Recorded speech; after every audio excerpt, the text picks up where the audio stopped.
A no commentary version of this one can be found in the link down in the description or in the pinned comment down below. Enjoy!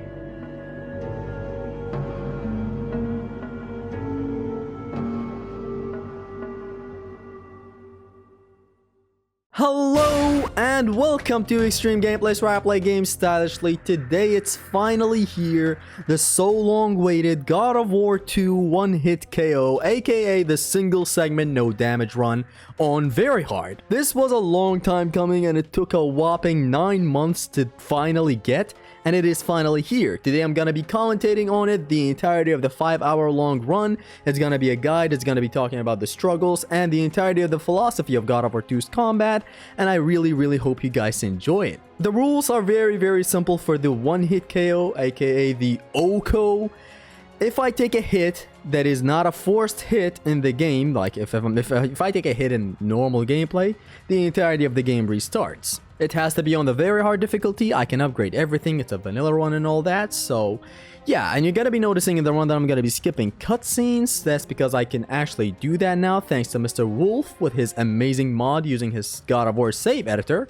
So make sure to check his channel out, it's gonna be down in the description. Without further ado, let us finally start the ultimate God of War 2 run. Let's go! Athena! You will suffer for this! So here we start the OHKO, and here is the first ever encounter in God of War 2. This encounter is very straightforward. You see me use every kind of move. It would have been done more safe if I could just grab everybody, since it's a very safe kill and all that. It's just that this is not like God of War 3 where grabbing fodder and then just running through them with battering ram is a fast thing. In here you have to grab them one by one for it to finish. So what I do is what you see on the screen. A bunch of Poseidon's Rage. Poseidon's Rage is very powerful. I want to teach you guys something about it in this game, is that in here in the prologue you have the Poseidon's Rage, and it looks like the level 3 one from God of War 1, but it deals level 1 damage. He still has some of the powers of a god! Run! You can still unlock the level 3 Poseidon's Rage if you enter New Game Plus and you open and you activate the urn. There's an urn that you own, that you get, that replaces Chronos Rage with Poseidon's Rage in New Game Plus, and that one is the actual level 3 Poseidon's Rage, and it destroys. So that back there was very simple. Just bait the hand and then come back.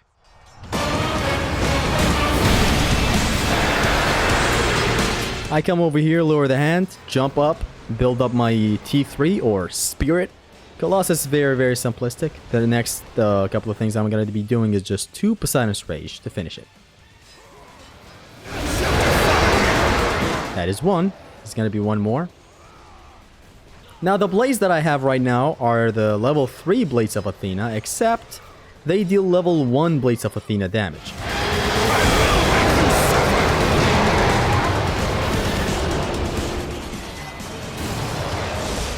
They just have the entirety of the moveset. So they still deal level 1 blaze damage, just having access to all the moves, which is very neat. You start up God of War 2 very powerful, then you get downgraded.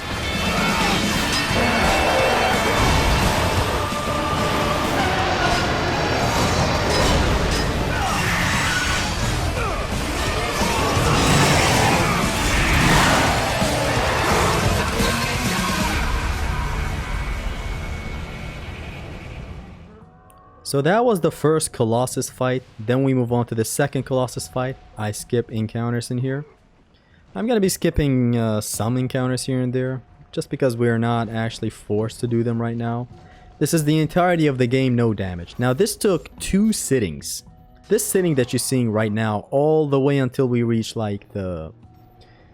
right before the last Spartan fight. This was all done in 1 sitting. Then from there to the end happened on the next day because it was getting way too late.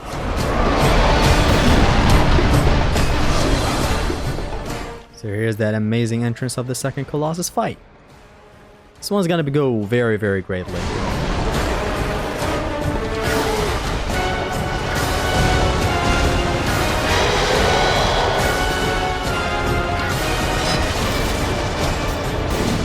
then the air attack. Then I bait up his other attacks and respond with a Poseidon's Rage, then a couple attacks for another breakpoint. That's the second breakpoint. One more and then he's gonna be down for the circle grab.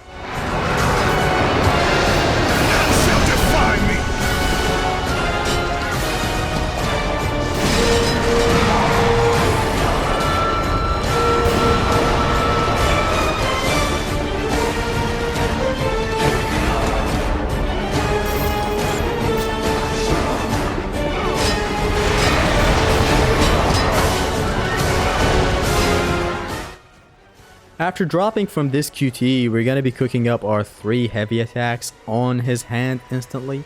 Because he's going to drop his hand nearby and it's not going to damage us. So what we do is square, triangle, triangle, triangle, and it's done. Then we bait up another attack, Poseidon's Rage twice, and it is what it is. Here's the first, and then another one shortly.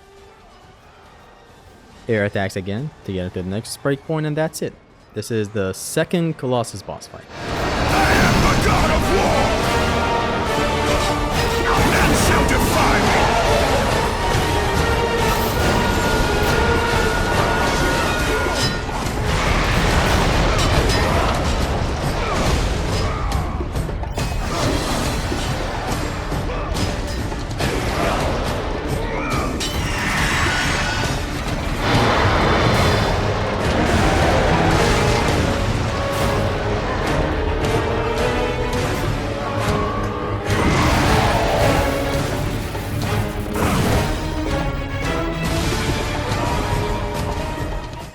You saw me skip the cutscene back there just because I can. It's truly a lifesaver that I could skip cutscenes during this OHKO because it's a lot of replays out there, you know. So this spot right here is going to be very interesting. I'm going to be showcasing some Rhodesians, whatever you call them. I'm going to be despawning these guys. Not these guys, the guys after these ones, like in the hallway. It's going to make sense in a second. So what I do is not kill these guys, but juggle them all, then move on instantly. If you don't kill them, you kind of mess up the whole formation of the next hallway that I'm going to be getting at in a second. Though this can be hard to do sometimes. When it goes wrong, I just move on to the hall anyways and do some Poseidon's Rage. But here, only the archers. Hell, sometimes it's not even the archers. There's nobody in there. Boom. Tartarus Rage. Very lovely when you align enemies and you do it. Now we move to the Eastern Ramparts. I guess that's what it's called. This run took very, very long. And this was like the second attempt, I believe, after the last stream. And I got it and we moved on.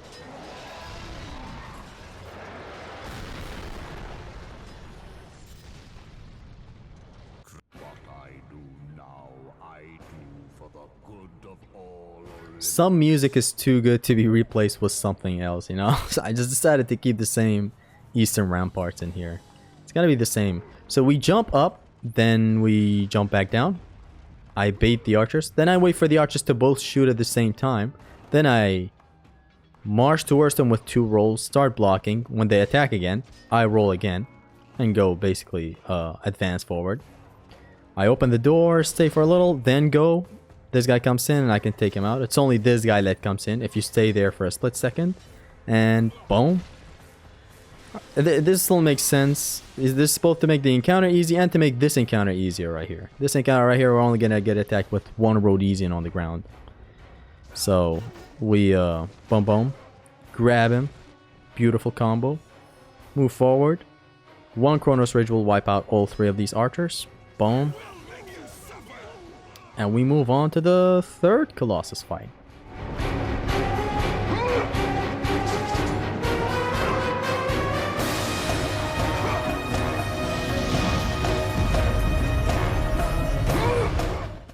We jump down and instantly grab. This always works. There's always going to be somebody in front of you that you're going to be able to grab. Here's this long grab, and then there's the other grab where he just does this. I wish there was a way for us to access that by, you know, like if you tap circle, Kratos slams him down. If you hold circle, Kratos stabs him 3 times. Here's a jump scare.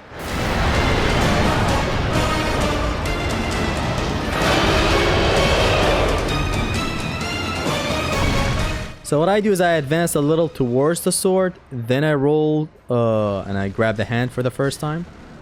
Boom. Because he has the most HP in his first breakpoint. Like if I was to hit him here, he takes more hits than normal. Now like he's gonna take less hits to get to a breakpoint. So Poseidon's Rage. 3 or 4 Poseidon's Rage is gonna be enough. So there's a second one, and then a third one, and then a fourth one, and he's gonna be done. Here's a third. Okay, 3 Poseidon's Rage. Beautiful. We take the Blade of Olympus, but not quite yet. This next bit is gonna be a lot of safe play. Just air attacks from safety.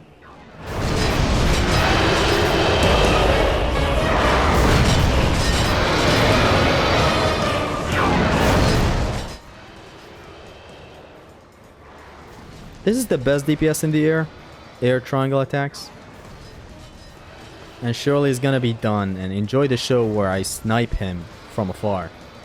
The Blade of Olympus is that great. It is the best special attack in all of God of War.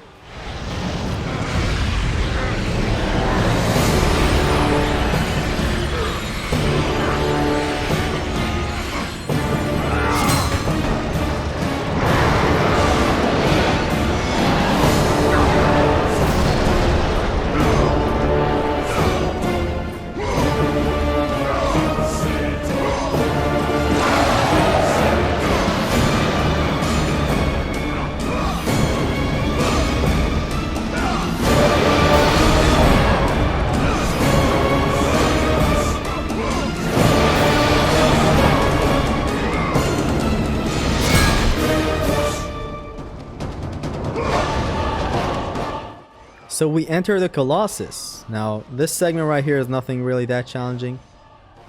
Boom, boom. We advance a little forward and we grab this guy. Do not try to act funny here. I have fallen here during that jump. So, the inside of the Colossus is not going to be that hard of a fight. Though there is a bit of size inconsistency. The Colossus is not actually this big from outside. This is a whole subject that I'm gonna talk about hopefully one day in a video.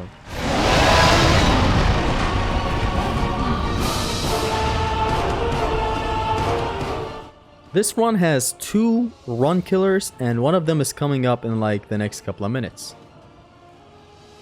It's the Hands of Death wall section. It is a section that can go wrong sometimes, but I decreased the amounts of RNG that can go bad in that room. So here's this failed half collision. I don't know why it didn't work. Boom, this one is still good though. That's that guy, and we move on. One of the run killers is the Hands of Death, and it's gonna be happening in a couple of minutes. The other one is gonna be the second Pegasus section. From there on, it's all challenge and hoping to God that we don't run into some uncalled for jank is what I'm gonna call it. Because this game, for how much of a masterpiece it is, has a lot of janky sections. Like, I'm talking attacking something and your attack not landing just because. Or attacking something and your hit property not doing anything. Here's this amazing half collision. So collisions in God of War 2 scale the harder the enemy hits. Basically with difficulty, since the enemy hits harder when you increase the difficulty, or with costumes that make you take more damage. The collision system is very basic. It's not actually very basic, it's very deep, but like to simply explain it, you knock back enemies towards other enemies. If you grab an enemy and toss him to some other enemy, that deals a full damage collision, which is 50 and very hard. It deals 50 damage. It's a lot. That's like dropping... What is that like? That's like dropping the ultimate, the big slam that you have, Spirit of Hercules, 5.5 times. With just one hit. Point is, it deals a lot of damage. But there's another way you can access collisions, and it's half collisions. There, you have some attacks in God of War 2 that deal a knockback to the enemies. So like the last light hit deals a knockback. That enemy gets sent flying to other enemies, and when he touches them, the enemy himself is like he's like your tool. you're pretty much sending a 25 damaging thing towards enemies. That's what we call half collisions. They scale with difficulty. They scale with costumes. Everything that increases the enemy power percent. Because a simple way to explain the damage that the enemies deal towards you is that the enemies deal more damage. It's not that your health decreases. Your health remains the same for the most part. The enemy, however, deals more damage and more damage with modifiers. So like very hard increases the damage of the enemies, therefore the collisions are dealing more damage. So it's a nice balance of, you know, getting stronger as you get to very hard. Like very hard is the proper play mode for God of War 2.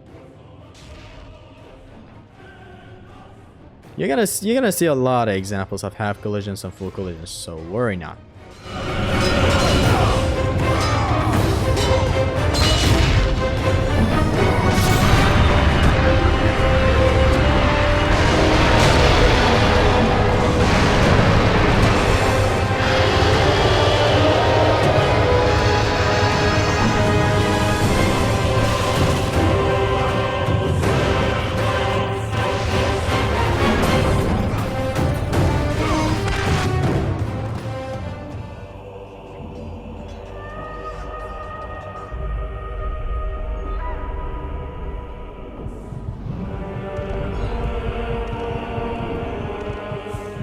Kratos has fallen!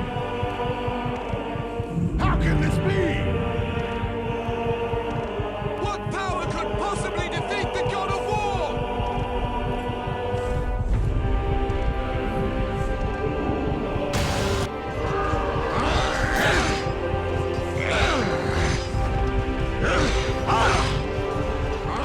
This is gonna be our first defeat in the entirety of the game. After this, we're winning. So the Hands of Death is gonna come up, and the first thing we do is mash the grab on the hand on our right. So pay very close attention.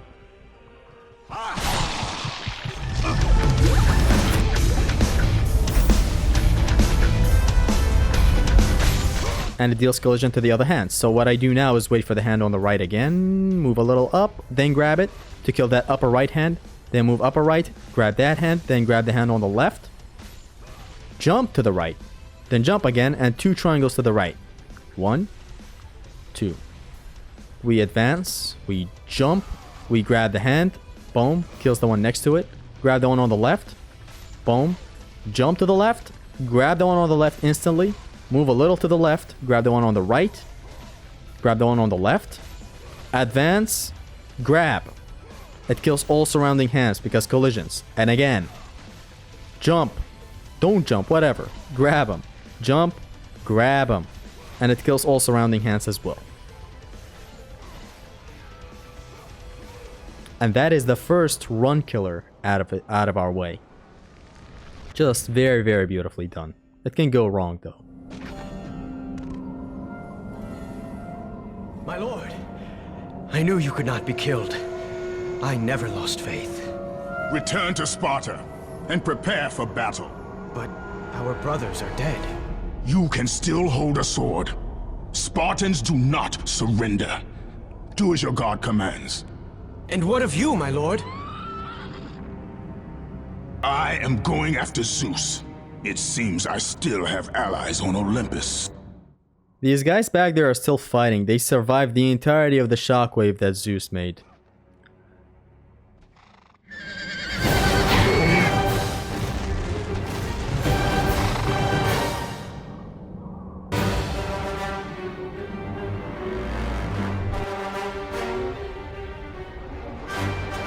Kratos, to succeed, you will need more help than I can give.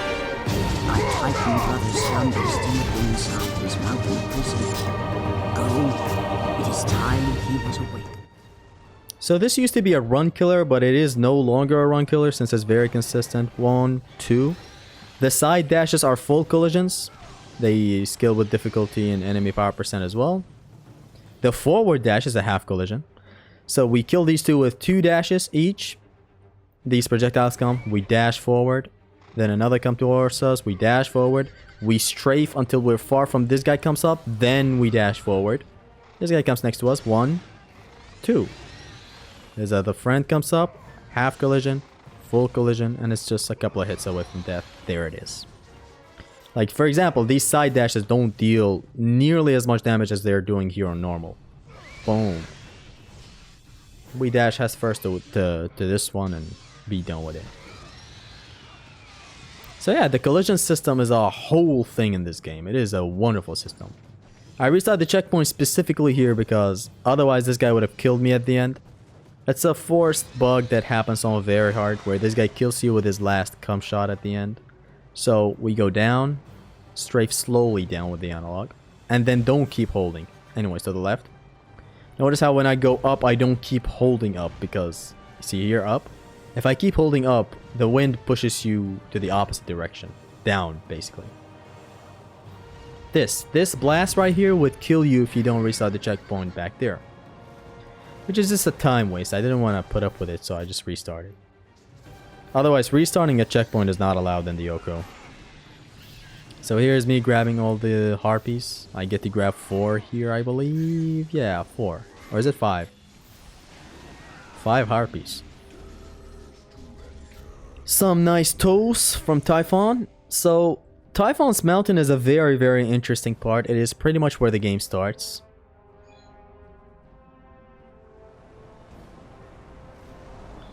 God of War games have these sections after the first bombastic beginning.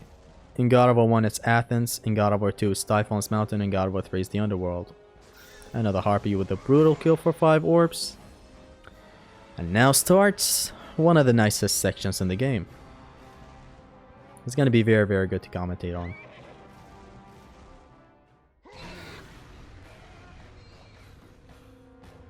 So these harpies come up and I fight them on the ground by parrying them and doing heavy attacks, since the heavy attack reaches them high up in the air. And parrying them sets them up perfectly for a grab. And I am totally safely fighting them on the ground like this and not in a other safe spot, like attacking them on the wall down below. Because these guys have a grab that you can block. Most enemies, see how I parried this guy and it literally just got prepared in front of me for a grab? It's a nice punish. Most grabs in God of War 2 are blockable, which is very odd. Boom. It happens with the undeads as well. Like if they go for a grab, you can just block it. So it's pretty easy to stay in a corner and keep on blocking. It's not like God of War 3 where you get actually grabbed if you block for like more than 3 seconds. Anyways, you attack the fingers. Power to lift the fingers of the great Titan. You must free the Pegasus Brothers. It is your only passage to the Sisters of Fate. So I jump to the left completely, dive all the way down, then to the right, then all the way back up again. This way these guys are all lured back up and I can attack them safely without having to fight them on the wall. They're on the wall while I'm just over here attacking. Thank God these guys don't have high aggro where they instantly attack at the slightest bit of openings.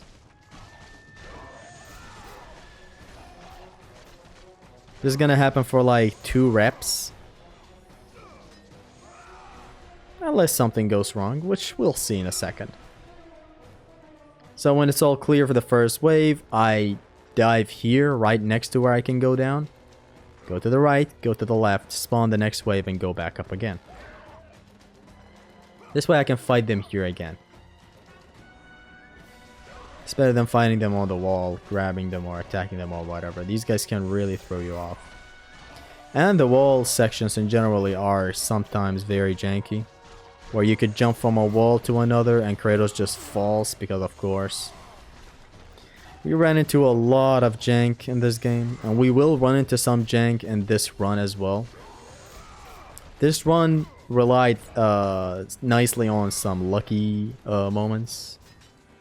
Although I would say, of course, most of it was skill, of course. We dive again. Go to the go back up. Sometimes that guy does not jump that early, so I can have the time to attack him mid-air and drop him down. But he jumped to the other side quick enough.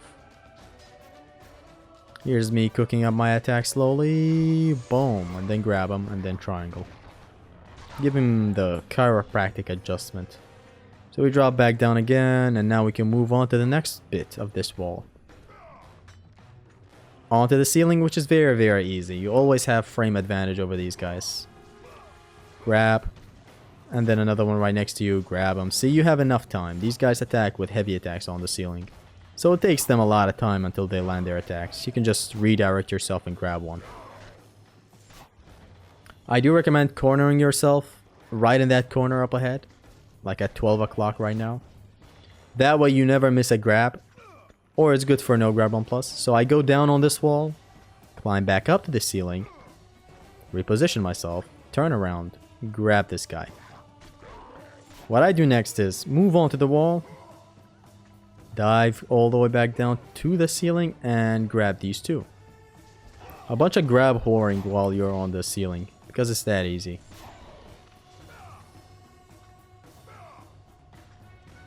We dive down, we fight some harpies. It's gonna be very simple. The moment they spawn, I retreat. These guys follow me. The moment I find an opening though, when I see them trying to grab me like this, I just roll back away. See how parrying sets them up perfectly in front of you? And look what I do to this one. This type of Orion's Harpoon, which is the ground to air grab, is called the alternate Orion's Harpoon. Here's why. It's a different animation. Look, hold circle, boom, full collision. Did you see how one hit of that harpy hitting the enemy, a minotaur, it dealt 50 damage, and you instantly have the circle on top of his head? That is an alternate Orion's Harpoon. Kratos grabs the harpy in the air and does a 360 throw of the harpy, rather than the normal slam to the ground. It's a specific thing to God of War 2. Some enemies have it, some enemies don't. Though most enemies have it, it's very, very amazing. You're gonna see me use it against some undeads as well in a bit. So I run towards this encounter, normally just walk. I do not roll, because if I go too far into this encounter, the Minotaur spawns, and we don't want that.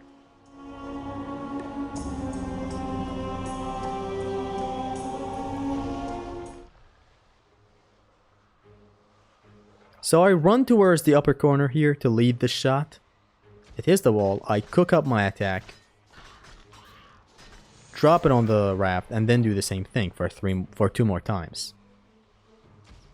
The archer shoots to where you're running, and he is very accurate. Did you see where he was shooting? Like, it's almost hitting me. And like, this is a simple basic thing you learn once you get into good God of War proper. Boom. Grab him and kill him the moment that raft breaks. Now the Minotaur spawns, because I advanced too much. This is a very, very nice strat. It made this spot more consistent. Launch him, flank him, come over here, attack the raft a little bit. This guy shoots. You want to move instantly backwards to here, and now the rafts are broken. Again, this guy comes in. You launch him, move on to the undeads, and that's it. The rest is just you battling out with the one singular Minotaur. Otherwise, this spot was very tricky before. So here's a ring out that I did not intend to do. But it is what it is. We move on to freeing Prometheus, and then we move on to inside of the mountain again, from another side.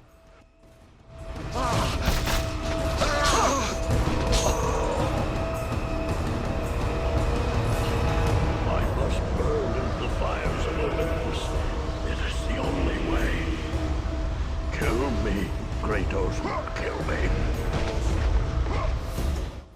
Well, we'll kill you in a bit. Just don't hurry, okay? So this next wall bit is coming up, and it's gonna have some sentries in it. What I'm gonna do is, of course, lure them by not getting on the wall. Just run towards the outside. I believe you can even just stand here and they're gonna come over. So you give this guy a chiropractic adjustment. Give this guy a alternate Orion's Harpoon by launching him, holding circle, boom. Then triangle. Did you see how Kratos snatches him into the grab rather than just slamming him to the ground? I'm gonna demonstrate it again in a bit. Boom. Bam.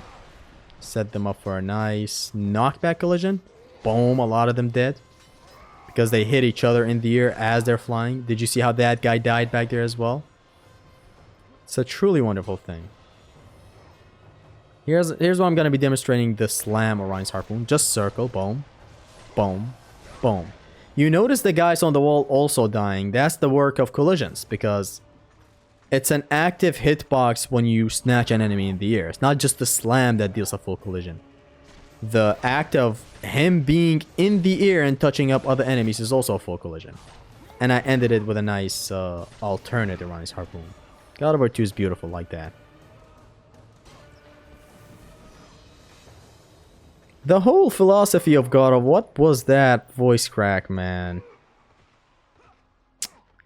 Anyways, the whole philosophy of a lot of God of War games, nearly like 90% of them, is using enemies on other enemies. In God of War 1 and 2, it's the use of half collisions, be it grabs or knockbacks.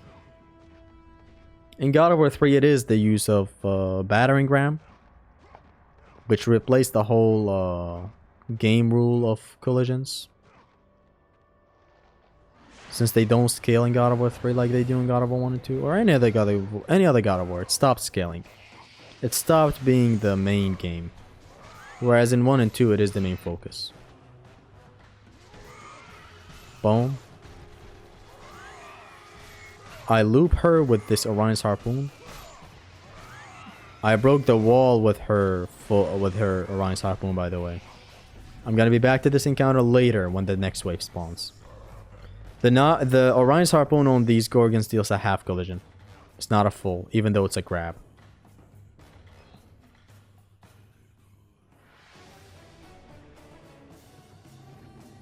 So I advanced to the first cover. 2 of these harpies come up at first. It's a wave, it's 2 sets of 2 harpies. Here's me parrying and the harpy being perfectly set up in front of me. Here's the second wave.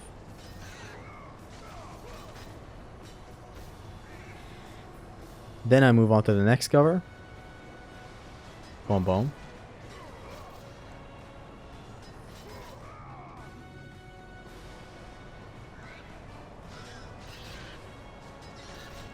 Orion's Harpoon ring out. We move on to this cover. Boom, boom. That was supposed to be Orion's Harpoon, but whatever. I move on fast, jump, triangle to slam it back down to the ground. I would have grabbed it if it landed right in front of me. This harpy almost ended the run, but thank God I was careful. There it is. The air triangle, beautifully landing them down. 1, 2, roll, roll, roll. I trigger this cutscene so that it does not trigger later when I get the bow. This is important to do so that you don't get hit right after the transition. The game bugs out in here, but thank God it doesn't kill me. It's just a view. It's a weird, funny jank happening right here. I love jank when it's funny and isn't offensive. Though, like even jank when it happens normally in gameplay, it's not really that offending. Except for when it's in an OHKO, and in the OHKO it matters. Otherwise, just a mild inconvenience. Here's Kratos grabbing the air, stabbing the air, taking the non-existent bow and jumping off of the air for a bug. Anyways, this time it thankfully works. I still don't know how this happens. It has happened to me before as well. But it is what it is. Thank you for the amazing shot.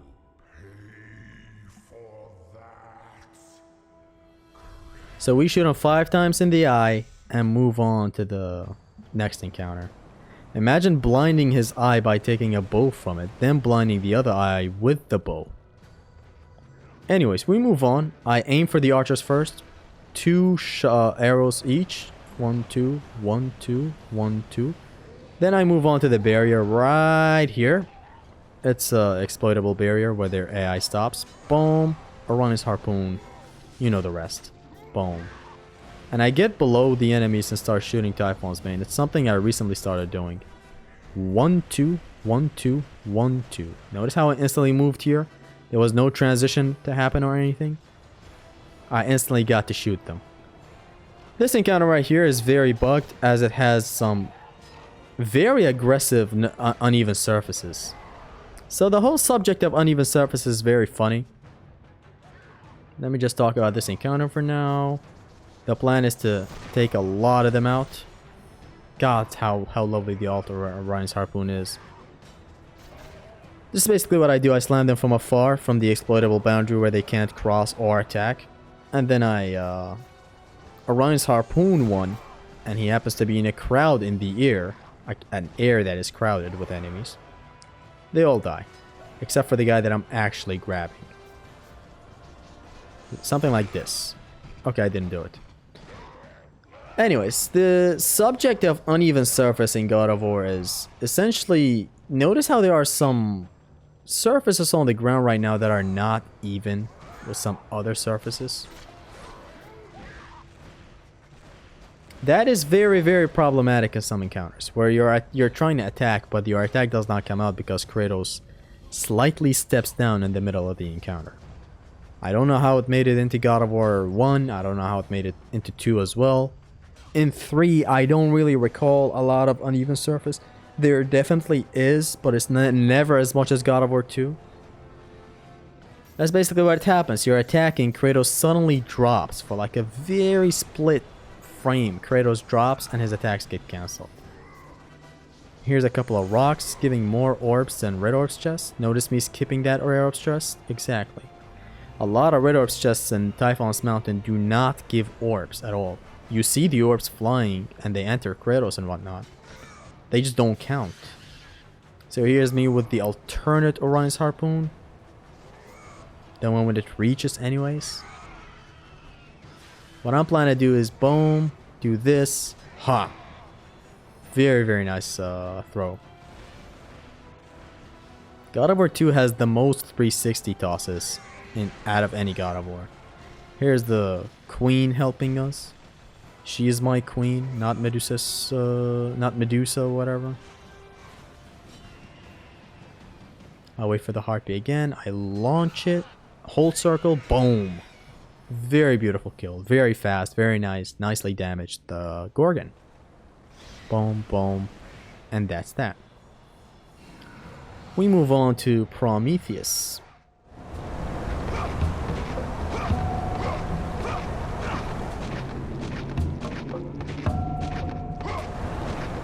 But yeah, the whole uneven ground thing can be learned slowly but surely. With more and more playtime, you know where not to do some weird stuff, because it does not just affect the way your attacks come out. It also affects the way your attacks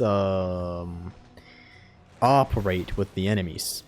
Say you do an attack that we'll get later on with the Barbarian Hammer called the Might of the King Shockwave. Like, that is probably one of my top 5 special attacks ever. Maybe not top 5. It has lowered down after this OHKO, but like, basically, if an enemy is slightly higher than you, your fire does not touch up the enemy, and it does not even deal damage or hit the enemy at the slightest. You may call that fair, but it is not, as it works in some other spots.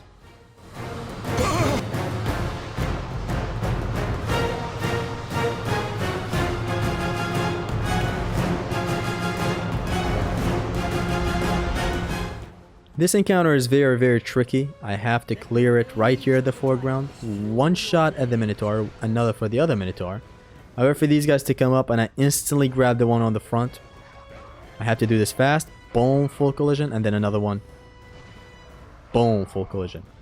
The toss of these sentries is not like an instant full collision. See, like, boom. The farther the enemy is, the more damage it deals. If I'm not mistaken. Like, this toss that I do with the sentries does not deal crazy damage if the enemy that is receiving it is up close. I love this new thing that I do where I get below them and boom, boom, boom. Though it misses sometimes, but it's great. But yeah, these sentries, you grab them, you press square, Kratos does toss them towards other enemies, but the enemies have to be a little far for the full collision to fully set in.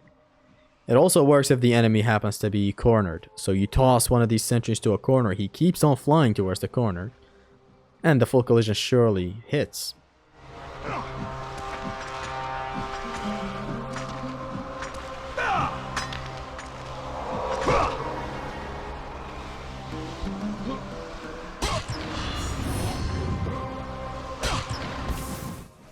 Keep in mind that most of these red orbs chests do not actually give red orbs.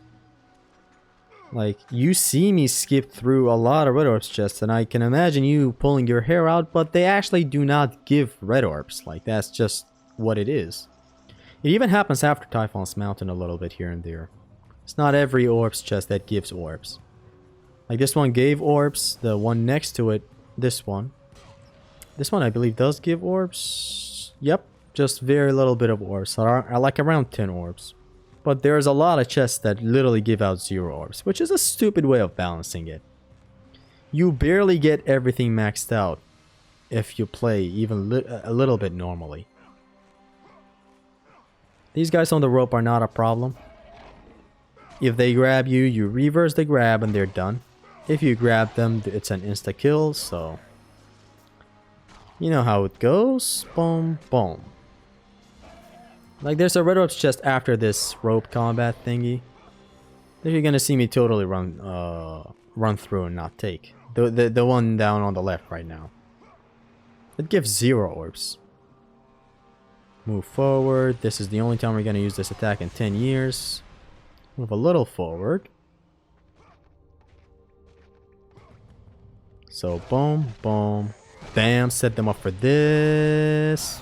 All dead. Skip this chest as it doesn't give red orbs. We move to the next crowd, then I'm going to be doing the same thing for them.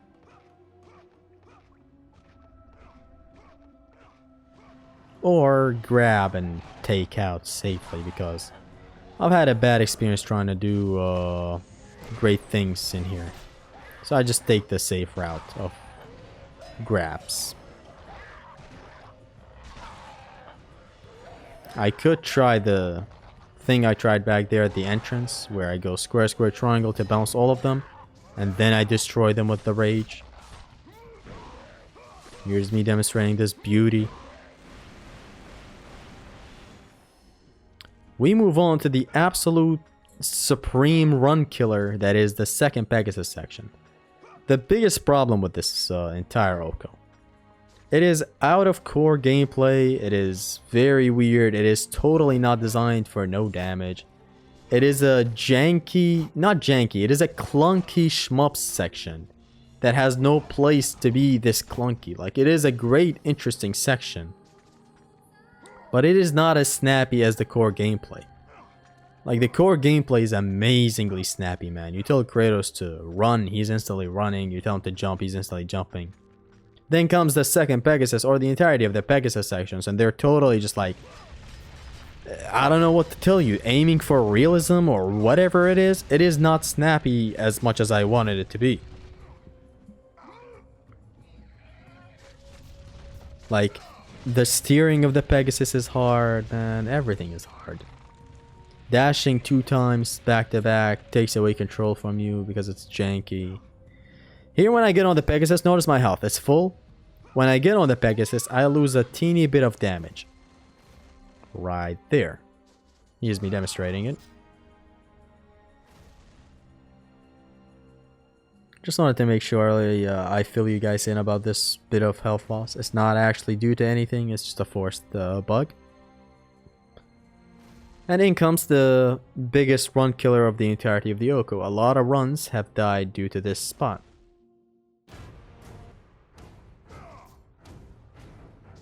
So the first wave is an actual run killer in its own. So what I do is I strafe in a circular motion like this. Pretty much anti-clockwise. This guy comes up, dash forward. That first bit can go wrong and a projectile might tap you, but the chances are very low. The next wave is a couple of harpies that we learned to take them out very beautifully and swiftly. So what I do is I get ahead of them, they get ahead of me, and then the dash kills a lot of them in mass. I did not know that it kills this much, or that it kills ever. Especially against the harpies. Like, you wipe them out when you dash forward. I learned this from Zimnas on stream. This guy comes up, you dash forward, then you dash kill this guy. Bait his jump like I just did back there. Wait and always react for what they do. See, like this guy? How I baited him to jump? Now I can safely fight this. And in comes the actual run killer of the second Pegasus. So you gotta be quick here. Look. Dash to not get into that guy. 1, 2. Dash away. Boom.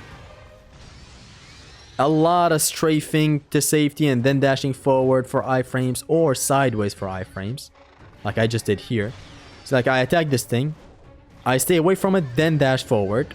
So that I can dash forward. Otherwise I would clash into him if he was right next to me. And that's it. That is basically it whenever it gets complicated like this.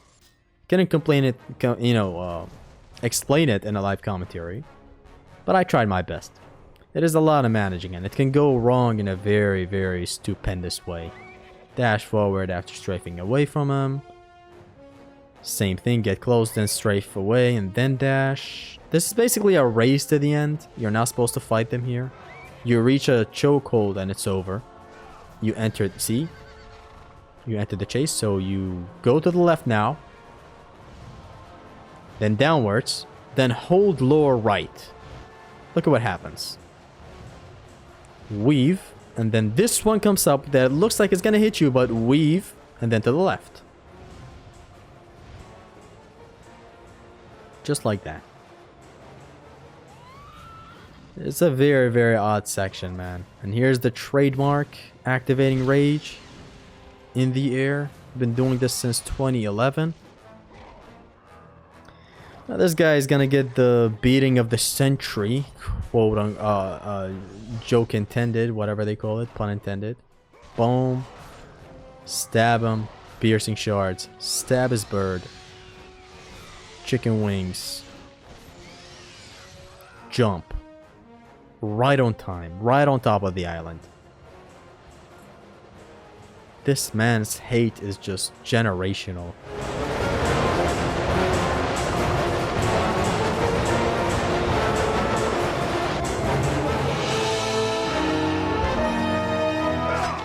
Boom. This QTE, you can even get it sometimes, yet it still fails you or whatever. I believe it's some frame issue that can happen. You can even make it on the wall, and still Kratos would be in a falling animation, so you better jump up quick to grab the wall again.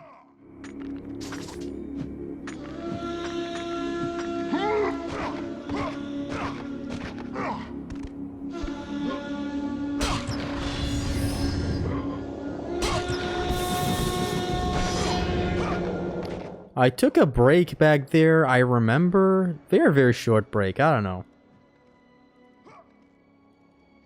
It was a very short break. This run is chock full of breaks to kind of totally get the OHKO and not botch it. Skip these guys because they're very dangerous. It's a small fight. Small arena, not worth the fight. Jump down and it's a bunch of dog grabbing for full collisions. See, like on normal, it would take way more dog kicks to eliminate other surrounding dogs. On very hard though, it's very easy. Just boom. Just like that. That comes up. Alpha's favorite animation in the making. So yeah, this run has a lot of 1 minute, 2 minute breaks that I of course cut out while editing, but you know. Boom. The dogs are very easy to deal with once you have grabs and once everything is organized. Boom. Roll forward. Ba-bam. Boom. That's that. Here's me making sure nothing is left. And this entire beautiful room full of amazing urns to break for red orbs gives 0 orbs. Even the skeletons give 0 orbs. Even the chests don't give orbs. So that should tell you something. Quite sad. The room is very beautiful. I don't know. We put our man's Atreus on the elevator. Pull the lever and go towards the cutscene. This run was done with a lot of breaks, as I said. Some breaks way too long later in the game.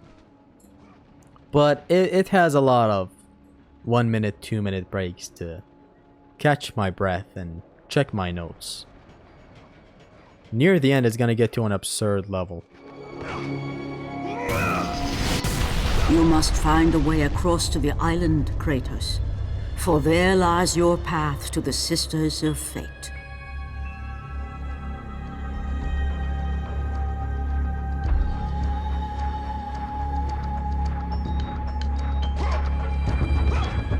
So this is a good place to explain why I take Gorgonize in a no damage one. Why I take them is that I want to get to the max health upgrade so that the Gorgonite chests turn into Red Orbs chests later on in the game. If you don't take these Gorgonize, the later chests remain Gorgonize. That's why I'm getting all the treasure chests for Gorgonize. Full collision. And wait for this guy to come in. And another full collision. Now I just shoot him with the bow. Boom. Wait for the dog again to grab him. Very, very beautiful fight here. You gotta be careful though. Could go wrong in a lot of ways. Mainly one of these dogs rushing you. You go to grab him. You grab the big guy that is sprinting right behind you. Right behind them, sorry. That's the circle. We wait for this guy, bait him, grab him. Dead. Dead. Very beautifully done. This can drag and take long if it goes wrong, but should be very easy once you set up everything. Boom, boom. God, I love this. Every once in a while, I learn something or learn a pattern to do in God of War, and I just keep on doing it because I love doing it. Nowadays in God of War 2, it's the launch enemy, get below him, spam him with arrows. Here's me making sure no more dogs spawn. Up next is another 2-dog boss fight. Nothing really that difficult. Just a very simple boss fight against 2 dogs. Now for real, the actual boss coming up is gonna be Theseus, and he's gonna get devious because he is oblivious to some mysterious. Grab this guy, bonk. Grab this guy, bonk. Attack, boom. Boom. Here's where I save, as I did save up a lot. The reason why I save is so that in case something goes wrong, like the power outage or whatever, you guys may be aware from my streams, I can load up a manual save and just continue from there. Here's the ceiling section again. Very easy. Move a little forward. This guy spawns behind you. Grab him. Two are ahead of you right now, and you grab both, and that's bada bing bada boom. The next is gonna be 3 more of these guys spawning in literally the same exact formation. As in 1 behind you, 2 ahead of you. If you move a little forward, he spawns. Grab him. 2 ahead of you. It's done.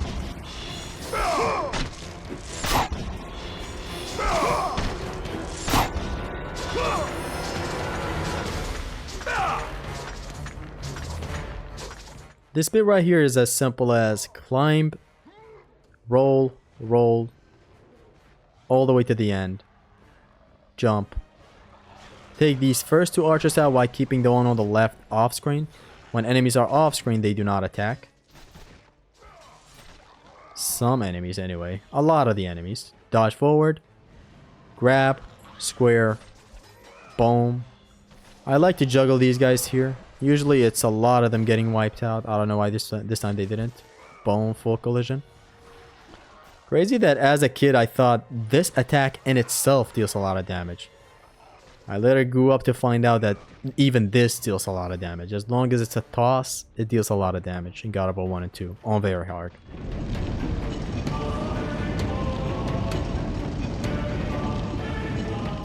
This encounter right here is also very easy. A lot of the encounters got way too well organized in the OHKO. Like later on, you're not even gonna recognize God of War 2 with how easy it's gonna get. Or how easy it's gonna look. Here it's as simple as boom, bam. You can pick her up, bam. Air grabs, Orion's harpoons, whatever works. Boom, that's that. So you grab her and you wait for the next one to spawn in right where you're standing right now. You want to launch that one and Orion's harpoon it towards her friend like this. Boom, now the one that just spawned took a lot of damage. 2, 3, 4, 5. And it's on circle. And we're going to repeat the process. This is a good demonstration of collisions. The fight against Theseus is going to be an amazing demonstration of half collisions. This one. Boom. It's a full collision. 3, 4, 5. All you need is 5 Typhon Bane shots to get it to circle after the full collision. And that is the fight.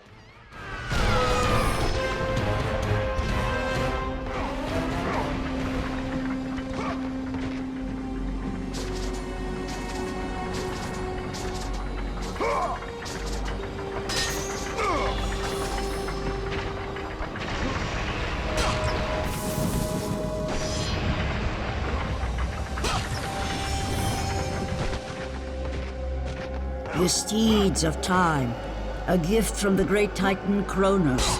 His unsuccessful attempt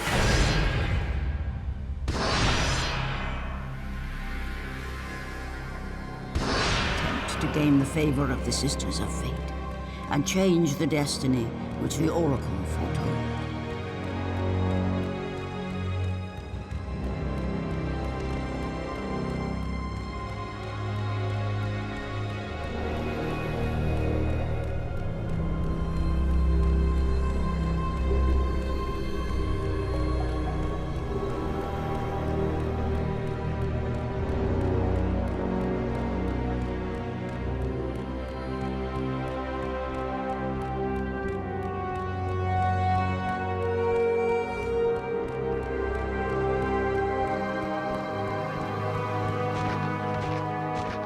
Upcoming next on the Steeds of Time is going to be the Theseus boss fight, which is my second favorite boss fight in the game.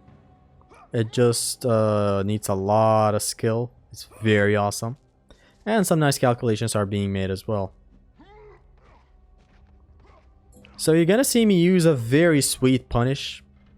It's a really nice uppercut that instantly launches Theseus consistently. It never fails. I learned it in God of War 3. And it works in God of War 2 as well. I block an attack, hold triangle, let go of L1, and it's a nice uppercut. Look. Look. Block, block. Hold triangle, let go, boom. Square, triangle, square. This bloom deals double damage from up close, as it is a deep hit. Look at the hit counter. Boom. It went from 5 to 7 when I landed this. Up close, and he didn't bounce. This works the same. This works as well as a punish. Square, triangle, as you saw me do. It deals even more damage, but it is unsafe as it may sometimes not land and launch him. You may sometimes block the second hit. The whole system of deep hits exists in God of War 1, God of War 2, and God of War 3. Plume, which is this attack. You're gonna see it in a second. This is the plume. This right here is the plume. That attack, the ultimate slam, Spirit of Hercules, which is this one from up close. Look at the hit counter. Boom. 2 hits. Explosion attacks, a lot of them, from God of War 1, 2, and 3. Deal double damage from up close on a hitbox that does not get bounced or launched with your attack. Like this guy is steady on the ground. Boom. Double hit. And as you can see, the uppercut keeps on working. The deep hit system is very sweet. Recently, I discovered that it's still working in God of War 3, as it was deemed fake a while ago. And we never tested it to find out that if it's actually fake until I did the testing and found out it's real. Though some vet of God of War knew about it. He was called SBK. So here's me slowly shooting Theseus. Theseus, I want to shoot him 24 times here. You can shoot 25 arrows with a maxed out magic. I shoot him slowly like this so that he does not retaliate and so that all my arrows land. As if you shoot fast, not all of them are gonna land. Look at the hit counter. I hit him 24 times. Get this safe spot right here. And you get to see the magic happen. So when he does this fast one, he then follows it up with homing projectiles. He does 5 of them. 2, 3, starting from the 4th one, we go square, square, square, square, square, triangle with a deep hit, and activating rage. Launch the Minotaur, Orion's Harpoon for a half collision on the Minotaur behind him. And then another half collision. Did you see? That is a very good demonstration of half collision. This guy comes in, I grab him. You want to grab these Minotaurs to get more magic. If you kill them by damaging them, which is just normal attacks, you gain less magic orbs. I am counting in my head right now how many arrows I'm going to hit Theseus with. So I hit him with 24 at the start. I'm going to hit him with 4 more right here, which takes him to his next phase. Then we're going to need to hit him 28 more times. So basically that makes 56 arrow shots that bring him down to circle. Watch me activate Rage right before dropping this. That's because it increases the damage of your main weapon. The Rage of the Titans that I have right now it takes my main weapons to max. That's why you see me activate it right before my attacks land. 2, 3, jump towards the corner, and then 4. So that's 28 arrows so far in total. Get to a safe spot. Wait for it.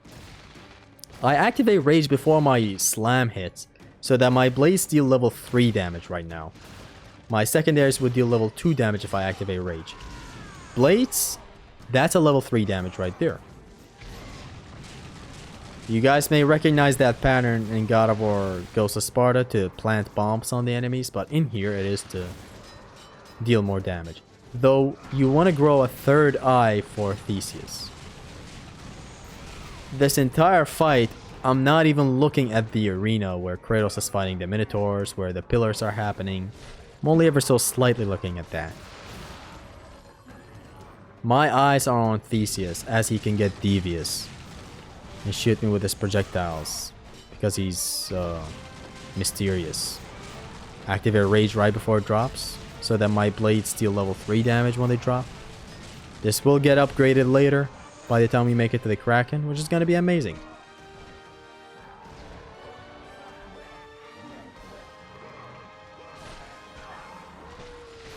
So we need 28 shots now. Going once, 2, 3, 4, 5, 6, 7, 8. All we need now is 20 arrows, so I'm not gonna be shooting him for the next wave. He goes for the homings. He goes 1, 2, 3. Starting from the 4th, I start charging my attack. Get closer to the Minotaur that spawns. Drop a deep hit on him with rage. Launch him. Orion's Harpoon. Half collision. Then build up my attack. Another half collision. See how fast this Minotaur got destroyed?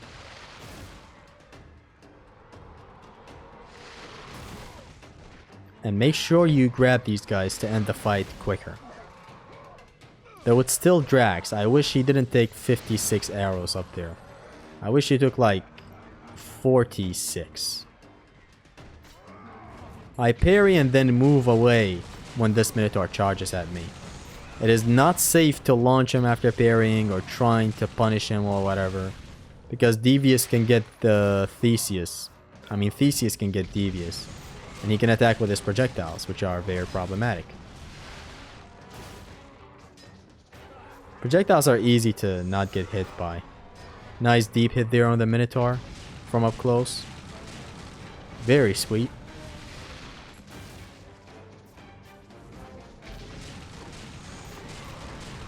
There's a circle on top of the Minotaur, and we grab him. I'm not gonna be shooting Theseus this turn. I'm gonna wait for the like next wave. Then I'm gonna do my thing. Theseus is an amazing skill check. He warms up my hands, basically. When he starts with the slow one, he follows it with the fast one. The fast one, you need to start up charging your attack on the 5th one. 3, 4, 5, start charging. Boom. Deep hit from up close. Launch. Circle. See, what the rage does is it makes you take less damage from enemies. So it is bad to activate rage for knockback collisions or full collisions, since they're gonna deal very small damage. When you activate your rage, the enemy's power percent goes way down. Therefore, the collisions deal way too bad of a damage. As for these pillars, you see me masterfully dodge them. As I am very, very good and accustomed at reading them as they happen, I instantly get out of the way. Though they do have a pattern, I just am never interested in learning them. I'm not interested in learning these patterns. As I don't want to fatigue my brain, I'm already managing a lot on screen. Don't want to keep it in mind that these things have patterns and stuff. Something as simple as how many arrows I need to shoot at Theseus, sure. Keeping patterns in mind is a lot. See how I block and then instantly move on? Because this guy can just do these projectiles to end your day. Theseus is very difficult.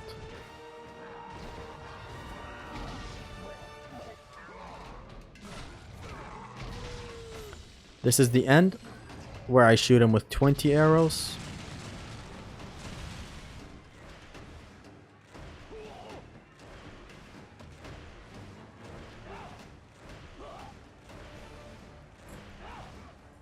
Okay, I shoot him with 10, so 10 more left for the next wave. I thought I would get to 20 here. Boom, boom, boom. He started with the fast one, therefore he's gonna follow up with the homing ones, which are these. Starting from the fourth one, we start charging. Get close to the mental respawns. Boom. The usual. Very beautiful.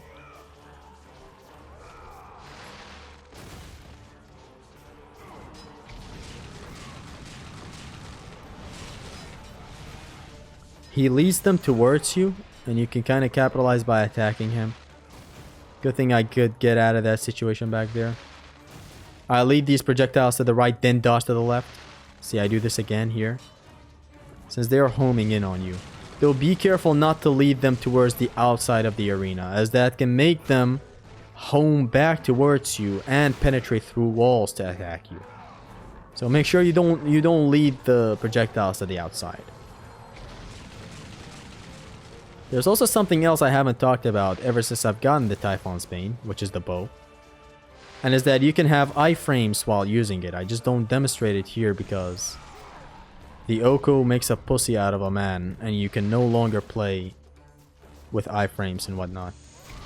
Basically, even unblockable attacks are gonna be nicely gone through. It is pretty much your royal guard in this game. You press L2 while standing in place, you have iframes. Or you hold L2 in the air, for 40 frames you have iframes. It's really a thing of sweetness. 2, 3, 4, 5, 6, 7, 8, 9. I don't know, I still don't know if it's 55 arrows or 56. Doesn't matter, I still would finish it in this stage of the fight. And here's the end of Theseus.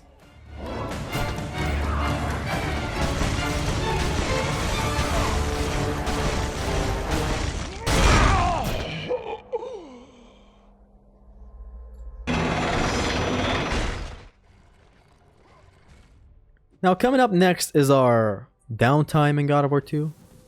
It'll still be very lovely and, you know, there will still be some encounters, even though you're supposed to calm down in this part of the game, which you do. Theseus is very intense. It is way too intense in every run. It is a very nice fight. Like, way too nice.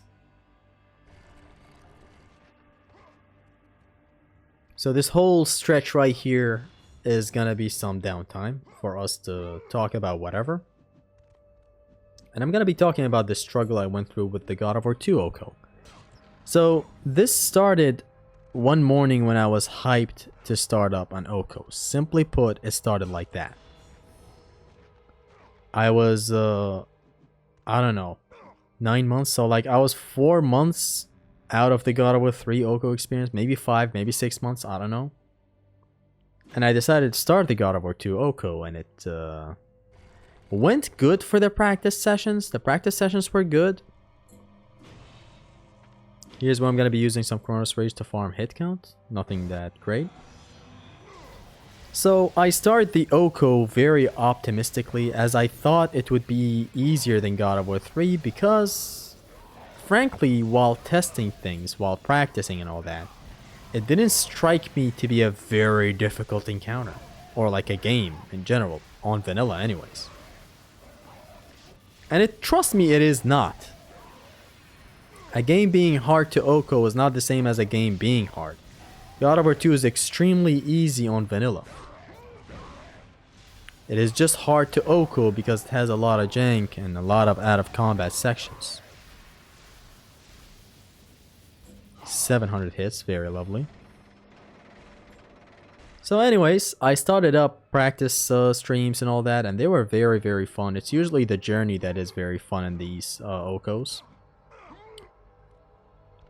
And it went pretty good for the most part. Then we started the OHKO, and then it went like 20 attempts, and I could never get the OHKO. 20 streams, actually. More than 20 attempts. I kept streaming, I kept losing at here. Sometimes I would honestly myself be sloppy while playing and not be good.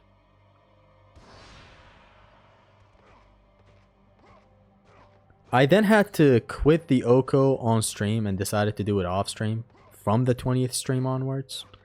In here I go instantly to the right to spawn the harpies, then retreat to the bridge right here. And look at this beauty thing. Boom, boom. Air grab. Ground grab. All the grabs on this harpy. So I kept doing it off stream and I was addicted to the OHKO. Like I'm talking 2 weeks straight. I would wake up in front of my screen 10 hours of God of War 2 OHKO. Would fail, would do the same thing the next day. I was a legit OHKO addict at that point. You may have seen it from the memes and all that. The whole memes of 90% of OHKO addicts quit right before winning. That type of shit. I then got the interest and hype to start up the OHKO again. Because for a while I quit doing it even off stream. I was like, that's it, I'm done with the OHKO. I'm never gonna try it again. And then I returned with streams and whatnot. And even the return was not enough to best God of War 2. I got to show the world the amount of jank this game has. If you're trying to do a single segment no damage. It is truly hurtful. God of War 3 was not this jank. It was managed poorly. I wish I managed God of War 3 as well as I managed God of War 2. Because that game is the perfect game to no damage in a single segment. It has its jank, but not this much. My knees hurt, bro!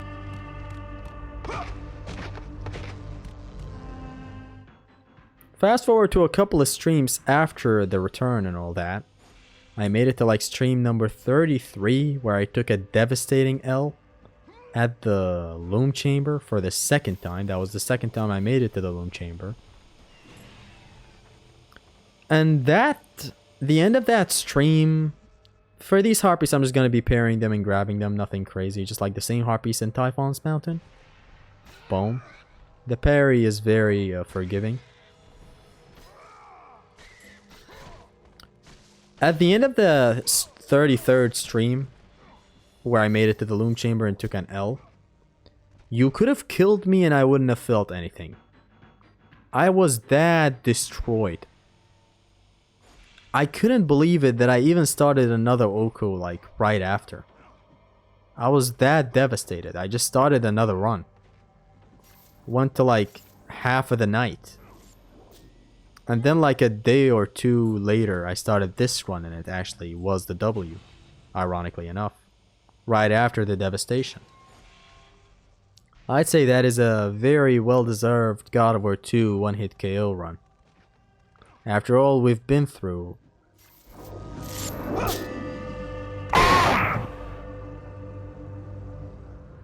We truly deserve the God of War 2 OHKO. After experiencing literally 15 new ways you can take damage in God of War 2. It was only right that I was destined to get it. Like if there was ever anybody out there to get it, it was me.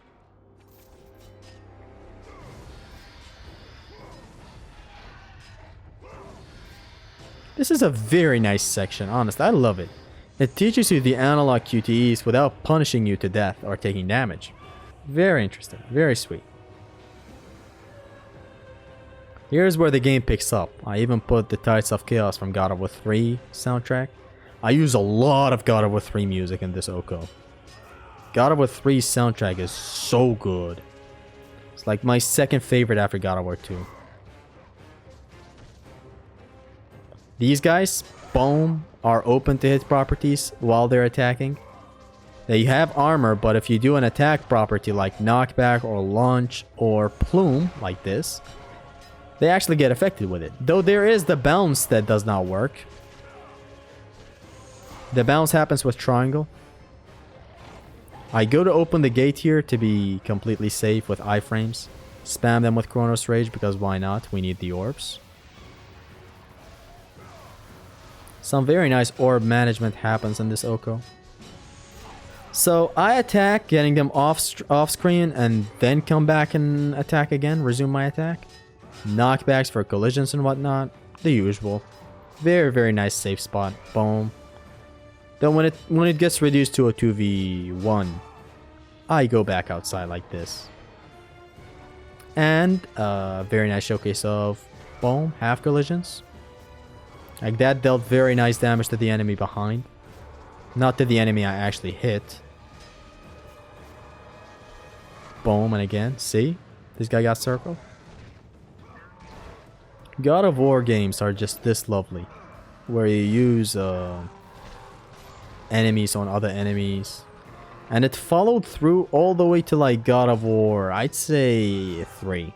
After 3, that system got reduced more and more. 3 introduced new ways you can have enemy on enemy action. Island Kratos. Your journey to the Sisters of Fate has only just begun. God of War 3 brought Battering Ram that replaced the collision game. It brought ride mechanic where you ride a Cyclops or a Cerberus. Boom boom. This guy left here. Anyways, besides the ride mechanic, it brought and introduced the whole grab a Gorgon, and then when you grab kill it, you get a 360 petrification. Just very beautiful and free 360 petrification that petrifies everybody. Now there is an issue with God of War 1 and 2 360 petrification that I should talk about right now since we brought it up. There's a bug that happens due to unknown reasons, though highly because it is on uneven surfaces, like an enemy is lower than you or higher than you. Maybe lower than you, that's the only explanation. Where you do the 360 petrification, you're gonna see it later. You do it and it misses some enemies. Sometimes it misses like all the enemies. It's an issue with God of War 1 and 2. God of War 3 does not have that issue, which is amazing. God of War 3 has very little jank when compared to 1 and 2. Especially 2. Like, I don't know how 1 is gonna fare when I revisit it for a vanilla run. I'm not gonna do an OHKO anymore. Like, the promise was initially to do an OHKO for 1 as well. And 1 deserves an OHKO way more than God of War 2, but here we are. I prefer 1 over God of War 2. Not saying the OHKO reduced God of War 2 for me. I only hate the OHKO of God of War 2 after all. I just love 1 for more reasons, like the Blade's moveset. Some moves that I don't have access to in God of War 2, like the Orion's Harpoon redirection or whatever. The encounters, I prefer them in 1. 2 is a masterpiece though. You saw me use 3 Chronos Rage on these guys back there and I didn't explain it or anything. I'm sorry. I'm gonna explain it here though, as the same encounter is gonna get repeated. Even that nymph back there, I just advance with 2 rolls and then grab it. 3 Chronos Rage is enough to drop down a nymph to the ground. This level 1 Chronos Rage does not deal the craziest amount of damage. I believe it deals 9 damage, which is the same as your Spirit of Hercules. Maybe twice as that damage, I don't know. So look, 1, 2, 1, and they're all down. Now, don't wonder why I'm mindlessly spending my magic. It's not mindless, it's all calculated. As we have a chest right here that is going to give us a Phoenix Feather that is going to increase and extend our magic meter. This is a thing I do in God of War 1, 2, and 3. Boom. This is going to extend the magic meter, and it's going to basically refill our magic. Press start to skip the animation, because why not? This one is gonna feel like a speedrun more than an actual speedrun would feel like a speedrun at times. You'll see. It's a really sweet thing how you can just manage chests up ahead with enough replays. With God of War 1 you can do this, with God of War 2 you can do it here. And maybe in some other spots as well. We'll see throughout the run. In God of War 3 there's a beautiful way I do it as well.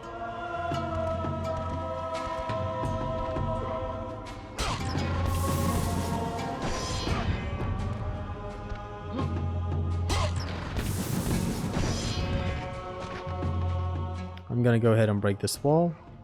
I take literally every single Gorgon Eye and Phoenix Feather in this run. Truly a thing of beauty. Truly a thing of booty, you know?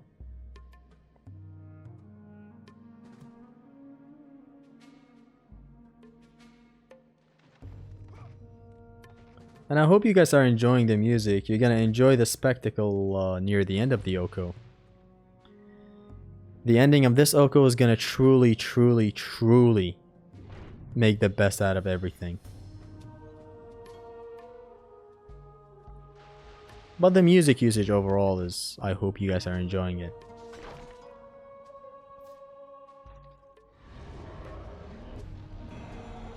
Here we got the Amulet of the Fates.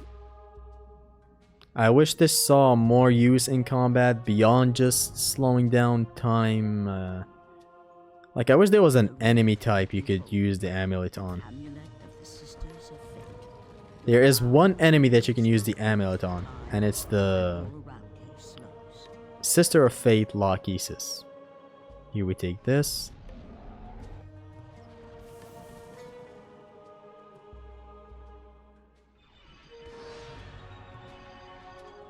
Pressing start, as I said, skips that animation of the extension of the meter. So coming up next is gonna be a long break as I went to bring my sister back from work. I believe it was a 30-minute to 40-minute break. I'm gonna take it when I get on top of Lachesis' statue hand right here. Look at the lighting, man. This is just beautiful. I can never praise God of War 2's art style enough. It is my favorite art style in all of God of War. This break is gonna take a while. Up ahead is gonna be a whole lot of challenging stuff. Not bullshit stuff, just challenging stuff overall. We got the Cyclops encounter that is gonna be really, really nice to explain some stuff in. It's gonna have a lot of deep hits. And oh my god, I sped that part up very fast. I swear to god, that's like a 30 to 40 minute break. Oh, here it is, here. This part is very sped up. Like, insanely sped up. This break is way too long.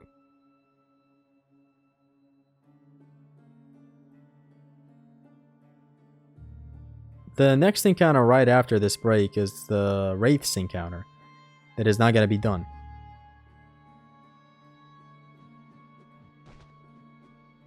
We're not going to be fighting a single Wraith that is going to be spawning right now. These types of Wraiths that got introduced in God of War 1, we are not going to be fighting any encounter with them involved. We're going to be skipping every encounter where we see them. And what I do is I get them off screen, so that they don't attack. Slow down time. Then we advance. With a full combo of square, then square triangle, and it's done. Here we are.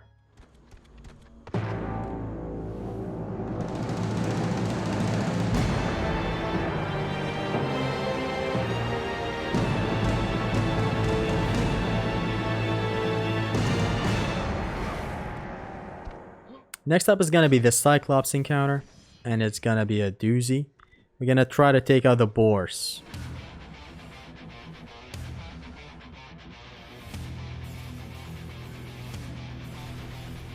Here's the Cyclops with his bush out. So we wait for this. Uppercut punish. Hold circle. Boom. Is this animation. It's not the slam. It is the 360 toss. We wait for this one. Boom. Boom. Boom. Do the same thing. Full collision. We do this to speed up the fight against the Cyclops. But we don't do it in the most risky way ever. We just wait and react. Boom. Uppercut. Boom.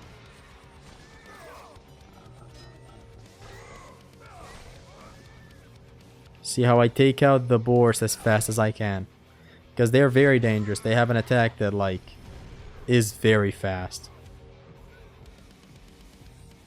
There's, like, I believe 3 boars spawning from each side.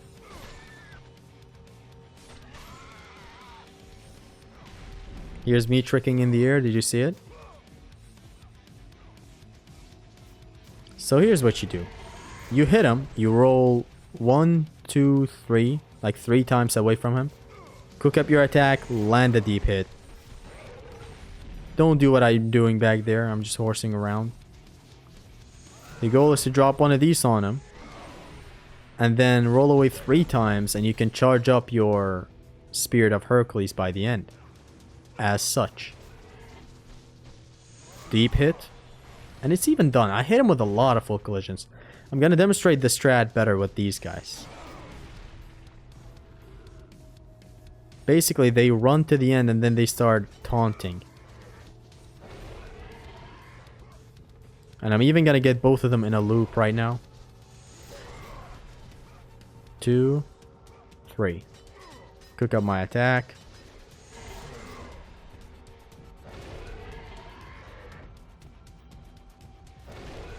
Boom. 1, 2, 3. 3 is enough. You don't have to do it 4 times, you know. Just 3 times. Cook up your attack. I could have dropped it back there, but I don't know why I didn't.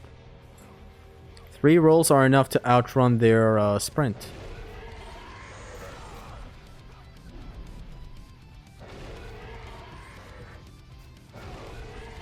Here's where I start doing it a bit better.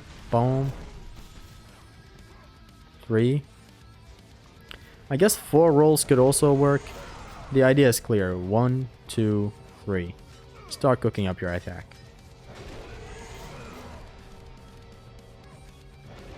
I guess when I flank them, it's 4 rolls to 5 rolls. Point is, I get another spirit attack ready. Here's another one. Boom. Just be careful.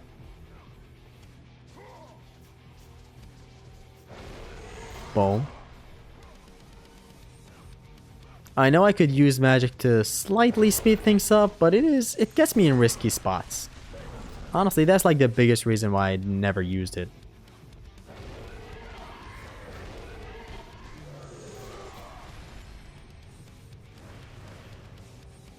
Like, even these 2 shots were very cheap.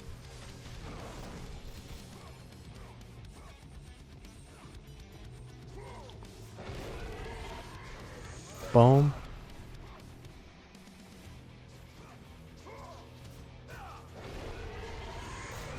This deep hit is honestly one of my favorite things ever. Just the fact that it's a thing in God of War games, just amazing. In all the trilogy, it is a thing. Especially in God of War 3, it was a weird case. We were doing it the entire time, not knowing that it's actually there.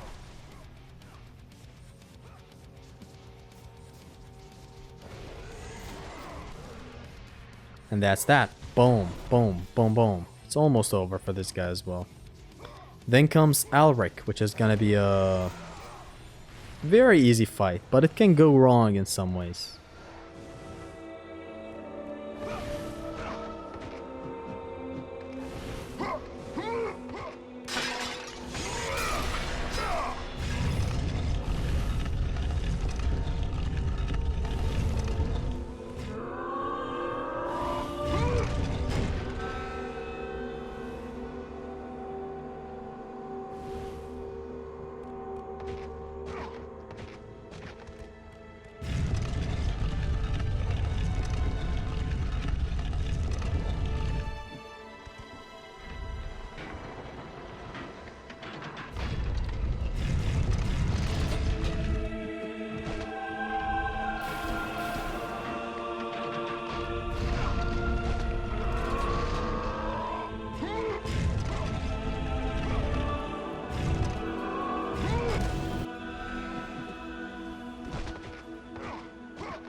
Here's the Mog of the Forgotten. And it opens up with one of the best bosses in the game. The Bog of the Forgotten is my favorite section in God of War 2. And for good reasons. This brings a lot of really nice variety to the encounters. Nice difficulty. It opens up with Alric, ends with Uriali.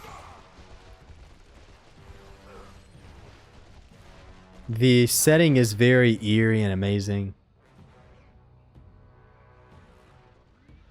So the first phase, we dodge to the right and we do not attack. Here's the game plan for this guy. We wait for him to dash towards us, we dodge, charge up our attack until we reach the spirit and drop it on him. We need to get 6 breakpoints, and you'll see how we're gonna get them. Dodge, 1, 2, 3, 4, 5, ending it with a heavy. You gotta break Alric 6 times on his horse to get him to the circle. Dodge, do the same thing. The hitbox on the horse is enormous. There's the first breakpoint. You saw him drop some magic and stumble. We need to do that 5 more times to get him down completely. I decided to not drop my attack there because I felt I was way too late.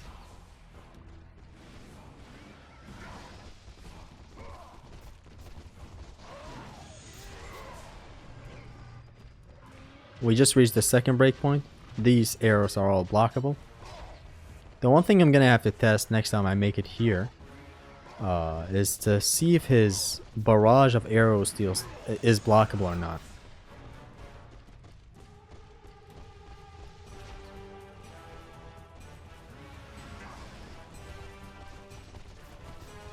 Here's the second breakpoint.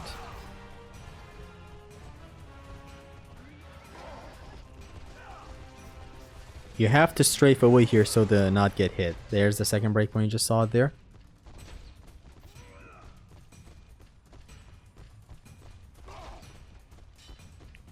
This fight is like Hades from God of War 3.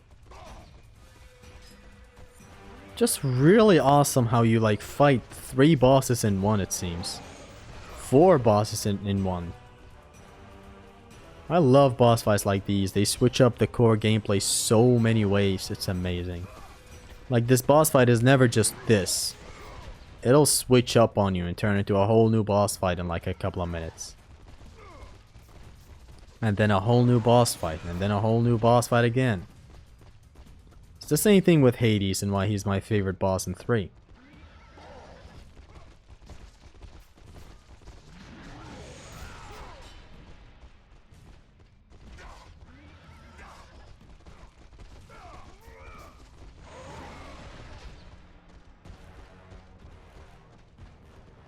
This horse fight did drag on in this OHKO. Sometimes it takes less because I use magic.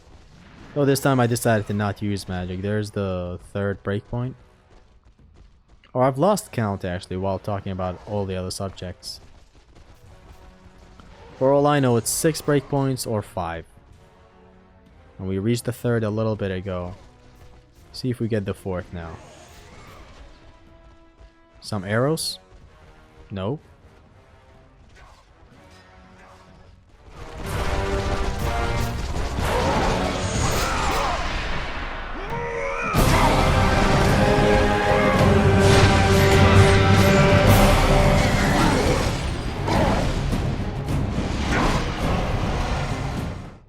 So pretty clearly I lost count there, but the idea is very clear. There's a couple of breakpoints he has to reach. It's either 5 or 4 breakpoints. So here, the fight has an idea where he does a bunch of Might of the King Shockwave while sending these guys at you. I let them attack me because one of them will eventually grab me. I'll reverse it. A 360 hit. Them grabbing me does not have activation damage, so I can just let them grab me all they want. Or when I find a clear opening, I just grab these guys. But when I'm under pressure, I just let them do their thing until one of them grabs me. There, I reverse it, 360 hit, boom. Try not to hit Alric because it doesn't really make a difference. Grab this guy in an opening. Alric goes back to the underground, coming back from the middle. I believe that is an attack that he does when he comes out. The uppercut. So here's me going by the same idea again. Reverse it, redirect it to someone, and that's that. Alric does not matter if you hit him or not. Here we go. On to the last wave of his summons. Boom, boom. The last wave is going to involve one more of these guys and the boat captain. No, not you again. The fight is going to take a very horror turn the moment we're done with this. The camera gets in a perspective where it's lower than Kratos himself, and Alric is shown to be way too big. Look at the camera. Look at the camera work. Do you see that? Lower than Kratos himself, making it really feel claustrophobic. So what I do is I strafe around the corner.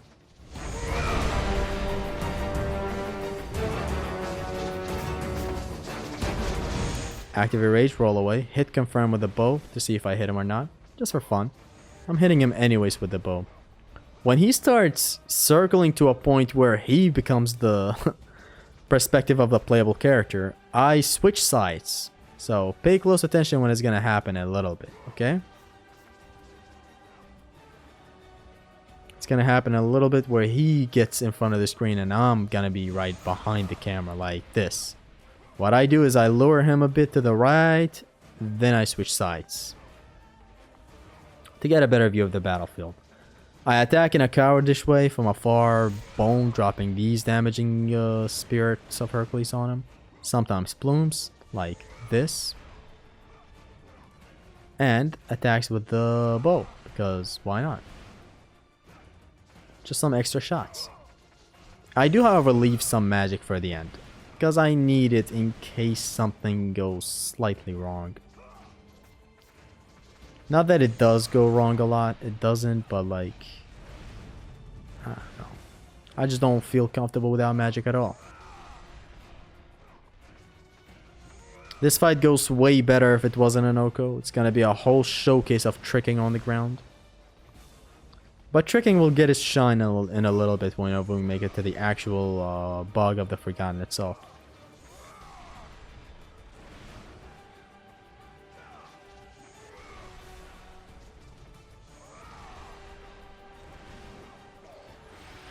Here we go.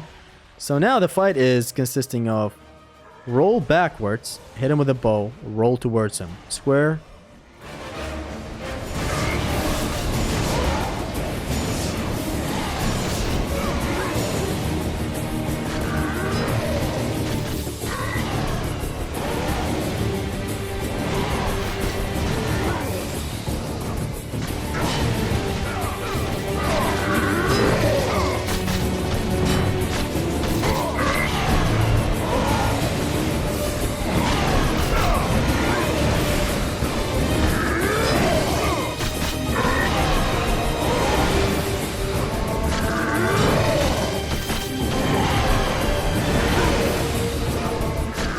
It is almost over. Boom, boom, boom.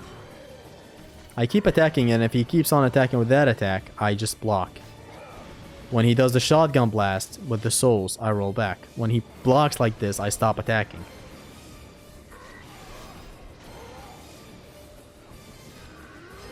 Give me that. Very straightforward ending stretch right there. Boom.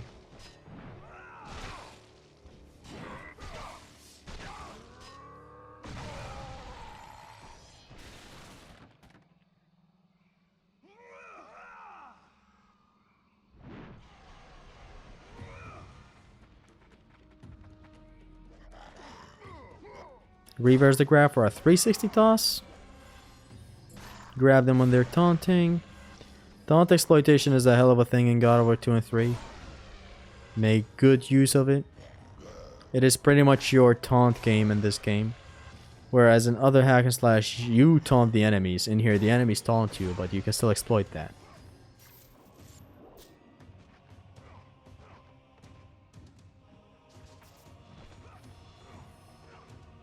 We approach these guys and I lure one of them in first so that it attacks me alone, and then I grab it.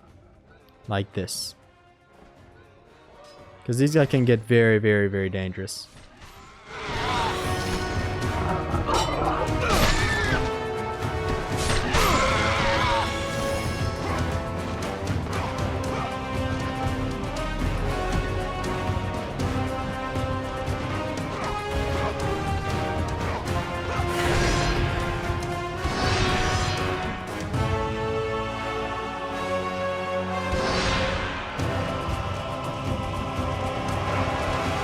Entering this next section, I instantly almost get myself killed. And the OHKO was about to be over. You, warrior, help me!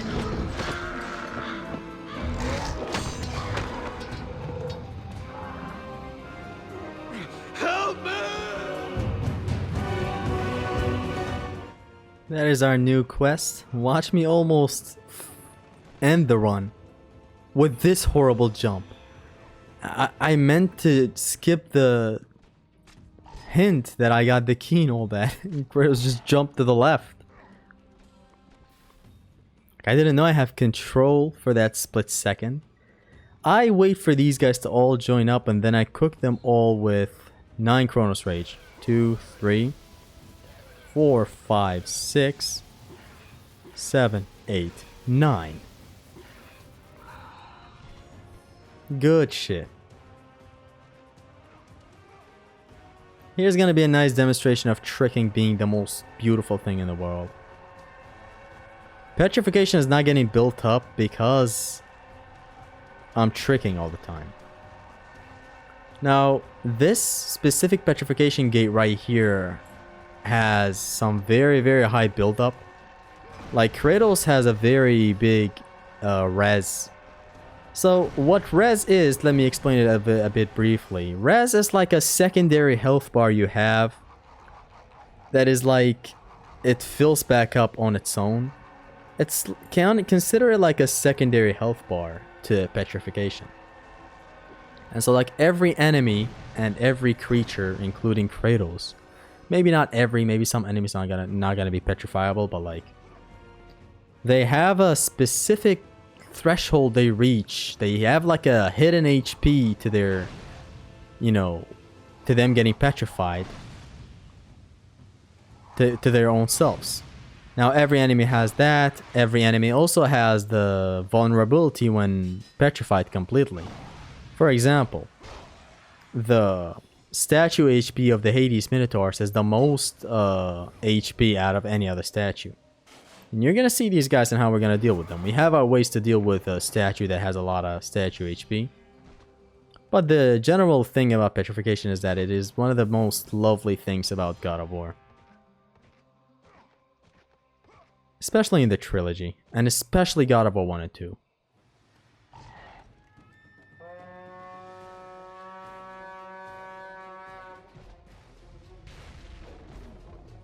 These Cyclops Berserkers are very easy to fight, just like God of War 3.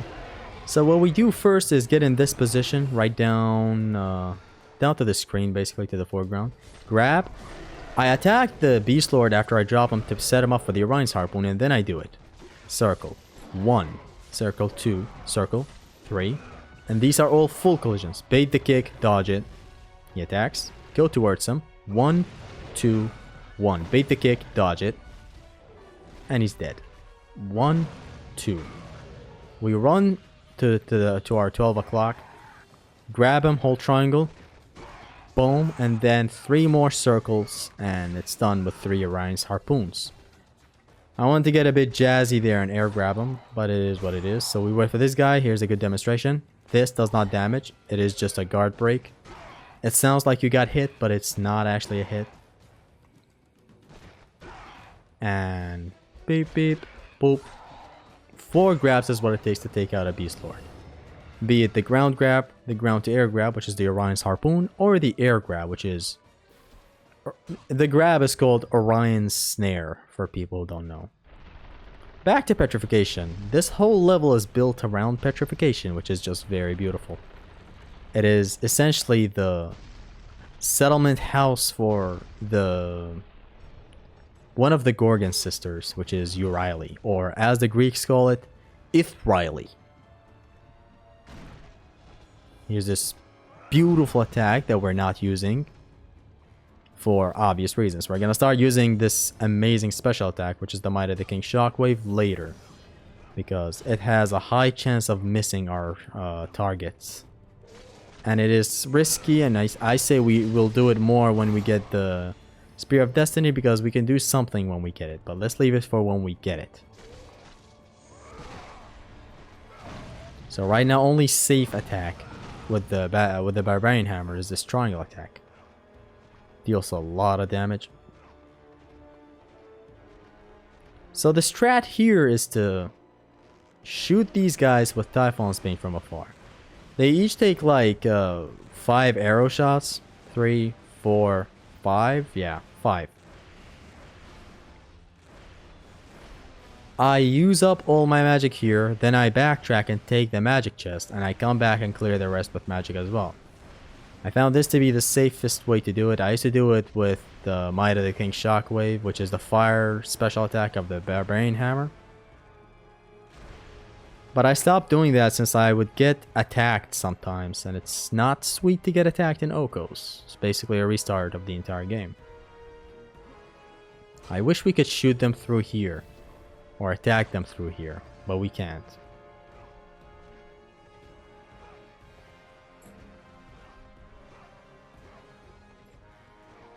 So here we take out this last nymph. When this last nymph MILF is done, we attack with Might of the King Shockwave. This attack is very versatile in where it can be used for. Even in the air, it's the same effect. The fire goes through walls, and it's going to be demonstrated amazingly in this run. Even though we're supposed to not use it a lot, because it can miss our enemy, literally, even if it's in front of us. Even if there aren't uneven grounds. But it's still a lovely special attack because it has a high chance of landing. And we use it more when we get the Spear of Destiny because we won't care if it lands or not by that point. We are gonna be cycle cancelling anyways.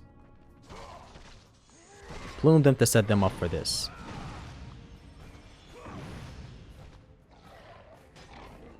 That's that. We jump, jump, jump, jump, jump, jump, jump, roll, roll. We break this pillar. What I do is I grab these fiends when close to grabbing, and I attack with Might of the King Shockwave from afar. I look at the hit counter to confirm whether I hit them or not. If they get close and sus, I use Chronos Rage. There's gonna be something fishy that is gonna happen in this encounter, as it dragged way longer than it should have. So see, this one is gonna get taken out with Chronos Rage. What is gonna happen is I'm gonna block the explosion and then a projectile. Very scary. Grabbed it because it was in range. These girls are dangerous with their projectile. That back there was extremely scary. Had she aimed the projectile to the ground, I would have taken damage. But she aimed it straight towards my block. Here she comes, block it. These explosions are blockable, the Siwi explosions. We bring this down. We equip Chronos Rage. We go to the middle. Pop, jump, jump. That's the encounter. Very scary encounter. Very scary encounter.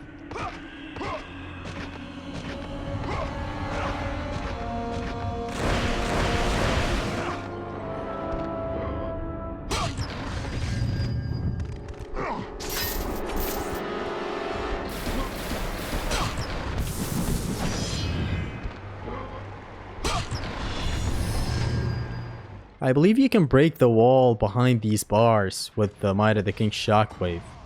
Because I break it here through the wall. And I don't know if the fiends spawn or not if you do it through the bars. See how lovely this attack is? And it doesn't like get downgraded with difficulty or get affected with difficulty. It is that great. The fire itself. Because you have a special deep hit for this Barbarian Hammer special attack. If you do the bonk, the L1 and triangle from up close, and it hits the enemy itself, it deals extra damage. A sort of deep hit, in a sense. Same deep hit as the Nemesis Whip in God of War 3. The same deep hit as the Blade of Olympus Divine Retribution Lasers. It's gonna see some nice use at the end with Zeus's boss fight. So coming up next is gonna be some very interesting encounters. They're kind of difficult.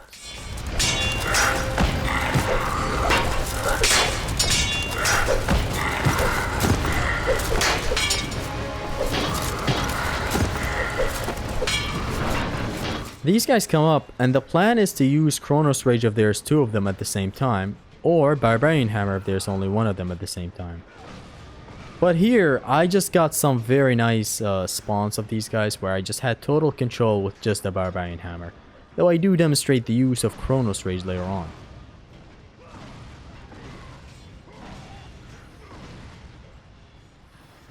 God of War 2 has a difficulty to it that is...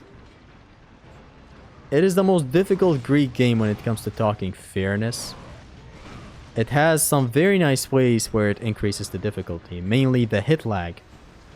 Your blades slow down as you're plowing through enemies, making it slower to reach other surrounding enemies. So it's a very interesting way of increasing the difficulty of the game. I go back and forth whether I love that fact, that hit lag thing, or hate it, but I am more so lean towards not liking it very much in God of War 2 because there's just a lot of hit lag. Like with a weapon like the Barbarian Hammer, I would understand it, but with the blades slowing down, then again, it's a memory issue. The PS2 could not handle your blades going through all these enemies at the same time. Hell, it's in God of War 1 as well, but to a way lesser extent. By God of War 3, the hit lag is gone, except for the Nemean Cestus, which it's fine if it's there. Like I'm just saying, imagine the hit lag if the Nemesis Whip had it. That would have been horrible. So this guy, we approach the upper right corner and we attack. It's a safe spot. Attack with T1 cancels. T1 is triangle 1. Boom. That second hit of the heavy, I let it linger for a bit so that it fully connects. I can cancel it as soon as it taps the enemy, but I don't do that. It deals more damage if you let it linger slightly. Look at what I do here. Boom, bam, and it hits double. Come back to the chest makes the guy go to sleep. Going back to the corner is very safe, and attacking it. Simple as that.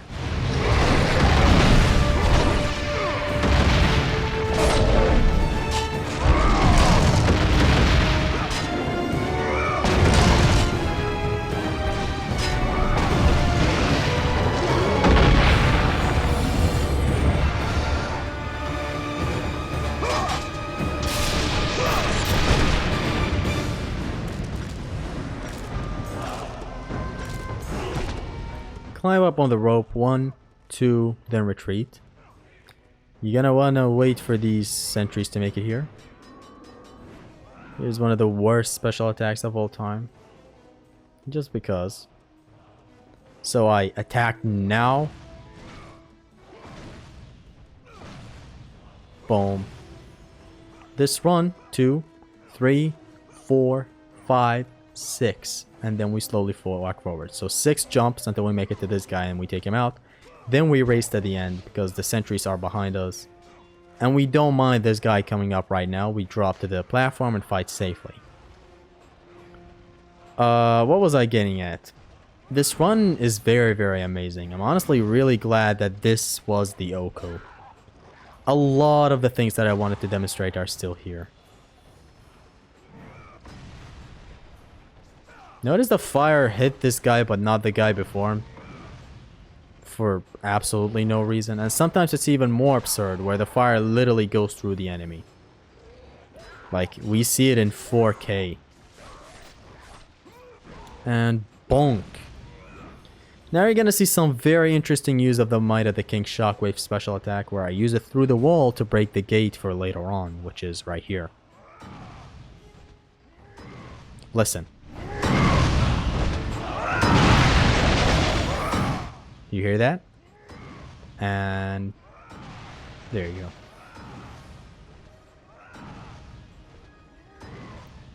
I will use this attack like this right here as I'm demonstrating to attack enemies through this wall. So we slow down time, go forward, jump, spawn these couple of enemies by getting on top of this platform, retreat, climb the wall for the chest. And these guys are goners. You could jump to speed up this shimmy, or whatever you call it. But this is an OHKO and I don't want to risk anything.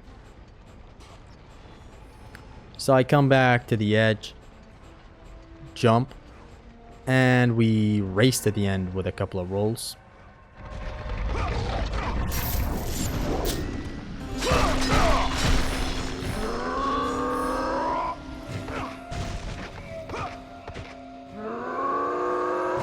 None of the orbs mattered back there that we broke the statues and got them from, because none of them actually counted. We approach our next boss, or mini boss, or whatever you want to call them, which is gonna be the Cerberus Bastard. We take the golden fleece from him, and it's gonna be a crucial tool for our victory today. Because the slam itself that you can do off of its berry does not deal the craziest damage. What brings in the money is the half collision that it causes. It causes a knockback, and all these enemies flying towards each other in the air, dealing 25 damage to each other in the air.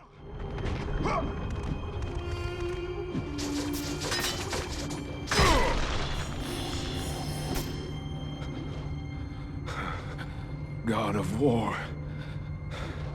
Jason. That beast took him. All our men are dead. Jason has the fleece. You must save him. The fleece is the key to Medusa's temple.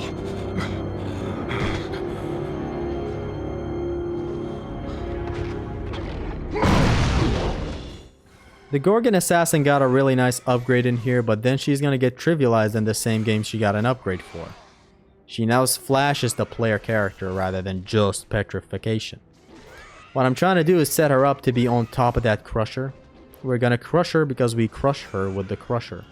We have a crush on her, so we crush her with the crusher. Basically, we crushed her. That crusher crushes the crushed up Gorgon.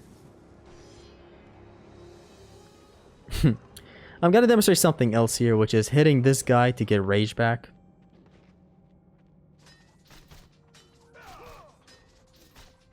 Whenever the hit lag happens with your blade, it means your rage is getting built up. But I have max rage. I mean, like filled up rage. I don't need to do this anymore. Though I could have turned off rage back there and demonstrated it better, but it is what it is. We drop this guy here. The crusher gets janked, like most sections of the game. We break it. This guy's gonna be interesting, so pay close attention to my blocking and attacking.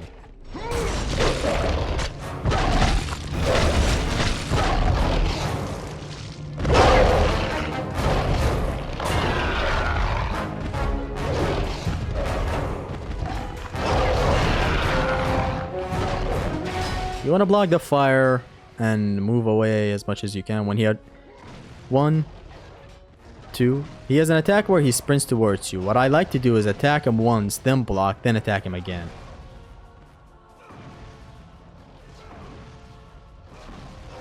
I usually don't get this close when he does the fireballs, but like this time I decided to. See, like I usually stay far away, even though it's easy to punish him from up close. I'm just scared. Look, look, look. 1 block. 1. Just like that. It's all a bunch of safe bonks with the hammer. Every single attack from this guy is blockable other than the fireballs. Yes, even that.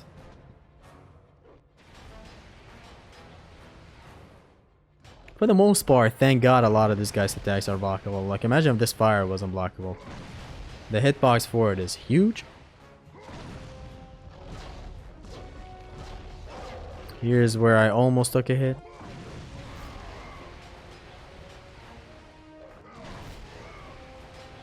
There's gonna be a lot of close calls in this God Over 2 OHKO, so prepare for mini heart attacks, okay? As I did while playing. Bonk. Bonk. Bonk. Very basic fight. From afar, a bunch of these, and I can even do a Might of the King shockwave like that.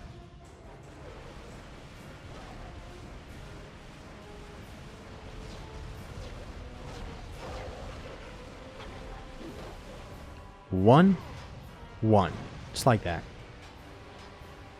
It's a really nice punish. I usually am way riskier when fighting this guy, like getting close when he does the fireballs and whatnot, but not here.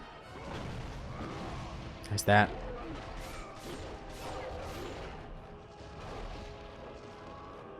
Open up, give us the arm. There you go.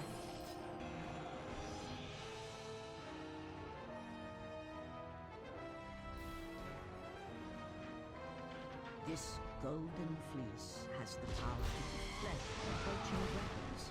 A simple back roll after pulling that lever positions you straight on top of the projectile. Straight in front of the projectile. Circle makes these guys back away and do the beam, and every Gorgon is trivialized from this point on. Boom. Bam. I love this attack. You ever had a special attack that looks so beautiful, man? The Might of the King shockwave is that. Kratos does a very beautiful spin to like charge up the power of his slam.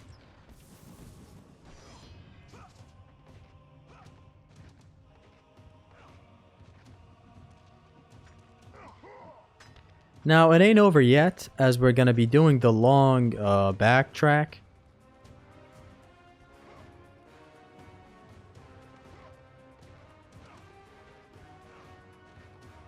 The backtrack is necessary for our victory. We need the Phoenix Feather that we're gonna get from the backtrack and the Gorgon Eye. We don't extremely need the Gorgon Eye. For all I care, we can even like miss that Gorgon Eye that we're gonna get now. And the one would still be fine for the most part. So we come back over here for the complete backtrack. Like this probably my favorite backtrack of all of God of War. The fact that it's totally optional. Lifting this heavy gate that is for some reason heavier than other gates. Here you want to sprint or, you know, roll, I guess, really fast. You don't want to fight these guys, very scary.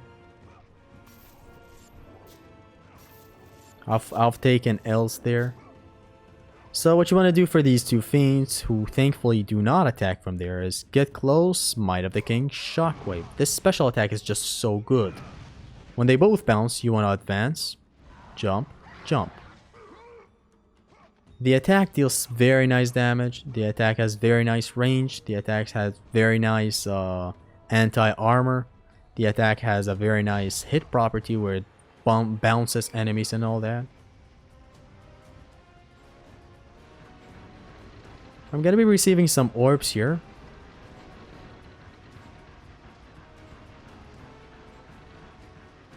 Because enemies are dying on the other encounter. See? The encounter far ahead with the conveyor belt and all the traps and spikes is active at the moment you enter this spot. So the sentries keep on dying. It's loaded in. Just the open world aspect of God of War 1, 2, and 3 in its combat. It's like it's a specific type of open world combat that I really love. Open world in like a different sense, of course.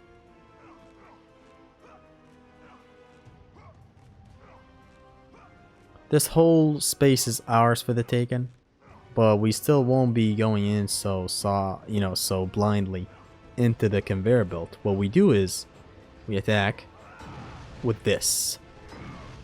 4 enemies through the wall. They don't even know what's hitting them. Truly one of the most wonderful special attacks. Like, the utility that it has is very beautiful. I just wish it was more consistent and it hit enemies every time I used it. I've ran into some horrible situations using this attack in the OHKO. So we keep this up for a little bit. We keep checking the area with the fire. Using our ears, we know if an enemy is getting bounced or not. Now is the perfect time to move on. I believe there's still some enemies here, which is fine. I attack them instantly. Boom. And it's over. There were still some enemies here, but it's not like it's a big problem. I wait up to see some enemies, other enemies, you know, spawning in and whatnot, but nobody spawns, so I can safely come ahead and boom. The build up on these petrification walls is insane. Like, they are very, very powerful. They screw you up. Like, to hell with your hidden, you know, res health bar of petrification. You're like petrified in half a second. Their build up is very powerful. But it can work both ways. It petrifies enemies way too fast as well.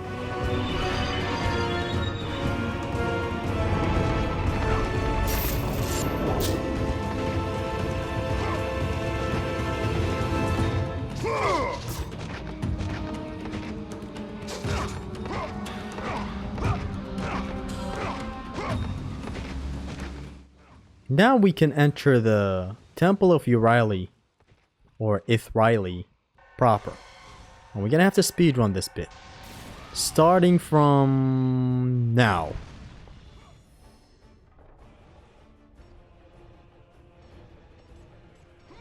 One roll, two roll, bonk, bonk. 1, 2, 3, bonk,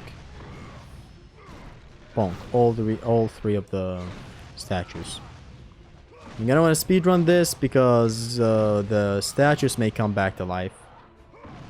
And the next bit is important if you make it fast. Like, you gotta make it fast for the best effect in that encounter. It doesn't make or break, but like, kill this guy, jump with your back to the ladder and block.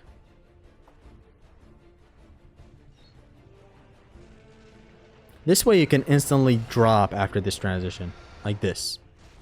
And 1,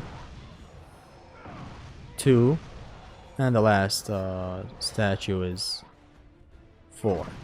3, sorry, not 4. So what I do here is safely attack these guys.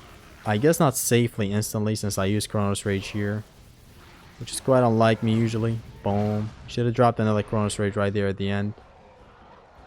Overall, in here, I safely attack with the Barbarian Hammer from afar. I lure enemies, attack them with the Barbarian Hammer.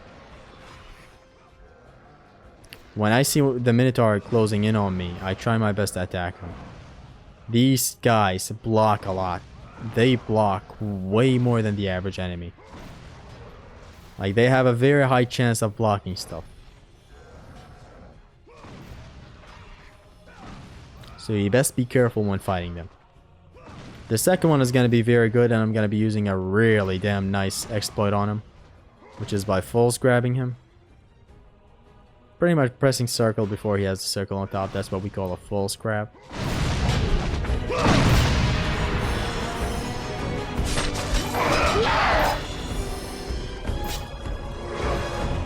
Only this guy left. We bonk him a couple of times, but when he does a sus attack, grab L2 to trick. Boom. Boom.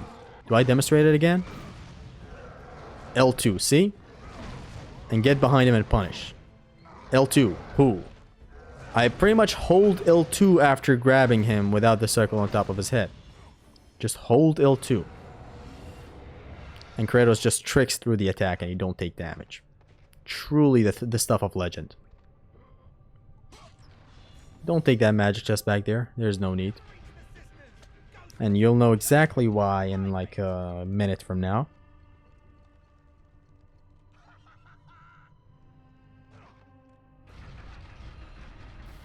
Adding all the music to the background sure took its time, especially near the ending stretch where I never ran into the problem of running out of music to use. Thank God there's a billion songs I can use from God of War. But using the proper song is a problem. We roll after using a bunch of Might of the Kings on these guys. Did you see how lovely that special attack is? Take the Red Orbs chest and the Phoenix Feather chest.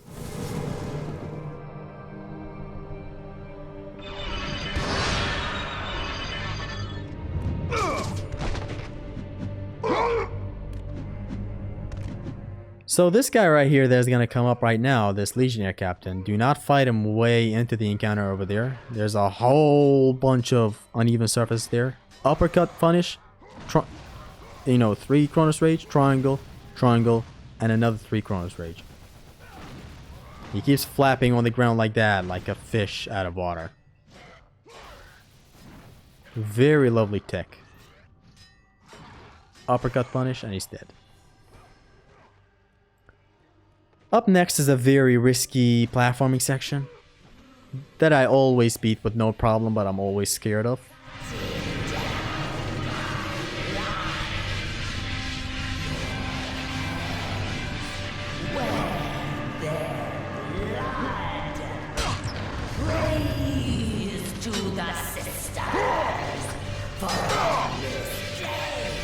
So here's when we go, when this thing is on the right, then we can jump forward like this.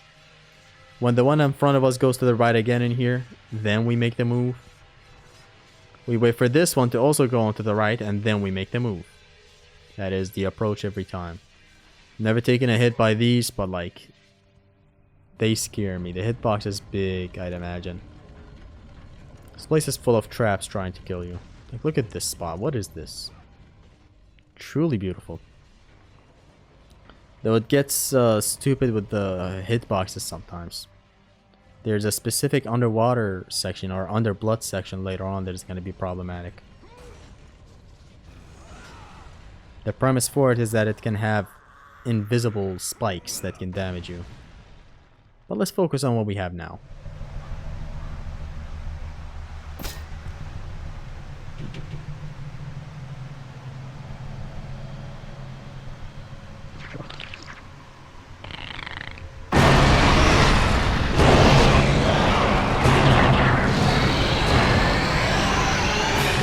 Block this, come over here. I'm gonna lure her to that corner. Then, I'm gonna demonstrate some nice tricking here. Right here. That attack is unblockable. So you get to this corner after luring her there. She's gonna try to approach you, and you're in a total safe spot and do as I do. Boom. Boom.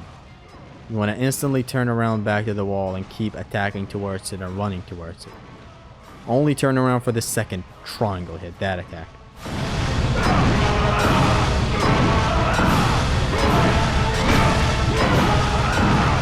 She's gonna reach her first breakpoint. Boom. I think one more. Do not let the second hit of the Barbarian Hammer linger, as I taught you in the Titan Minotaur fight. Because it increases the chance of her starting to suddenly attack.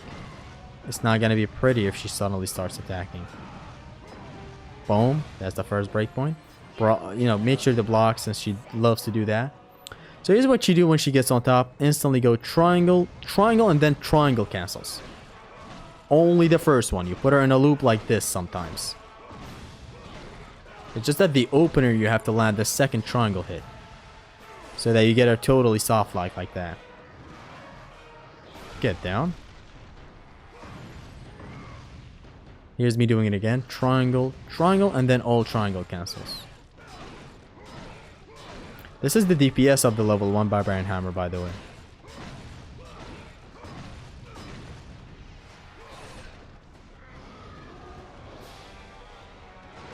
Again, you retreat to your corner. Resident Evil 3 Nemesis style.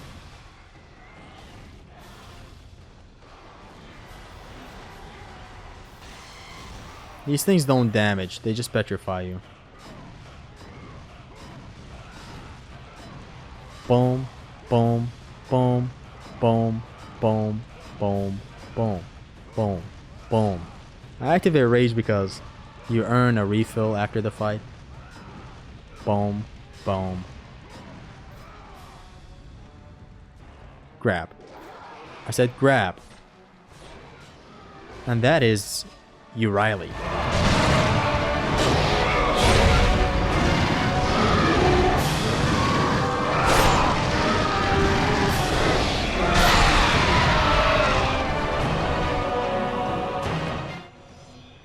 Congratulations, as the run is now the easiest thing in the world.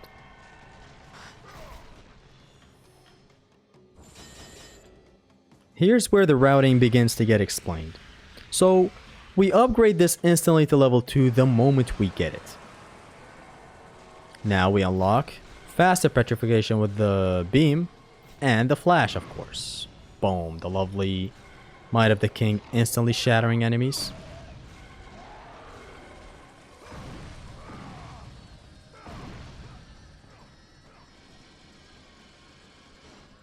The routing goes very beautifully.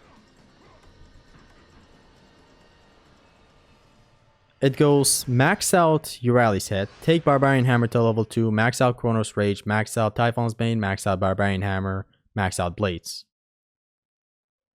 That's how the routing goes.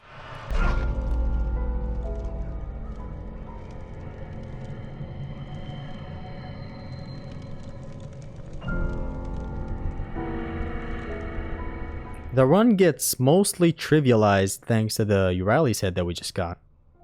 And I'm gonna be showing that, not just saying that.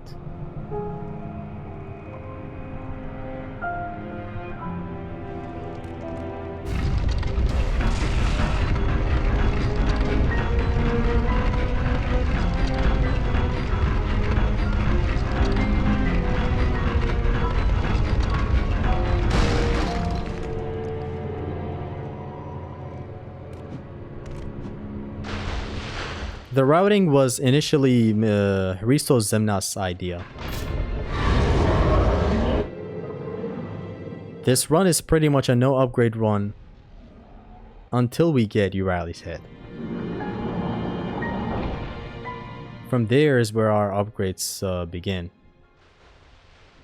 So shout out to Hristo Zemnas for the amazing routing idea. As I said, we max out Eurali's Head the moment we get it. Not literally the moment we get it. We're gonna max it out in a little bit. We pull this lever and we move on. After maxing out the Eurali's Head, we upgrade our Barbarian Hammer to level 2. And then we take the Chronos Rage to level 3. Then the Typhon's Bane to level 3, which are both max. Break this door beautifully, not underwater. Boom. Bam.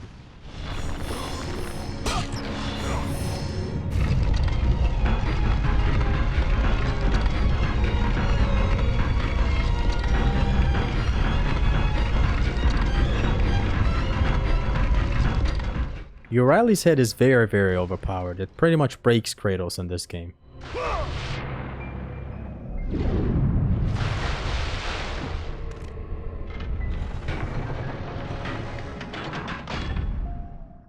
It breaks the game, but God of War 2 has ways of getting around things that break the game.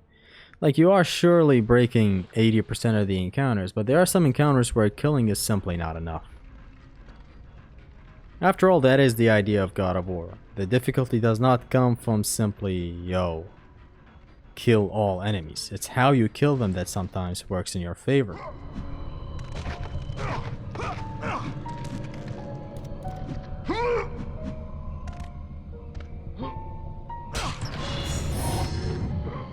While it is true that Eurali's Head literally breaks the entirety of the game, there are still some sections that scrape by. Like, what are you gonna do against bosses or segments that are not just the enemy?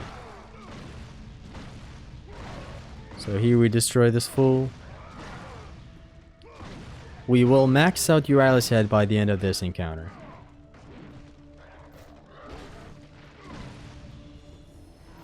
When these guys spawn in, use the Amulet of the Fates. Boom. Might of the King. You want to make careful calls here for everything. Use as much of the amulet as you can. You do not want to smoke against 3 of these guys. Girls, sorry.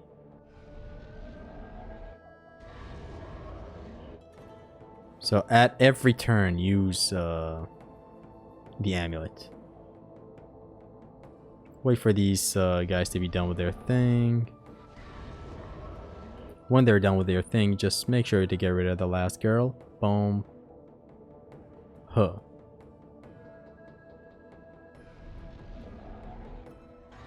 Lock that. Boom, boom. I still made it for the grab at least. Die.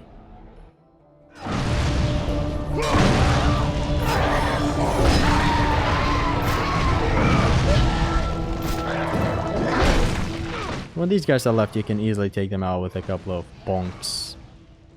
Bonks to the face.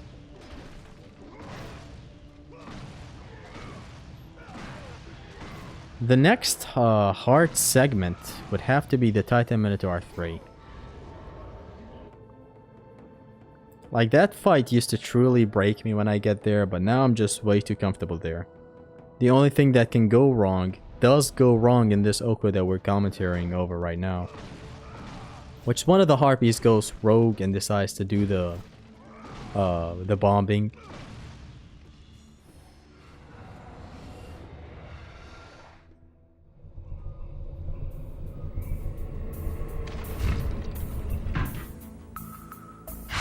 So starting from here, I'm gonna max out Uraili's head, and it's gonna truly become one of, if not the most broken tools in God of War history. And that's not gonna be just for the Gorgon's Rage 360 petrification, trust me. Like, the beaming is gonna be way more powerful than before. It's gonna just petrify fools in like seconds. Milliseconds even.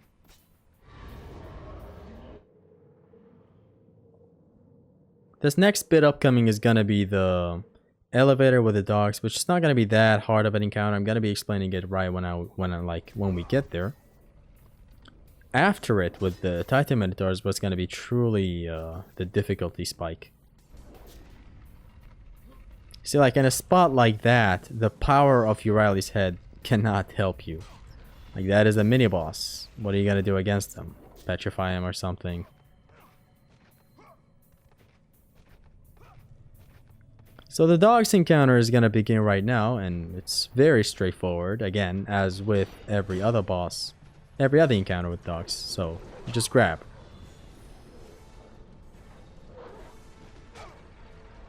You do want to be careful on when you want to grab, but not that extremely careful. It's nothing crazy scary or whatever. So what I like to do after clearing the first wave that fills up the elevator is, I like to stand right here, 2 dogs spawn in. The first one spawns, I want to be in his aggro range, but not very close. So that the next one spawns and I grab the next one. So I grab the second dog and I hit the one ahead of it. Like, don't grab this one, grab this one. Boom. And then go up close, 1, 2. And repeat this for like 5 more times until the gate is fully and comfortably open.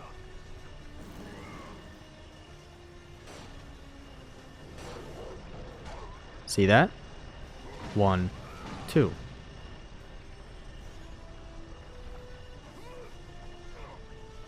You do the same thing. Boom. This game has like 2 elevator encounters that are puzzly and tricky like this. So this one and the skeleton encounter later on. And here you go again. Boom. So this next time I stand right here, since it's pretty much over. Lift, jump, and you still want to go by fast. Do not stop. You want to camp here and drop these guys with Uraili's head. See how fast it petrifies these guys?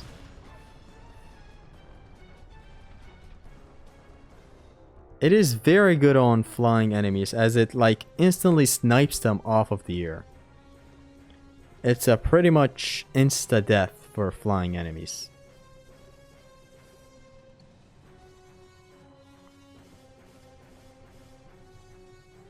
Upcoming next is going to be the third Titan Minotaur fight, and it's going to go by very smoothly. One hiccup is going to happen, which is exactly what you don't want to happen, but if it happens, we have a way around it now. We got some plan B if the Harpy goes insane. What I do is I start his aggro and all that, and then I instantly retreat to the chest so that he goes back to sleep. I camp here and take out the harpies. The same strategy as the first Titan Minotaur. I'm sorry, this is like the second. Have I been saying this is the third Titan Minotaur all this time? I stay close until it doesn't attack and then retreat to the chest. It is dangerous if I instantly start retreating and it throws a boulder or whatever. Kind of messes up with the flow of the entire strat. See how I linger near him at first, then I start my backup plan of backing away? Here's where this harpy acts a bit zesty, look. It escapes this, 3 Chronos Rage for total iframes, and then do this. 3 Chronos Rages back to back, you have very few frames where you are vulnerable. Very few, like 3 frames in the entirety of the time, maybe. Here I wait for the harpies to spawn at the same time, which they do, which they approach, would they both die? Advance. Boom.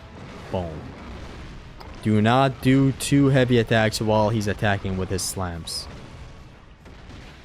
Because you get pushed back and the safe spot is no longer a safe spot. And this is basically over. I swapped to the blades instantly so that after this grab, everything is fine and dandy for me to roll forward.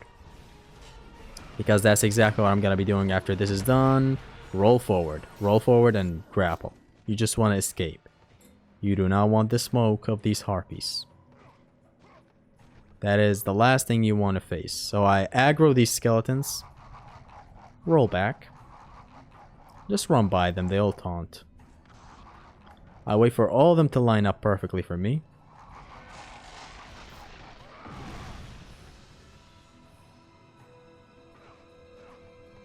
That is the most satisfying thing in the world. Every time. You can also do like a full collision, but like why do that when you can do the petrification strat that I just did? It is the best. A lot of red orbs and you instantly wipe all of them out of existence. It's truly the stuff of life. So here we do the backtrack to the chest. After getting these chests, we're going to be able to upgrade our Barbarian Hammer to level 2, which is going to be quite insane when upgraded to level 2. Take this chest. Then the not infinite, a lot of red orbs chests. God of War 2 has a lot of really nice backtracks.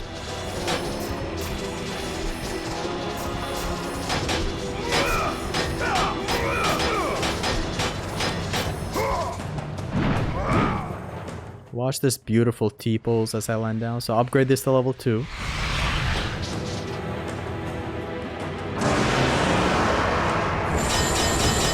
Watch the T-pose. Did you see that? Now the hammer's at level 2. The fire is still unaffected. It's not upgraded. It is unaffected by modifiers. That's why it's like it does not get nerfed the higher the difficulty, or you know, vice versa. We take the magic chest up here because we're gonna backtrack quite a lot here. So prepare. You saw the Haristos Zimnos God of War 1 backtracks. In here, this is gonna be the equivalent.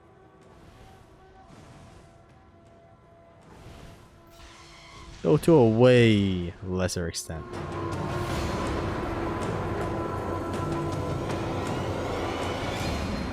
The hammer at level 2 makes a lot of life easier, just generally dealing more damage. It's way too powerful right now. And at max, let's not even talk about it. So here I do a double jump, then Might of the King Shockwave. These guys get off screen, that's why they don't instantly attack. So I roll forward and fast towards the archer. Grabbing it, tossing it with X, not square. Drop here, do the same thing. Travel to the next section. Flash these guys quickly. Boom. They're all petrified. That's that. I retreat back here. Grapple. You need to be careful for this grapple. One slip up and you're dead.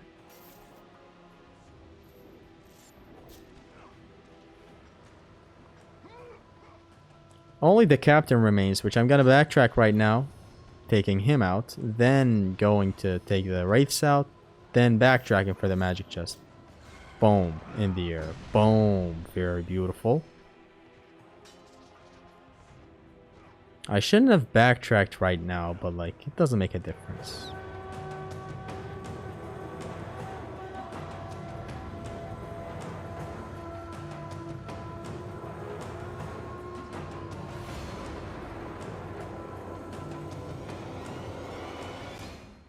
We have one more backtrack to here.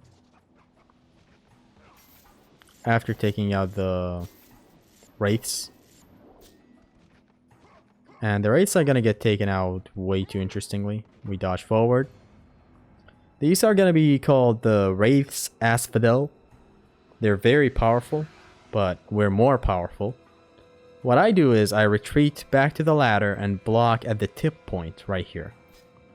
They attack, I'm blocking. If they don't attack and their eye gets broken, which is what we want, we proceed by flashing them with Euryal's head like this.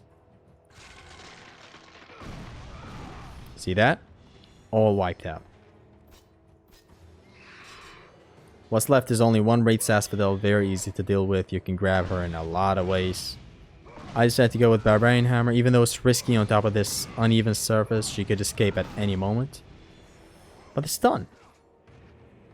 And now, even for the little bit of magic here, one more backtrack wouldn't hurt.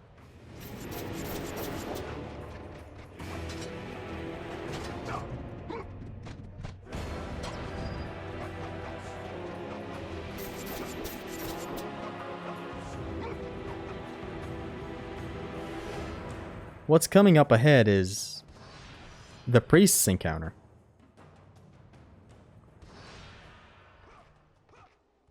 Which thankfully goes by pretty well.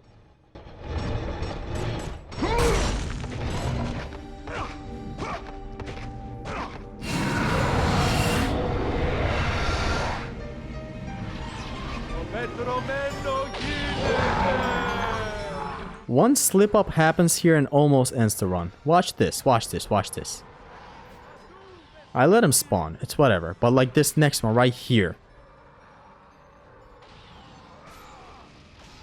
Like a couple of frames later, and I would have died.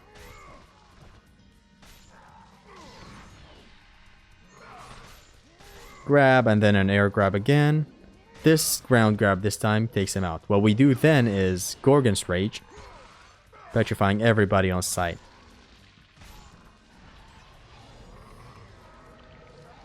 Boom. Bam. Couldn't make it to these guys. I should have advanced rather than Might of the King Shockwave. I just flashed these two. Be done with it.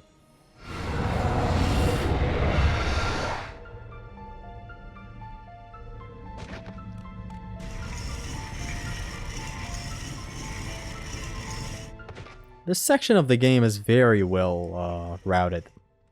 All the strats are just working so well in harmony together. Every backtrack is just so well made. Every encounter is so well executed. Because, like, I don't know what to tell you. Frankly, the execution is not that difficult. What I do now is not backtrack to the chest instantly. Matter of fact, I don't even take that chest yet. The magic chest before the priest's encounter. Roll forward a couple of times, spawn the sentries and the harpies, then come back here and just camp like it's Call of Duty Ghost. See how easy all this is?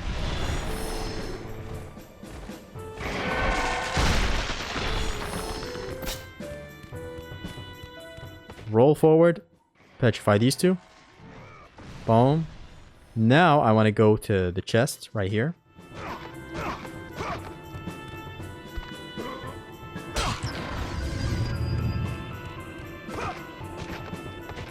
It is time for the most anticlimactic hype battle of all time. This fight ends in... let's count it. Just watch.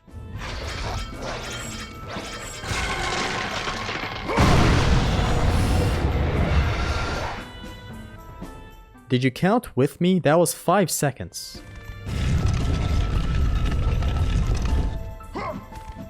Eurali's head is that powerful when maxed out. At level 1 it is not as potent and useful as level 1 Medusa's Gaze from God of War 1. But man, when it's maxed out, when it's maxed out it is broken. This is what gave us the impression that the OHKO is gonna be easy. We climb up, then jump down. These nymphs spawn. What we do is we come over here, then we come over here. We wait a little bit here. This is gonna make sense in a little bit. After staying here for a bit, we move towards the block again and climb up. The nymphs travel towards the platform on the left, on the far left, thinking I'm actually there. See?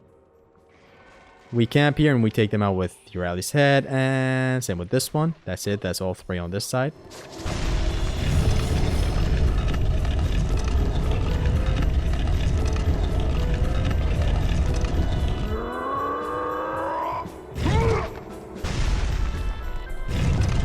Everything is very straightforward here. These nymphs usually, initially spawn right when you climb up on the ladder.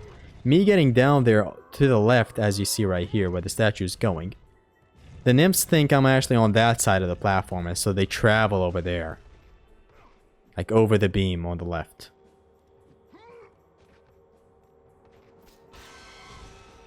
And so I can just easily catch them. These guys, I just basically route back to where I came from. Then take them out. It's all about camping with Eurali's head. The game just turns into a camping game. It is very easy. By the way, you can trick with Eurali's head the same way you can do with Typhon's Bane. It is exactly the same. Though better than Typhon's Bane, since sometimes you have way too little bit of magic but you can still beam, meaning you can still trick with Eurali's head but not Typhon's Bane. We enter this encounter by rushing forward here. We camp here, petrifying 3 enemies. Boom.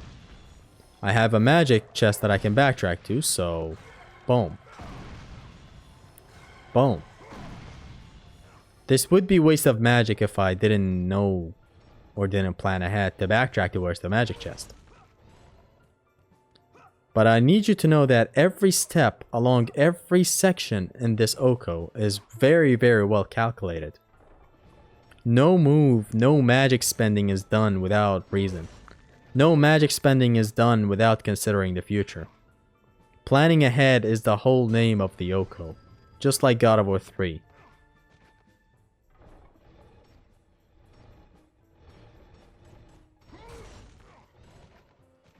So every extensive magic use may not make sense on the spot. But you'd have to watch what happens after to fully get the picture. It is a whole big part of the plan to beat the OHKO. It all feeds into one complete plan for the encounter after.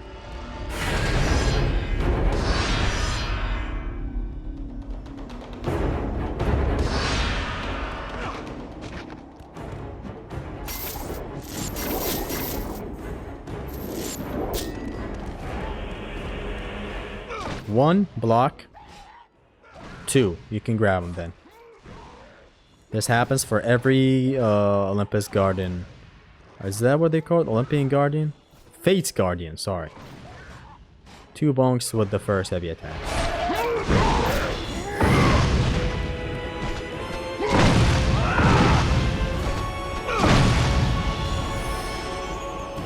We approach the branches right now, and the strat is very, very simple for the first ever encounter after crossing the branches. Slow down time. First we take the chest to get it out of the way, then we get to the first encounter. It's gonna be easy to explain.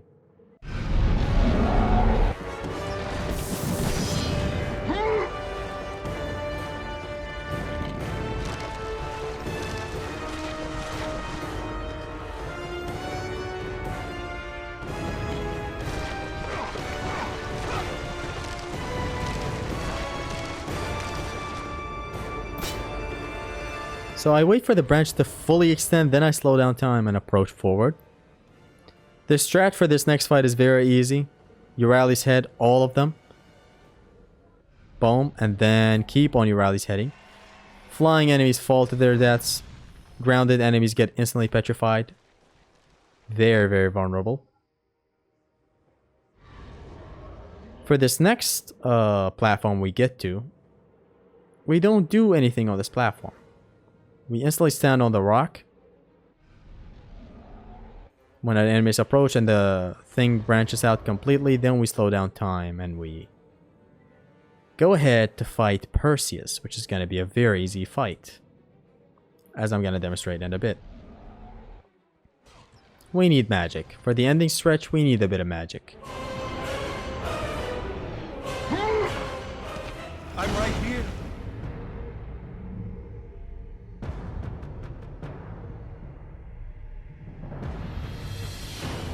Perseus has a rush attack that he does 8 attacks in, and I'm gonna be counting them for you guys to know.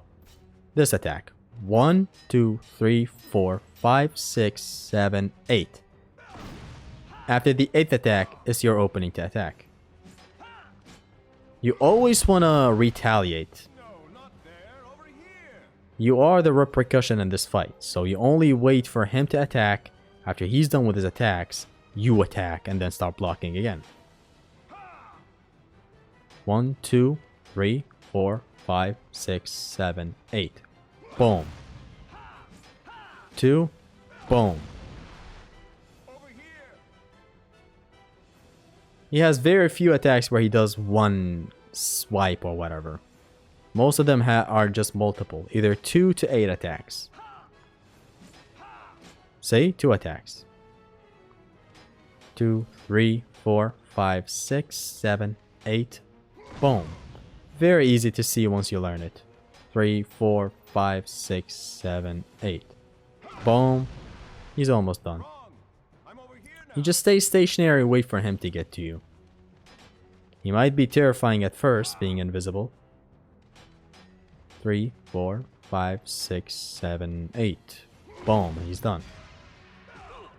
You squash the mask rather than taking it and using it as a gameplay mechanic. Boom, very slow check. Again, you're playing defensively and you let him blind you. Just start escaping this early on so that you can just get more and more damage on him this way. So like, you can avoid getting blinded by jumping and tricking over him, but you don't want that. It is better to get blinded. You can dish out this, boom, boom, even the second hit sometimes. It's easy to escape, boom. There's a strat of shooting him with Typhon's Bane to get him knocked back towards a wall. You want these wall splats in here. It'll make sense in a bit. Watch what I do here. Watch what I do now. Or actually, the hammer itself pushed him, but like... You wanna come back to the cover right here, stand right here so that he blinds you and you can escape it without getting shot by his projectiles. What you then want to do after he's done with his projectile barrage is approach with Typhon's Bane, hit him up to like 10 times, or 14, and it's done. It's like fighting a normal enemy. This guy is not hard. This guy is not even boss fight level, in my opinion.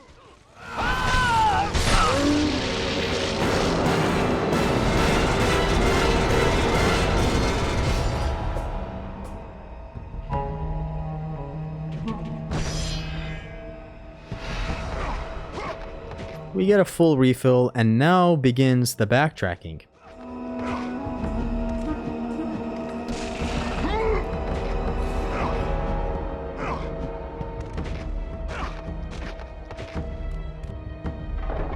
What is playing in the background is an unused block of the Forgotten music.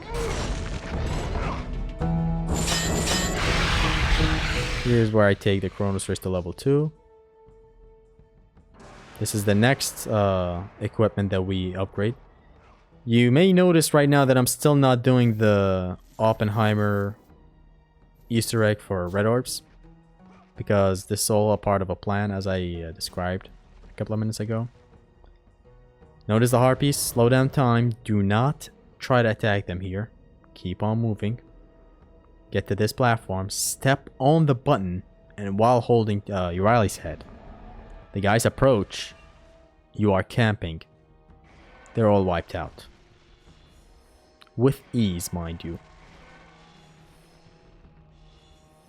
This is what I meant when I said this is all a part of a plan. Initially, when you see this, you're like, but what about the Easter egg? But then we're back here after the Perseus fight to finalize this whole detour we're doing here. Petrify these fools. Boom. Just like that. Now we can backtrack by going way back to the 3 grapple points. It's just that the jump is very risky for me to do 3 hours into an OHKO. So I just take the safe route from here and backtrack through here again. This next backtrack is going to be the Oppenheimer I Am Become Death Easter egg.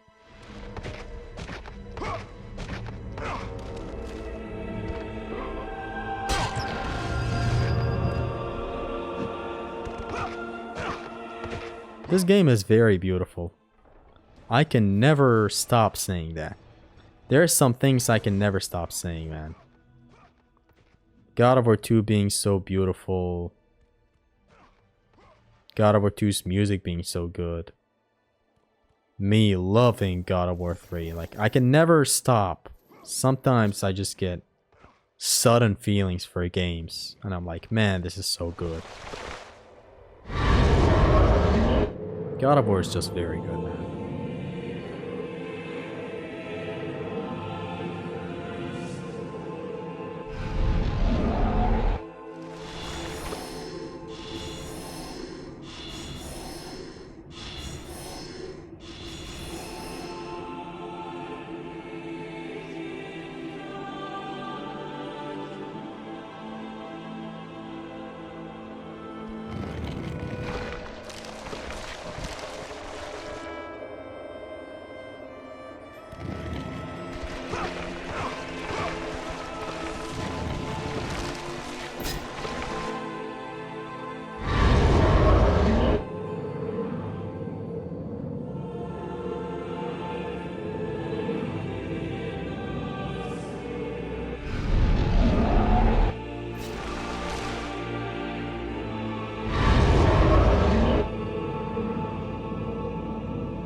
Two arrows each.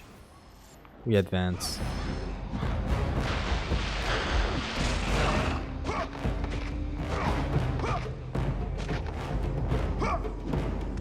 We're about to get either the... This is like my second favorite secondary right now.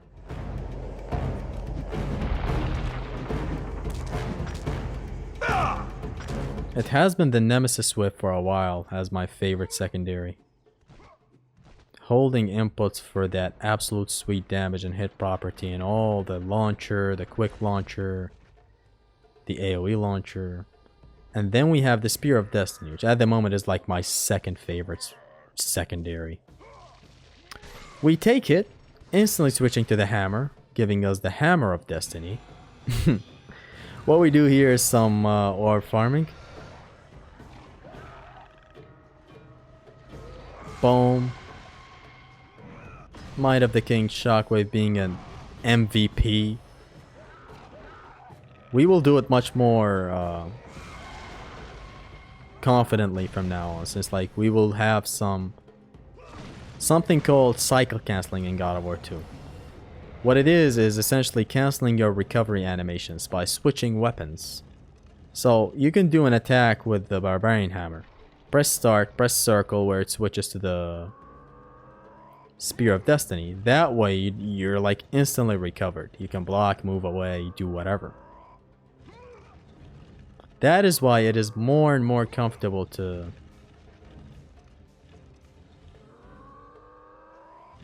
start doing Might of the King's Shockwave now. Make sure to take this chest now if you ever play the game. Otherwise the chest is kind of opened for whatever reason. If you don't take it now. So make sure you take it then and there.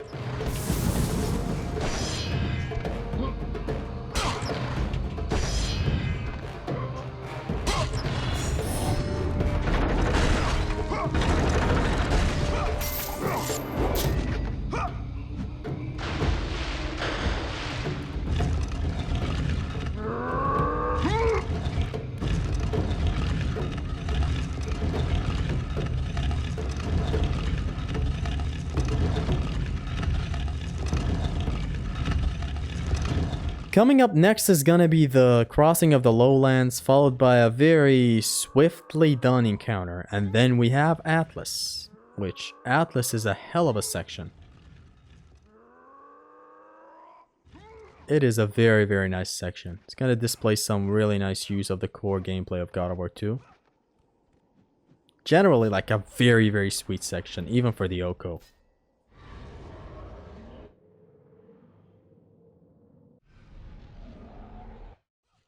This is our first ever health chest. Or maybe second ever. Crossing of the lowlands is your usual casual fun. Very nice spectacle. And as I said, some music is too good to be changed. God, this game is beautiful. Look at this skybox. How do you make this in 2007, man? This and Ninja Gaiden 2, very beautiful games, like in general from that era. What else was beautiful? Devil May Cry 4, that came out in 2008 or 9, also very beautiful. Devil May Cry 4 has a very nice art style.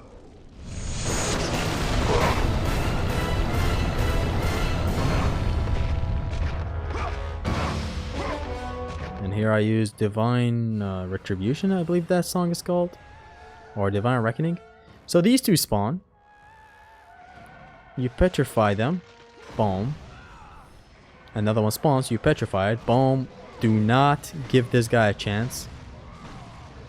Not that he ends the run or anything. Just don't give him a chance. You have a level 2 hammer and you know how to use it. See, you just bonk them away. If not, you gotta position yourself nicely against them and bonk them more carefully, I suppose.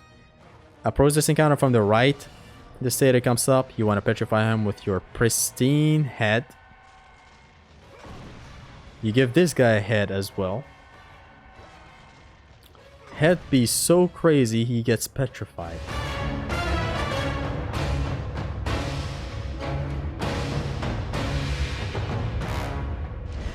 Flash, bonk, flash, bonk.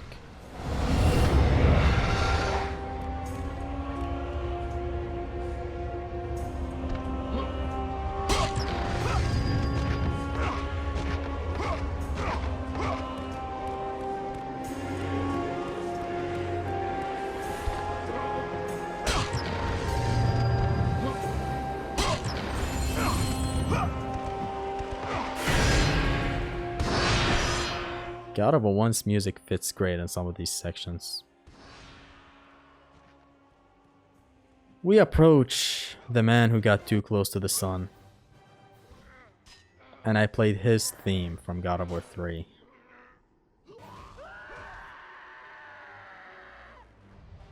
You can fail that QTE and still not take damage, by the way. I just wanted to practice my analog QTE skill.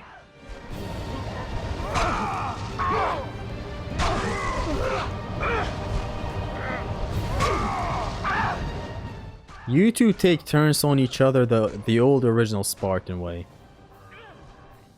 You give him the ultimate neck breaker with this one.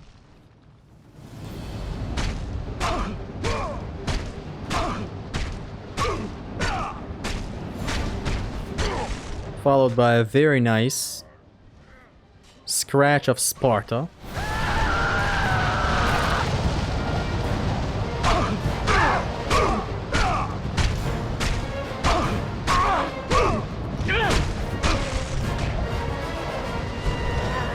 And boom, the cherry on top, the nail in the coffin. Perhaps the sisters have sent you to help me. I realize now. You realized wrong. Thanks for the wings. Starts one of the best sections of the game, Atlas. The Sisters' Temple is far above Kratos. You must get back to the surface. And this man is high out of his mind.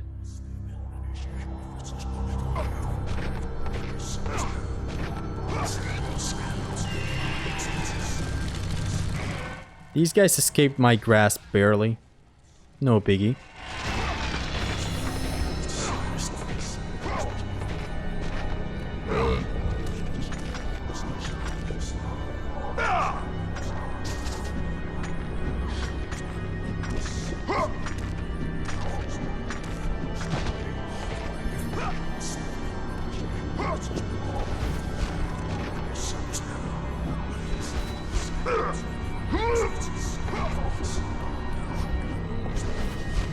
You get on the next platform after this, and you camp with Uriah's head. Take out these two harpies for safety. You can even skip them, but taking them out is safer. Do this careful long jump. You enter Atlas' anus, and what you do first is hold Uriah's head, surprise, for the right.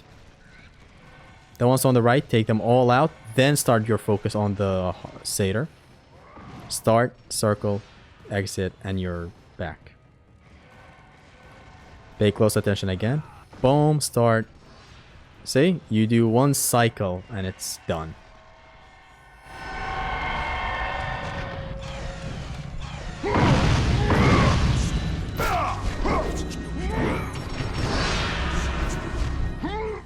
This high jump, I only do it to get to spots faster than normal. I don't use it to skip mandatory encounters or anything. Here's our magic upgrade.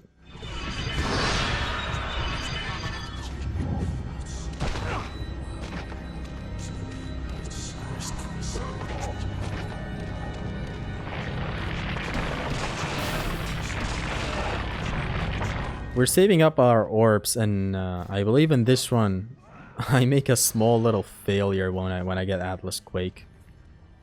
Here I take a break to kind of recollect myself to fight the Titan Minotaur 3.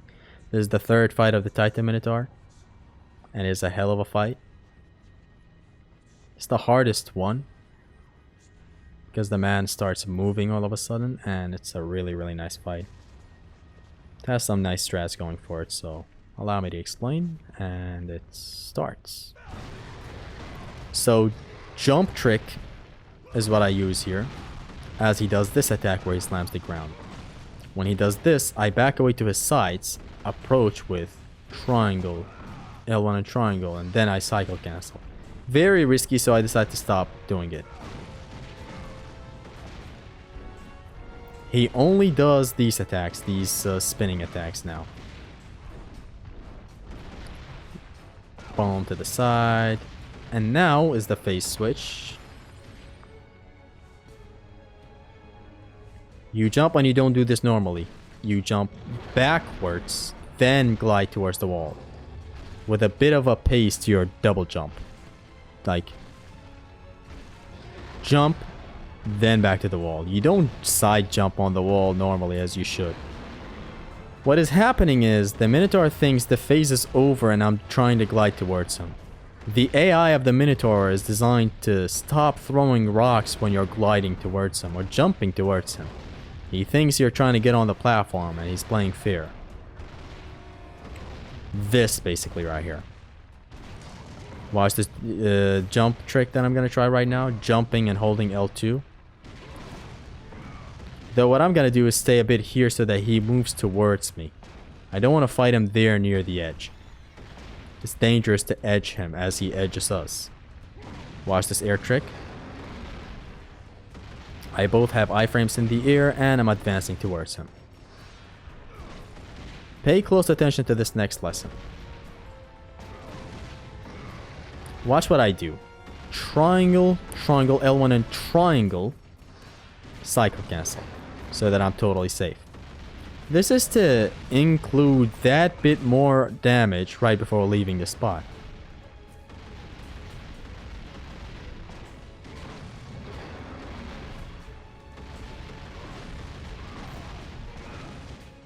And this is hitting as a deep hit, by the way. It's from up close. The hammer itself is hitting the guy, not just the fire, see?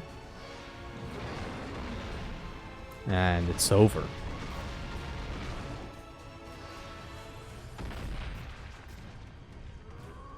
Very beautiful. Looks like a firework going on.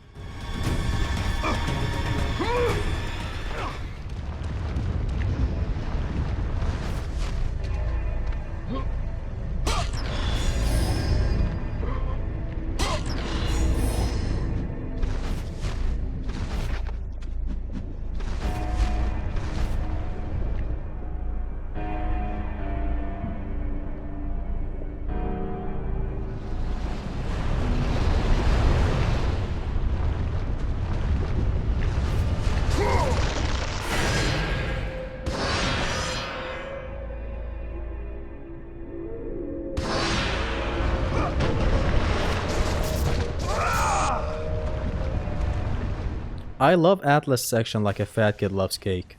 It is very, very amazing. The platforming, the variety in the encounter types, the enemy types.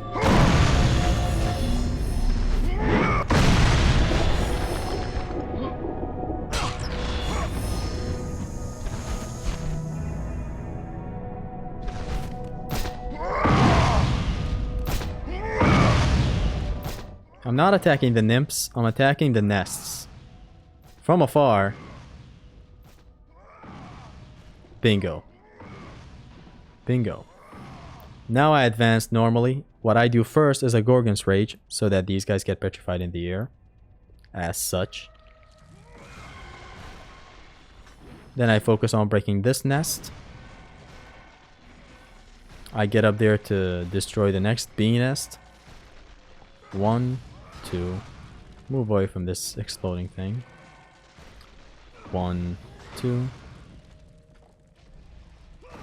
That's that. That's the encounter.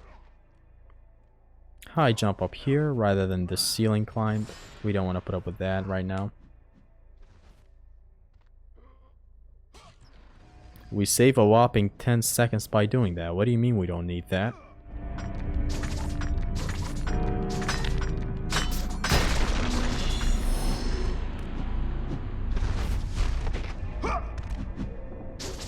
The only challenging bit that can get challenging for us right now is the Atlas lift, as it is challenging for almost every run category. But here we handle it like champs. And it goes by very well.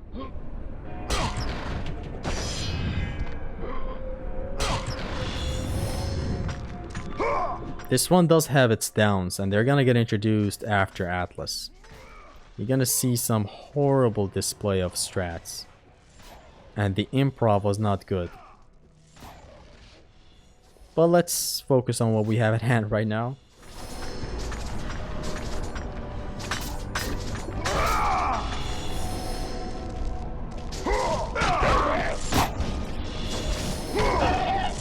God of War 2's focus on resource management is the best. It and God of War 3, in my opinion. And with resource management, I mean like controlling your resource to the fullest, all of it. The entire package, like saving up Phoenix Feather chests, skipping Phoenix Feather chests so that you get some later, that type of thing. God of War 2 and 3 does it the best. 2 does it better than 3. 2 has the Spear of Destiny that gives you magic orbs if you kill enemies while it's equipped. Equipping the hammer gives you rage orbs. See, like stuff like that.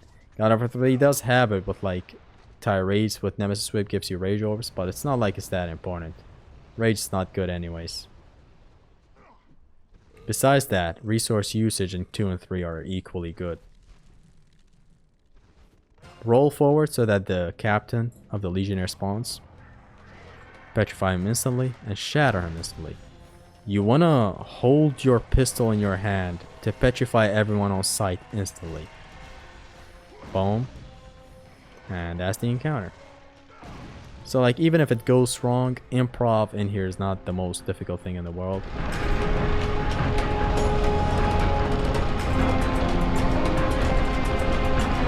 The whole encounter since it starts is basically a whole improv. You get thrown into the battlefield. Wait for them to align and then jump. Because I have oddly enough failed a jump here before. Not in an OHKO, but I just remember taking an L here.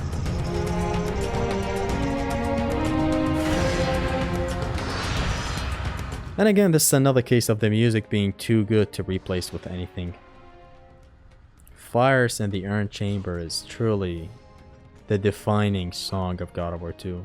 Maybe not, maybe Glory of Sparta is such. Glory of Sparta is like my favorite video game music. And God of War 2 has it all. The melancholy, the hype songs, the out of this world songs, the traveling on your own to an island song or whatever. Atmospheric songs. That's the best.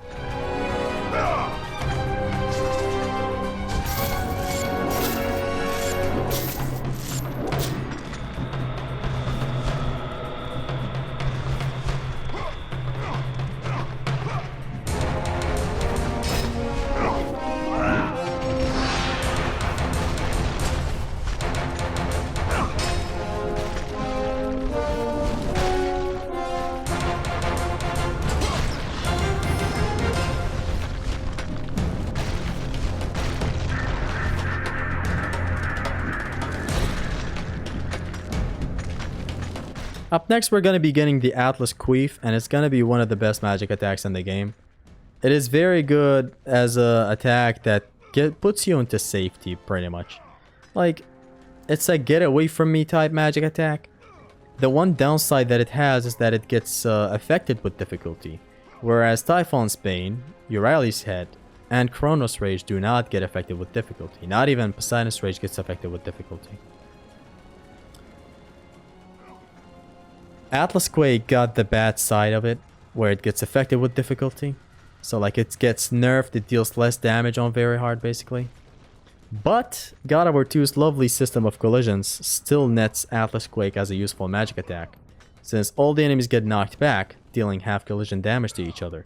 And it's going to be very, very extremely useful in a lot of cases. We climb up and we get the Atlas Queef.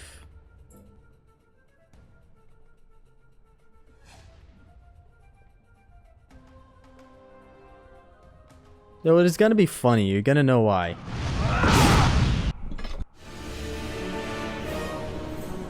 You dare show your face to me after what you have done? I will make you suffer, Kratos. Atlas! You must trust me! Much has passed since we last met! Why would I ever trust a servant of Zeus? Because I seek to destroy Zeus!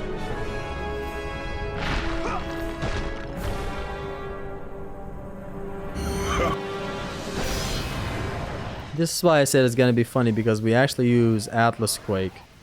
I mean, Kronos Rage, sorry. Instead of the freshly given Atlas Quake.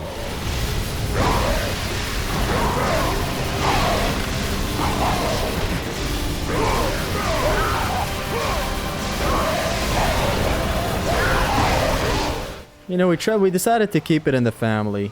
Kronos Rage got passed down from his grandfather to him. You know how it is. Though the tragic part in here, I guess the Greek tragedy of this OHKO is not getting 2,000 hits right here. Look at the hit counter. Look.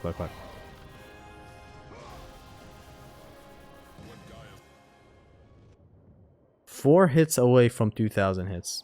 Pretty much missed 500 red orbs right there. It's not a big problem. I'm gonna get it with the next chest and upgrade Kronos Rage to the max. But then comes a very, very, very poorly controlled encounter that usually never goes that wrong. It's actually funny how bad it goes. But thankfully the improv wasn't that bad as well.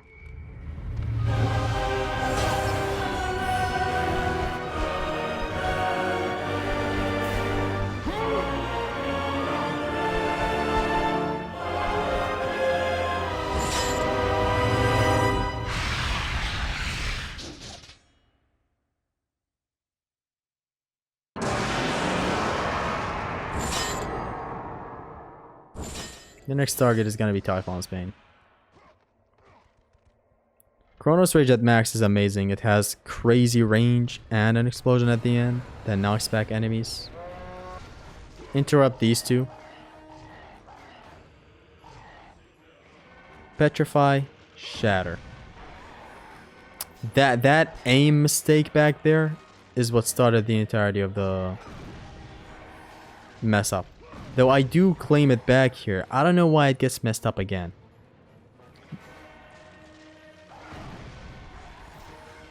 Like that flash. That flash happened because I was trying to do the Might of the King with the hammer.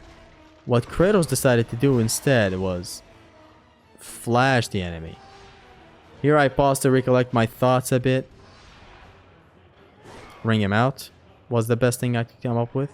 But then this guy starts sprinting instantly, so I grab him. Dodge away because the fireball is coming. Grab him. Try launching him.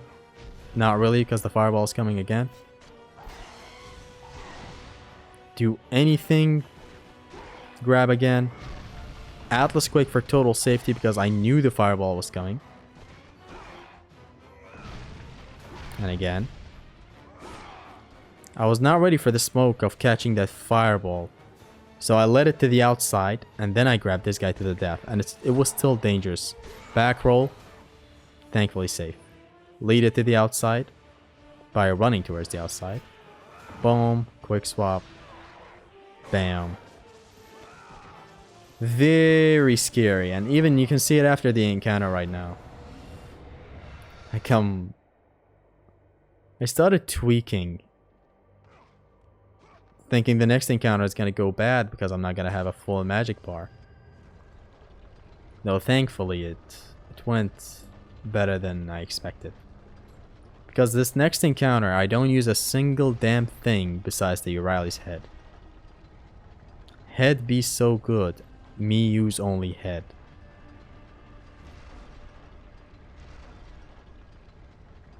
But thankfully it's gonna go well, otherwise if it didn't, this commentary wouldn't be happening right now. I still equipped Spear of Destiny in case I needed some improv because the reach for its launcher is amazing.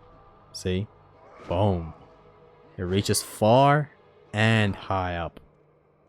I believe it reaches higher than Nemesis Whip. Let's start.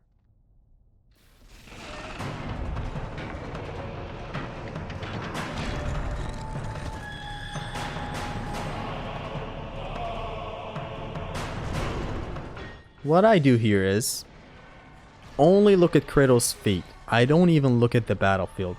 It's all in my foresight. What I do is only look at Kratos' feet. The moment I see spikes below him, I move to a safe spot. I haven't memorized the patterns in here. There is a pattern to it. I look at Kratos' feet, move away when danger comes.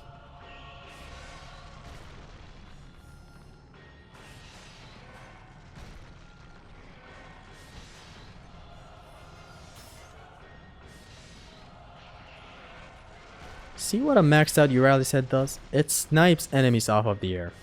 They're instantly petrified. Like it takes less than a second.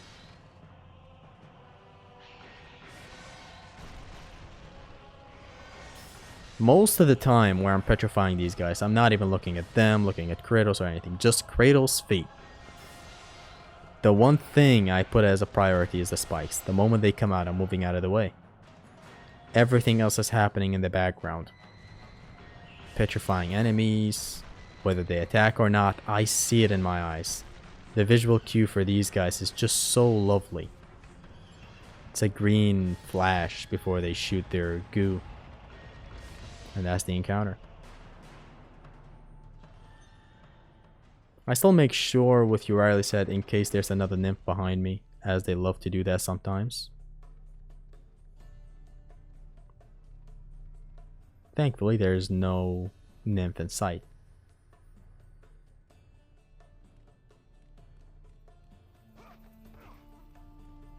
We continue onwards to the East Auditorium, where the translator resides, where the 3 waves of protecting the translator starts. It's gonna go way too smoothly, thankfully, as I got pretty good at the section from all the practice that I did.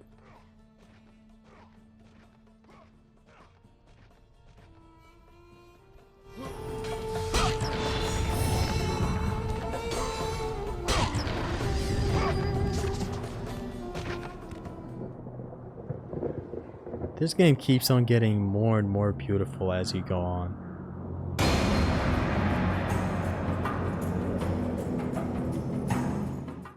This game looking this beautiful, man. It's a total crime. Look at the sky. Look. It's just beautiful.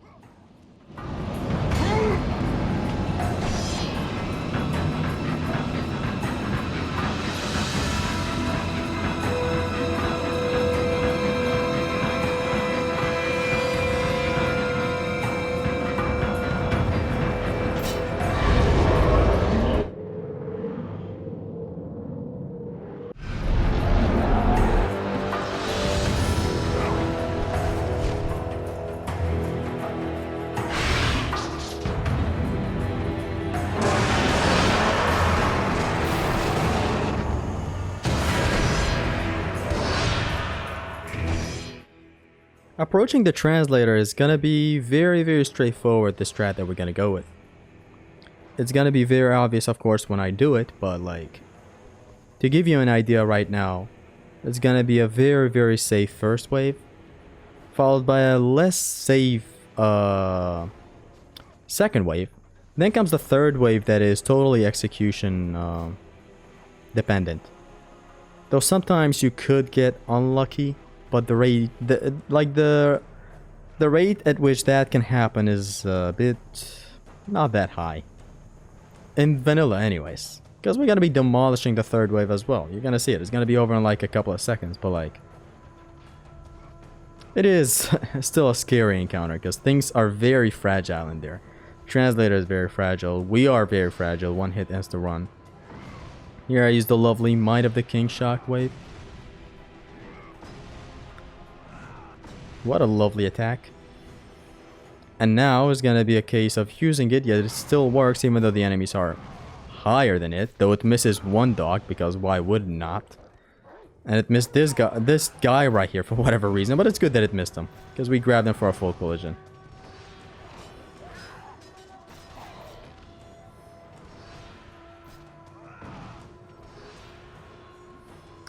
See how I do it without being scared?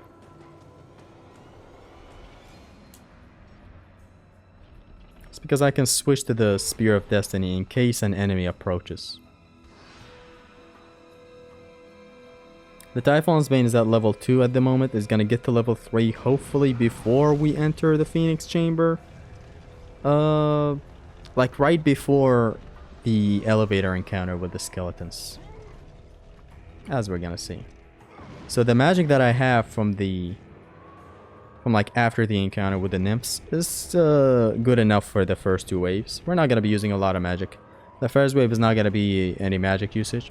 The second wave might see some magic usage if things get risky. As an improv, we just do the Atlas Quake. That just pushes everyone back. We position the rock right here. Pick up the translator. Come to the gate exit. So what we do is we drop this guy after going back a little. Then we pull the rock. And it's a totally safe and free encounter.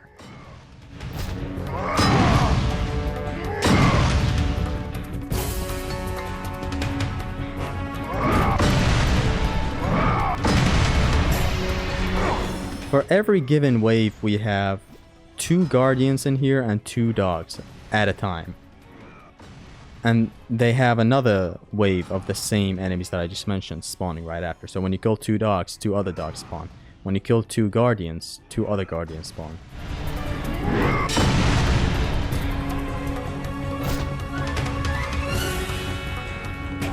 It's gonna be a bunch of me checking with the Might of the King Shockwave. It is the best attack for this type of fight.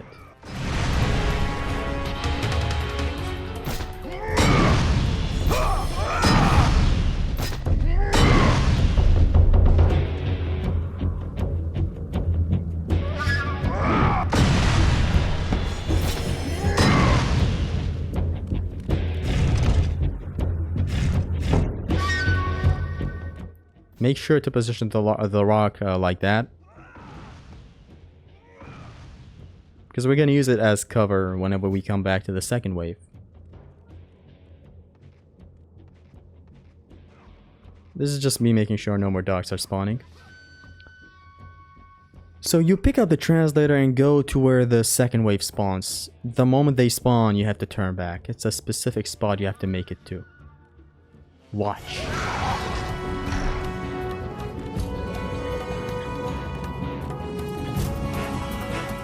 A very quick retreat. This is good for every challenge run you do. Boom. So you camp here with the Spear of Destiny. When enemies arrive, boom, you shotgun blast them. Have collisions.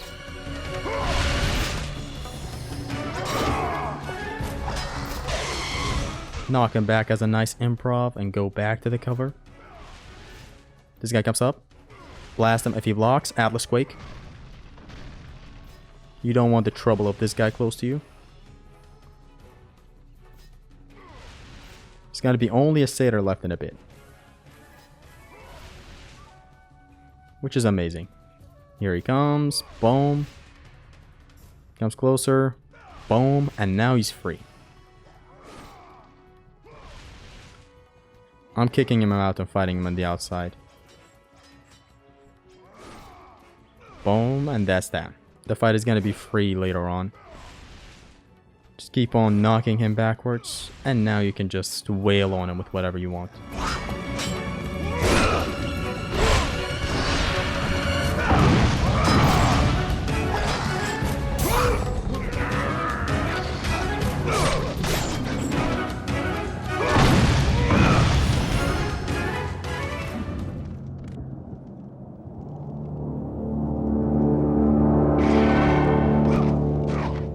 The level 3 hammer made good work out of that. Now we take the chest and approach the third wave.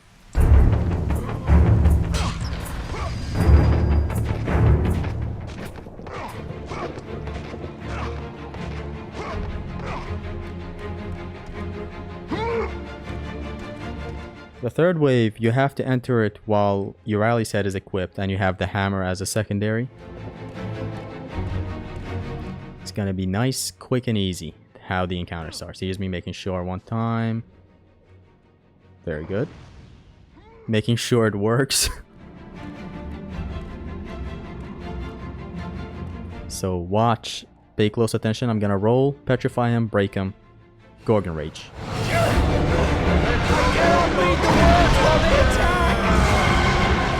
Bonk, bonk, Atlas Quake.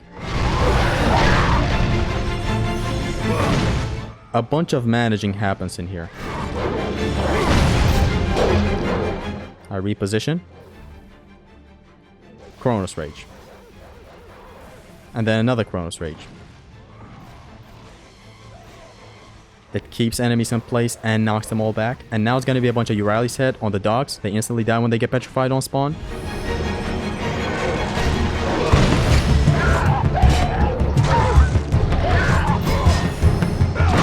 Very risky attack right there, since it knocked the Guardian down, but that was a full collision. Like, the translator was about to lose 50 health, but it's done. I have forgotten the words. That's that.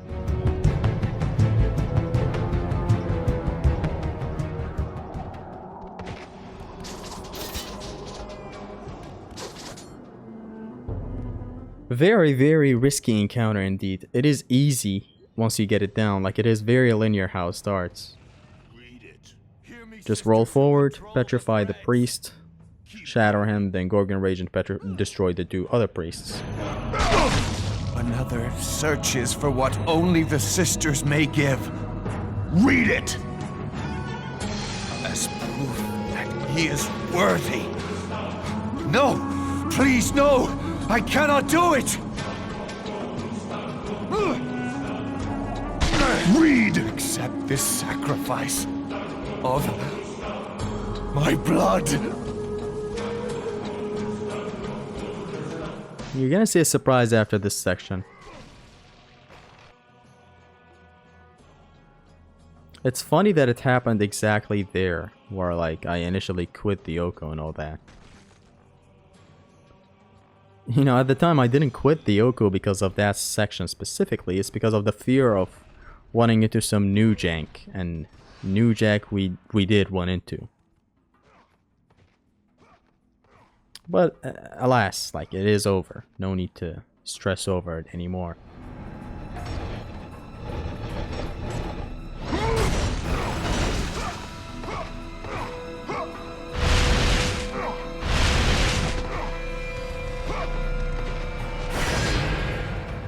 So me saving in here is a very, very nice thing that I did unintentionally, because what's gonna be coming up ahead is very funny as well. The game gets pretty much soft locked at that exact encounter, like the bane of my existence. There was no way to advance, and so I had to restart. But I still like did it in here, so worry not. I tried some way to get across it, but it didn't work. Looking back at it now, thank God it didn't work, since like me trying to get across it, I got hit. But the run is not over, of course, since like the encounter was defeated and my road was blocked, so like there was nothing else I could have done there. Even if someone goes and finds a glitch that allows me to go through the collision of the wall or whatever, it's still not intended. Like your way is locked with the spikes. Just to show you how much jank there's still to be discovered in this game. We just haven't discovered it. So I high jump over there and take that chest back there earlier. Then I take this chest to enter the encounter with full-on magic. As now here's the strat. Let's explain the strat. I have the Spear of Destiny out.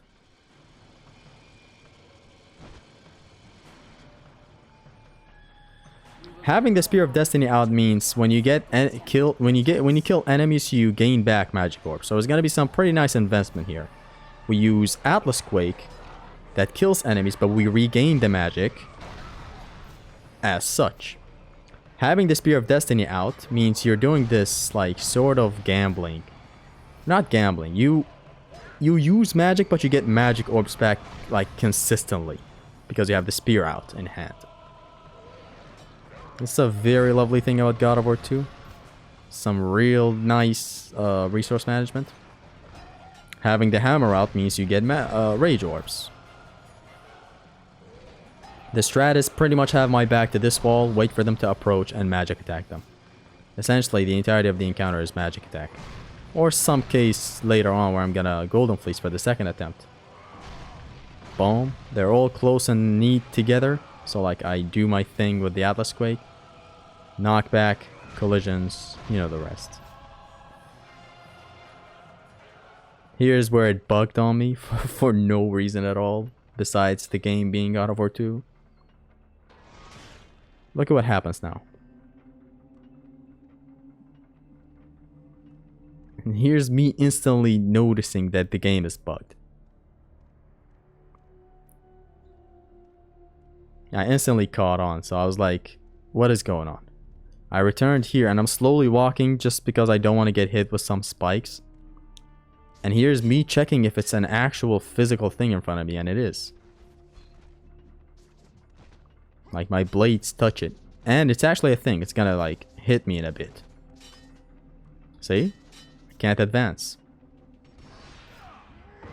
So before trying to do some high jump tactics over it and all that, even if it's possible, it's not an intended way. Like, there's not an intended way where this encounter ends. This encounter usually ends and the wall backs away.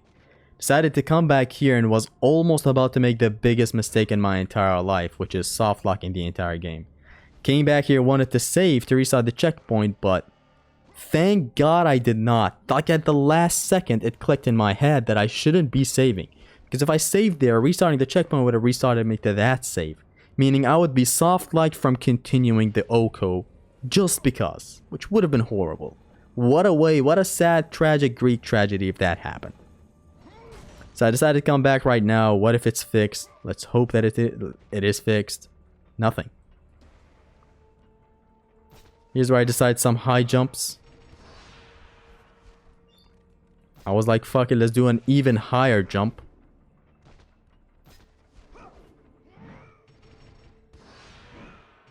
Now start gliding. Nope.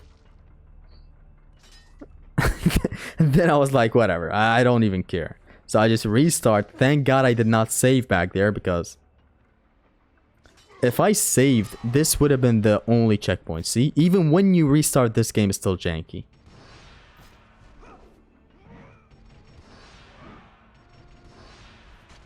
Like, what type of game remains janky even after you restart?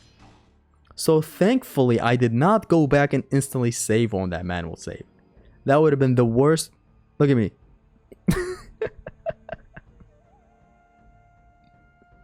Not a single word needs to be said. Just load up the manual save. Honestly, thank God I did not go back and save there, because like, imagine if the run just ended then and there. That would have been horrible. But thankfully it didn't. So here's me having another shot at fate, basically. The same approach again. Except this time, thankfully, the wall backs away and it doesn't bug out on me. Here's me doing this high jump. Taking the magic chest right here to have more magic when entering the place. Just funny, man. Like, the game seriously stopped having ways, you know, to stop me and all that. Like, initially it was the run killers. Okay, we're gonna get behind the run killers. We're gonna reduce their RNG. There will be attempts where we make it through. But then the jank came in and said hello. This game is very janky. It's crazy. I never knew this until I started the OHKO. I experienced some weird ways you could get janked out in this game. Again, taking the magic chest, equipping the spear for some nice investment with the magic. So a nice run for your money. Like, you retrieve back what you lose slightly. I believe how much magic I spend, I retrieve back, like, to an estimate, I'd say 30% of the magic that I lost. Here's me doing it. Which, even if I failed here, it would have been fine. I already won this encounter, but it still feels nice that I didn't actually get hit by the second take of the encounter.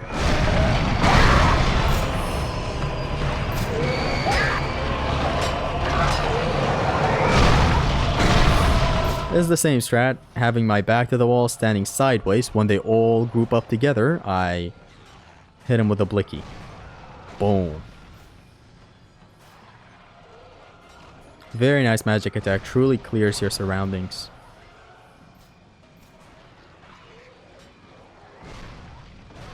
Here's the wall closing in. Here's where I have to boom, golden fleece. Because I didn't care if I even took a hit here. Realistically, I did beat the run. I mean the fight. Switch to the hammer. Bonk. bonk, and it's over. For real this time. See, this is how it's normally supposed to go.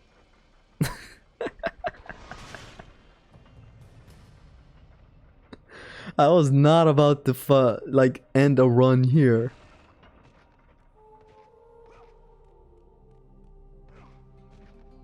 So thankfully that is over. That encounter, man, that encounter inspired an entire song. You know not what you do. There are things far more important than your revenge. This place is so beautiful. Just having all the gods lined up like that. Zeus did what he must to protect Olympus. Gaia speaks nothing but half-truths and falsehoods.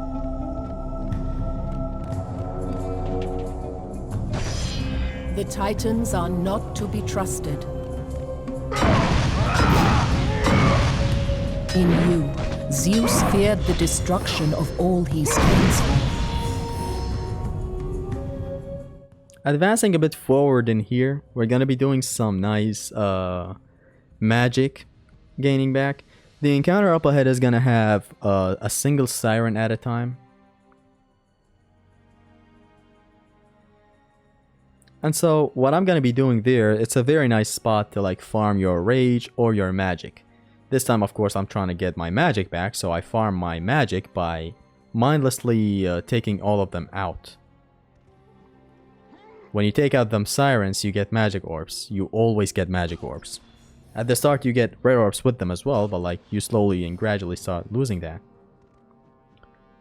And we needed the magic orbs. That's why I'm going to be only taking them out at the start of this whole encounter. You're supposed to sacrifice them with the fire and all that. That's the true way to proceed in the encounter. What I do at the start is just hitting a lot of them. Spawn killing a lot of them, really. Me, in here, I was even skeptical. I was even skeptical to save here. I was afraid the game is broken or something. But thankfully not, and the OHKO's done. Like, throughout this entire commentary, I'm always saying, thankfully, the OHKO is done, and I'm just commentating. Like, this is not something I'm gonna miss. At all. So this magic you get here, you're supposed to kill them with the fire and all that. And spawn killing them is easy as well. I just bonked them 4 times with the hammer. 2 complete set of heavy attacks. As such. 2, 1, 2. You can keep on doing this until your rage is filled up. Your rage starts filling up by attacking hitboxes with actual attacks that hit hitboxes. So like say something like the slam or plume, I believe it doesn't give you any rage. So that is one way to regain back your rage. Another way is by grabbing enemies. That gains you some nice rage. Like very, very nice rage. Essentially, I sped up this part because it takes way too long for me to get my magic back. Slowly but surely I do get all my magic back and move on normally with the encounter.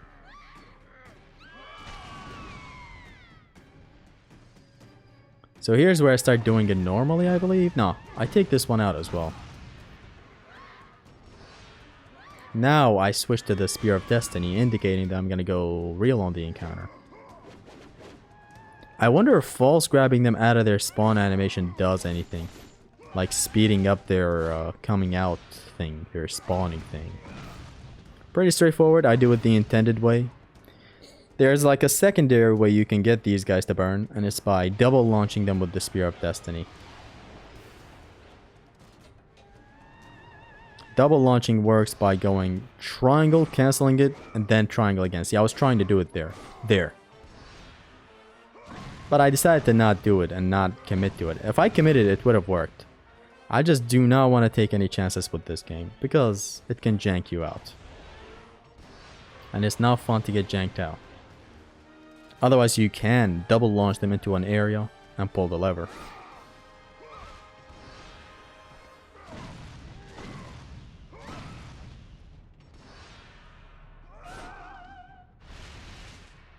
And that is the last siren. Up ahead is a very tricky section underwater. Or I guess under blood. The section can bug out and have invisible spikes hitting you in this first ever spikes you cross here. I usually don't restart if I get hit here by going totally fairly and still getting hit.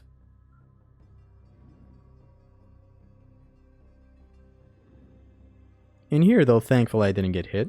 But if I got hit, I would have restarted because the section is bugged, like, as a whole.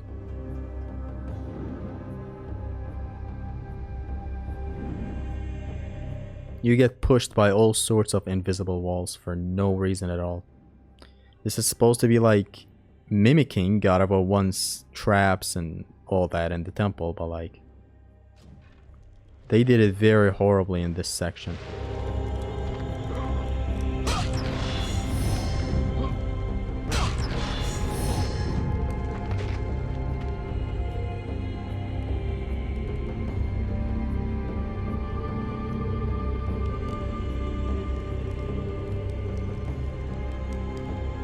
So this next bit of gauntlet, I'd say, is very, very, I don't know how to put it. It's kind of iffy. I break this with the high jump? Yeah.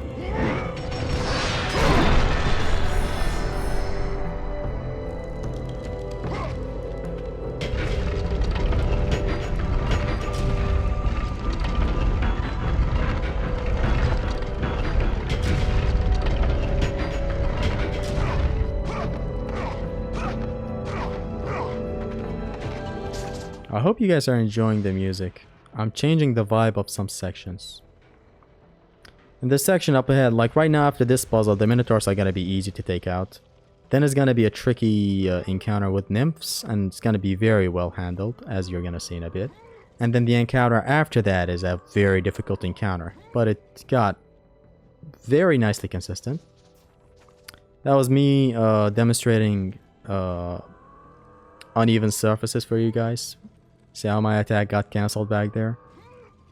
I don't know why I suddenly decided to do that. Here's where the fun begins.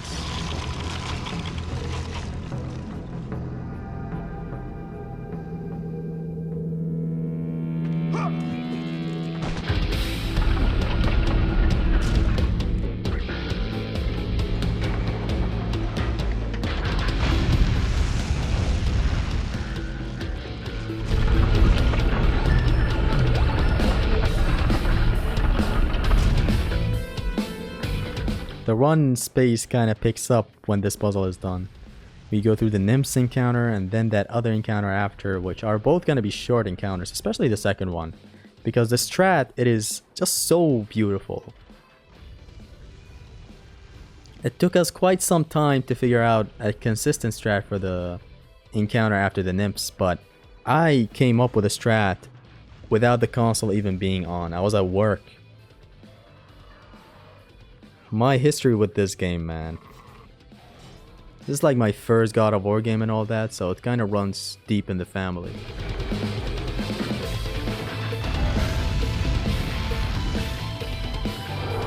So 3 fire shots from that Phoenix kills this Minotaur.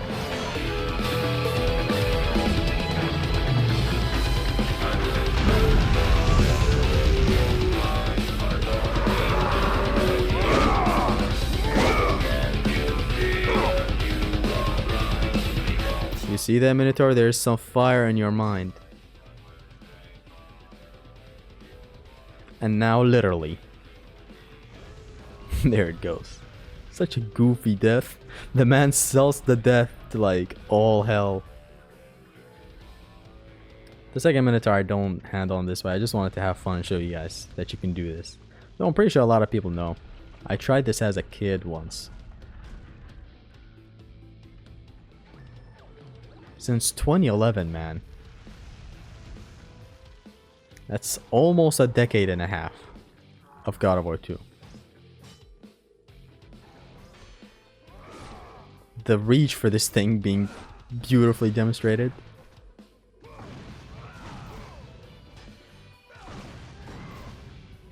Dead.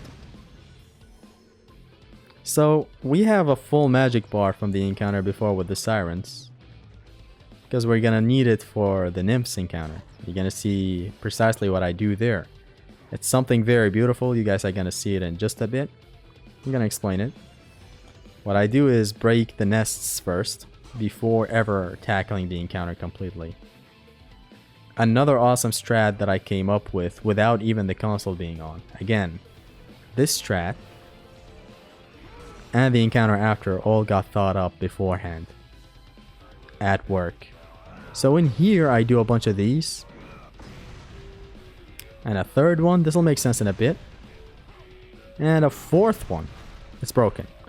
I broke the nest up ahead before the encounter starts, just like the Atlas section.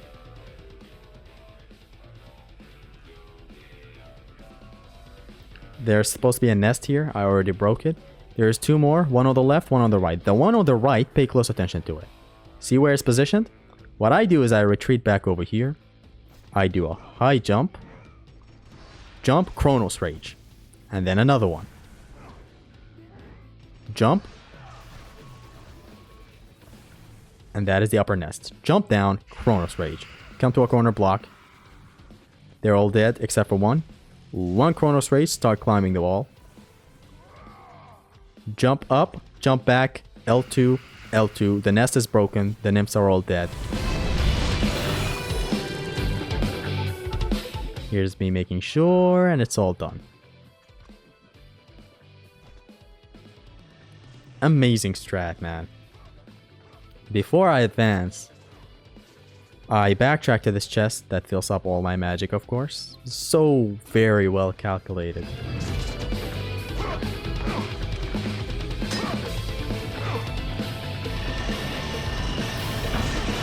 Now for the big encounter that is very difficult and got thought up without even the console being on. I'm in such a hurry to showcase it, as you saw back there. Like this entire run, man, I really wanted it to be done for one big reason, and it's to show you guys like the fruits of my training, basically. It is this fact with every encounter. So here's me approaching. Equip Chronos Rage and pay close attention to what I do. Hammer equipped. Roll. Cast Chronos Rage. The enemies behind me are gonna get flying, and then Gorgon's Rage, they fall and die. This guy, 2 bonks. Another Gorgon's Rage. Boom. Another 2 bonks. 1 bonk for this guy, and then another Gorgon Rage. Boom. Triangle, triangle, L1 and triangle, and now we're left with only one Fate's Juggernaut. Boom. The fight is free.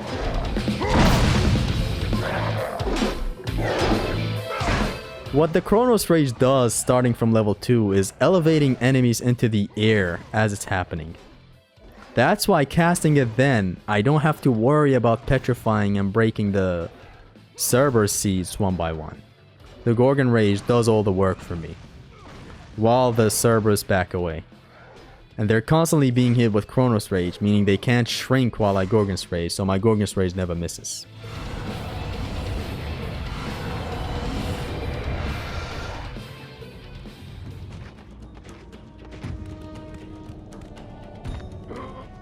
A thing of beauty that entire strat is, I roll at the tip of this inner circle in the middle of the encounter. It is all very well calculated.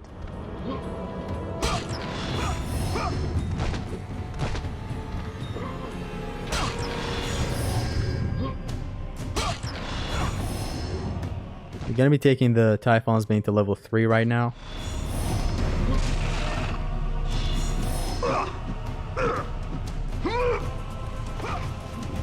Amazing, man.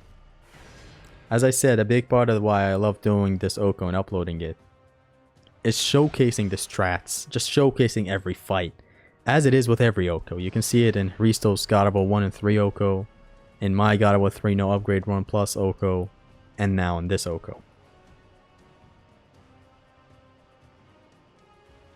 I do get intrusive thoughts of revisiting God of War 3's OHKO in vanilla rather than no upgrade runs, which should be easier, technically. But like, nah. Let's not start that again. I said no more OHKOs, meaning no more OHKOs.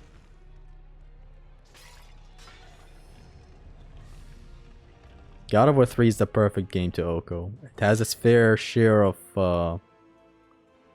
I wouldn't say it has its fair share. Actually, it has very little sections that can go bullshit on you, but... Just saying, it is much better than God of War 2 to OHKO. Here's the Typhon's main level 3. Our next target is level 3 Barbarian's Hammer, which deserves the 17,500 red orbs.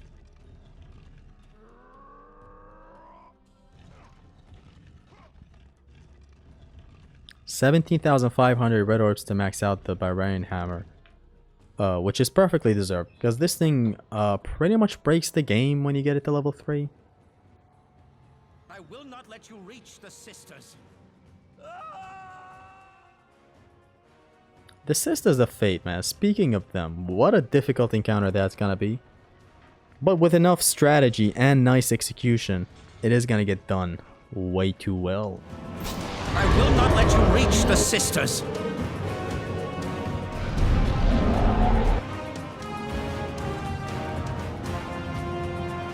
Read the words. Hear me, noble sisters who forge our destinies. Another seeks an audience to change their fate. Read. Read. The next couple of encounters are gonna be interesting to show. As proof that he is worthy. And by interesting, I mean funny. Oh, Kratos! This will be the end of us all! You must stop! This is your purpose. Die with honor. I give my blood to illuminate the way. Blood, you say? Good man.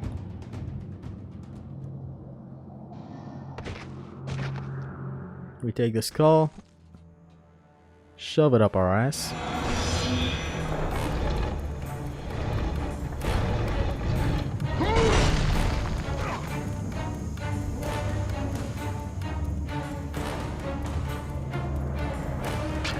The encounter with the Cyclops is gonna be a really sweet encounter, as you're gonna see.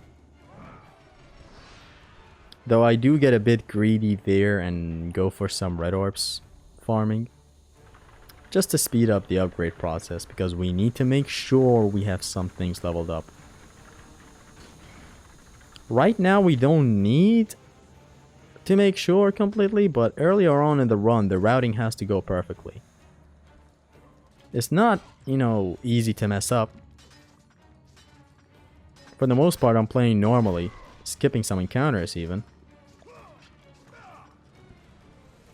Here's a wall that you can climb for whatever reason. So we advance by going down on this elevator.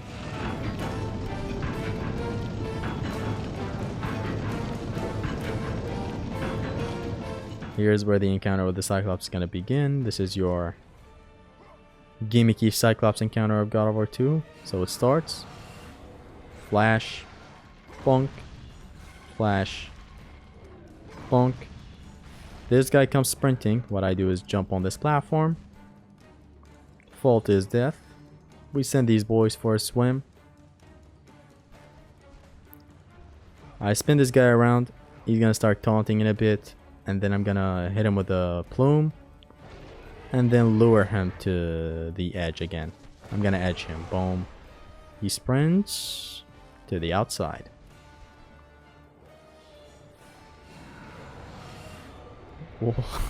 What a way to go. You can do this for all 4 Cyclopses, but I needed some of those orbs back there. Not needed. I could say like even killing them normally was fine, but there's nothing lost. We have a magic chest here and like we're almost full on the magic bar. So it's not a total loss.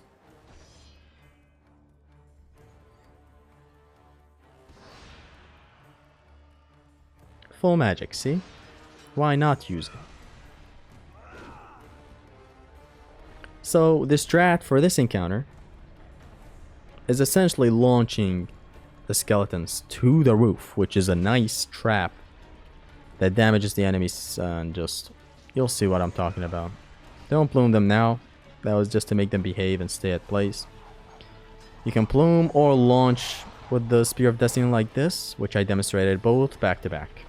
Thank you, past testing. So hit this guy once so that he lets go of the... Boom. Boom. Just launch them to the ceiling. Do not really get busy by attacking them, because this encounter is very amazingly designed, where it goes against you if you're trying to knock down these guys.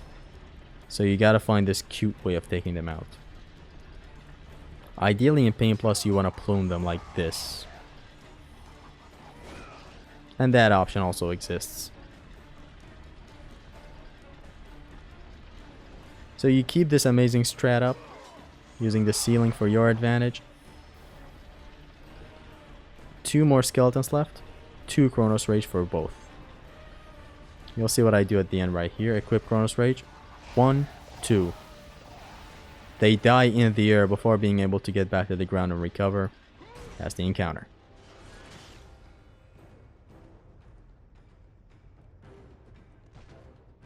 Kratos looking dead, like right at you. I told y'all the run picks up after the Phoenix puzzle. I take out these guys before getting on the rope. Here's the beautiful attack that aims upwards and downwards. First ever in all of God of War. Just look at this, man. And it does not scale, it does not get like nerfed with difficulty.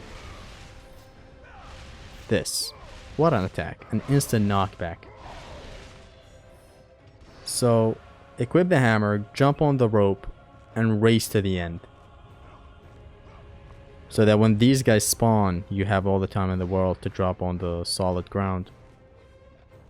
Climb on this and then start the chimney. Wait for them to get stunned first by their own arrows. Like, see how this explosion is going to affect the undead? Now I want to climb, grab them, 365. So what I do now is a bunch of Chronos Rage. 1, 2. This is to keep the sentries away while if I get beamed, I know what I'm doing. I'm parrying it in the middle. So I have a good view on the battlefield. Come back here. Beams again. Parry it. Boom. Chronos Rage when things get tricky. But be careful. Boom. I'll tell you why you need to be careful there. The explosion from the Chronos Rage can shatter your own statue. That's the end of the encounter. Say you did a Chronos Rage. And then you got petrified. And then the explosion happened at the end of the level 3 Chronos Rage. Your statue gets destroyed. And it's a game over. You pretty much game overize yourself. What we do here is camp on the ceiling. Grab these guys as they arrive. You also can't skip that encounter back there. Drop down, jump back up to the wall. Same strat. Very amazing spawn killing right here. Or not spawn killing, I don't know what you call this. I'm gonna do this for the next set of sentries as well.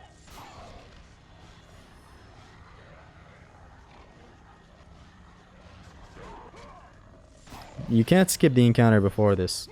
The Gorgons can petrify you as you're on the ceiling, making you drop and die. Or the Archers can shoot you. Chronos Rage.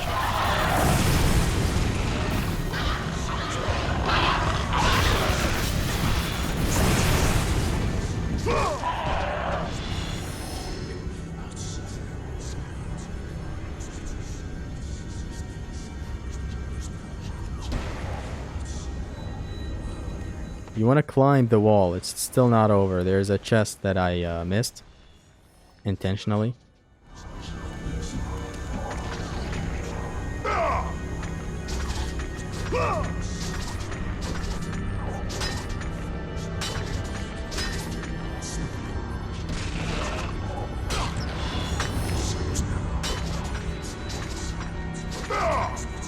Good stuff with them red orbs. So, jump, delay, double jump, glide a bit, drop. You always get it that way. And now we get the extended magic bar. That's it. We didn't get the health one because we don't need it. Skip all this. And now we want to break the debris on our right. Boom. Boom. Pull the lever. Very hidden. And it turns off the spikes on these pillars. Now all we need is one hazard that can drop you down, and that's about it. So like you can take your time gliding here. The whole place is just not gonna let you drop. This fire that is rising up there, when it's done, then you cross. And that's that. Don't miss this chest. Starts the Phoenix Chamber. The ashes of the Phoenix. Only fire will set him free.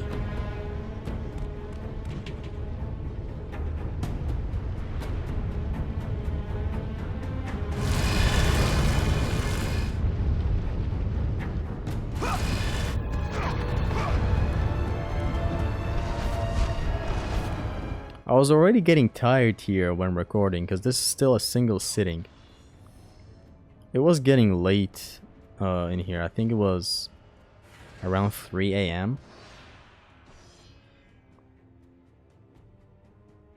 I believe it was around 3 a.m.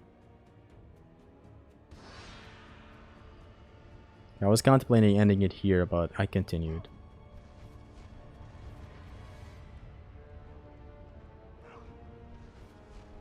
I spawn these guys, wait for them to taunt, bonk, retreat, wait for them to taunt again, then I advance and bonk, take one out, do the same thing again. Though it gets risky and I start panicking and attacking them as such, and it takes them out.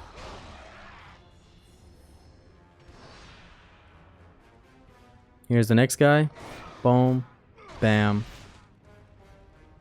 boom, bam, boom. He blocks. Now it's gonna be over now. Boom, switch. I launched him to the spikes.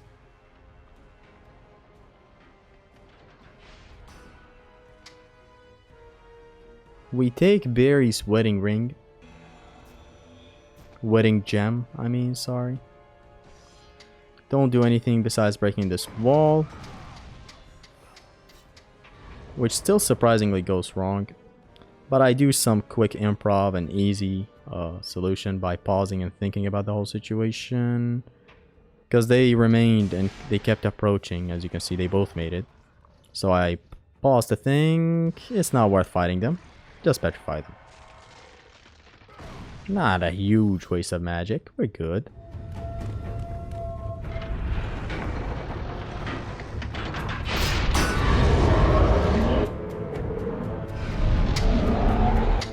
Two red orbs chests in here, then we advance.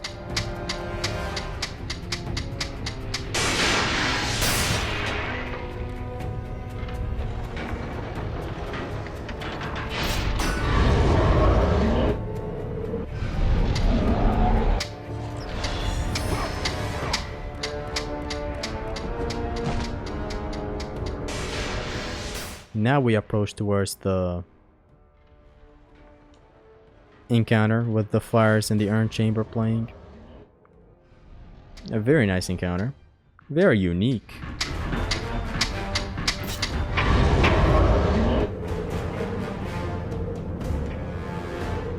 Though it is gonna be very easy with our current equipment, as everything is. It's only difficult to no damage, otherwise the game is pretty much feels like a hack with this routing.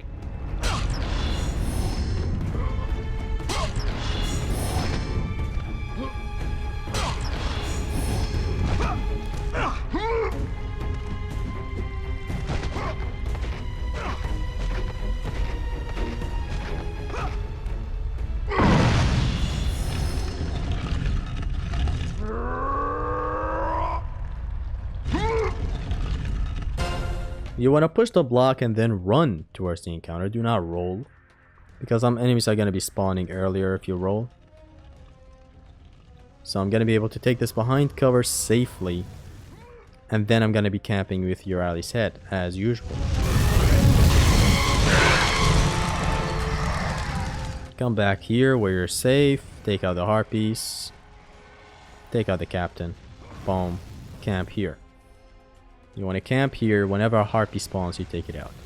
There are easier ways, not easier. There are less magic spending ways that you can go about, but I decided to go with this totally safe way.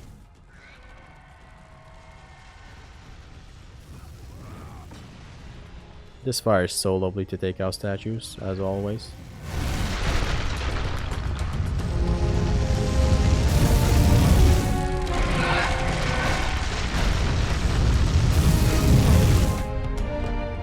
We basically do this. It is 20 harpies that spawn in here.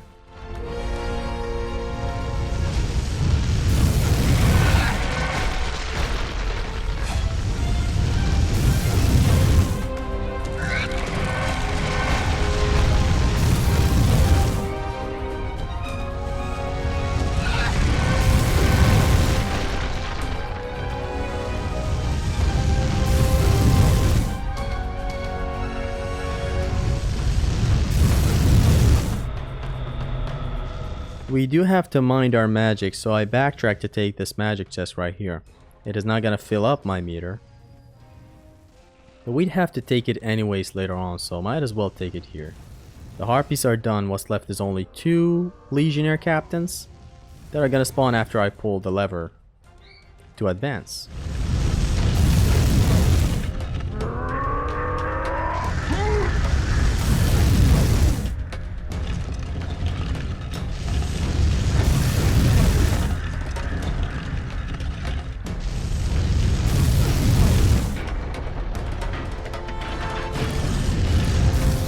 We move the Icarus statue a little bit. These guys spawn in. Align them. Petrify both at the same time. Easy stuff.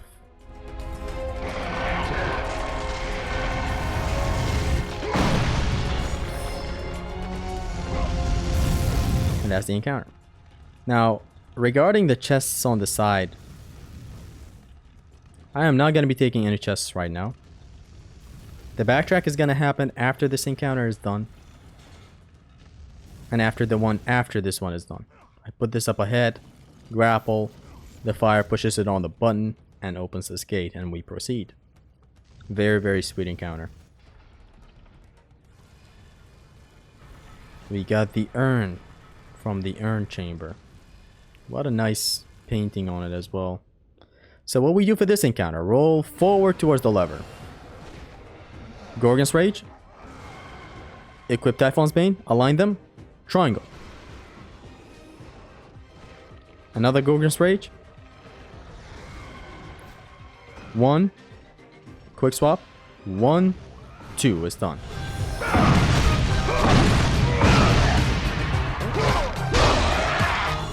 Always love executing this encounter. The strat, it is just very amazing.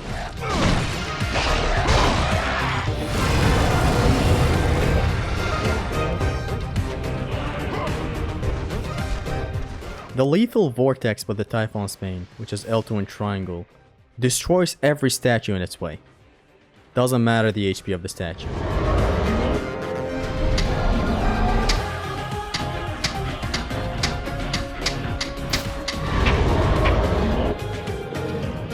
This is pretty much the evacuation,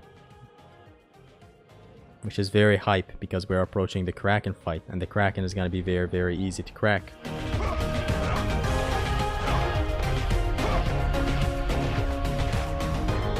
Right now is when I do the backtrack and I take the red orbs chests and the magic chest.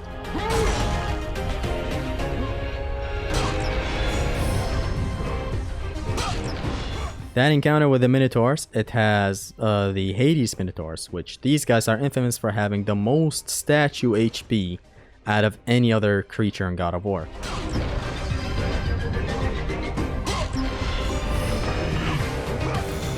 And they get trivialized when you just shoot them with the lethal vortex of the Typhon's Bane, L2 and triangle. Simple as that. Big money.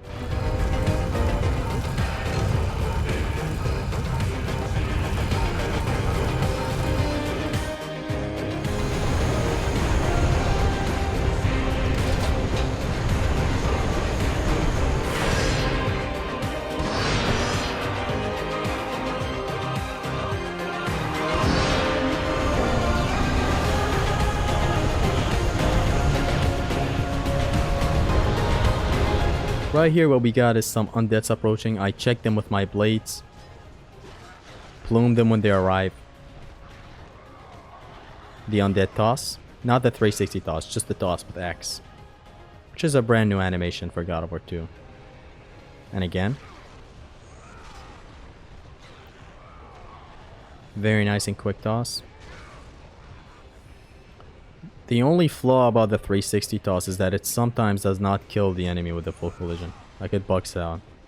This, however, is always a full collision. And that is the undeads.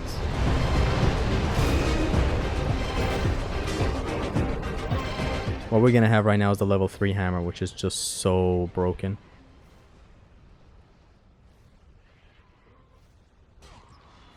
We're gonna upgrade it right now, and that's pretty much the run in the bag right here.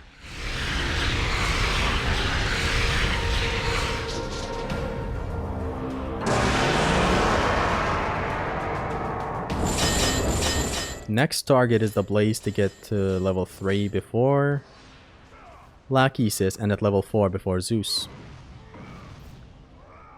Do not use this trash attack. Very horrible. Even when you're safe, you do not want to use that.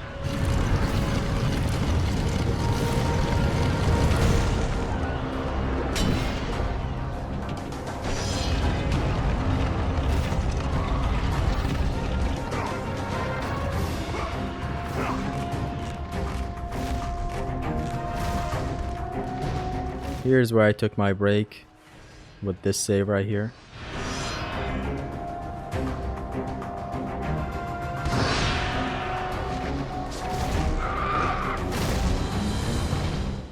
Like starting from here is the next day of the OHKO. Here until the end was the second sitting. Though I made it a bit more dynamic.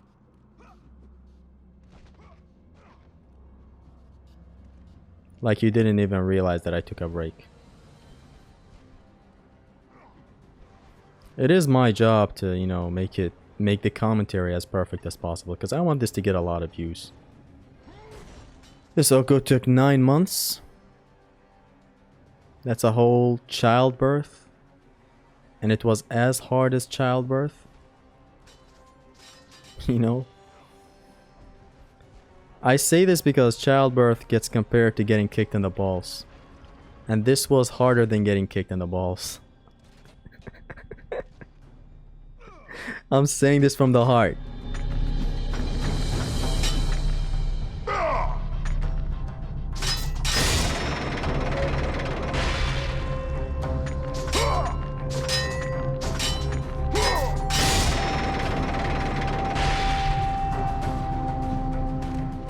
When you pull this lever, the two fiends are gonna pull up.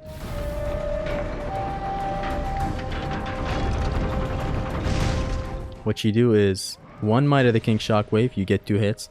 Chronos Rage, 1, 1, you just destroy them all. And again.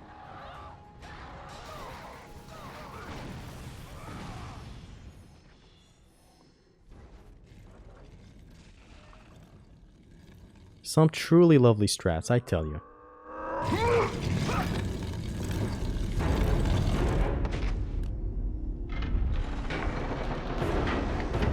You can even use the Chronos Rage instantly on the first 2 fiends. You don't need to do the Might of the King Shockwave. I just did it for safety.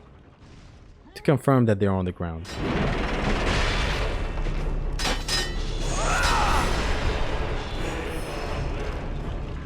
The Chronos Rage lifting enemies up to the sky is very, very awesome.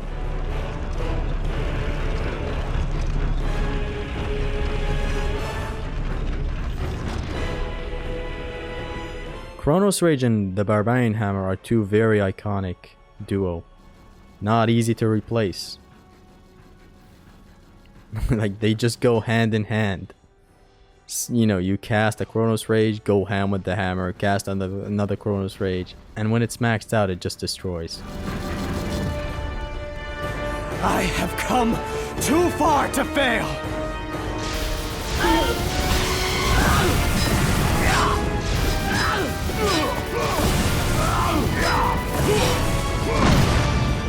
very, very straightforward. I don't even have to explain anything going on here.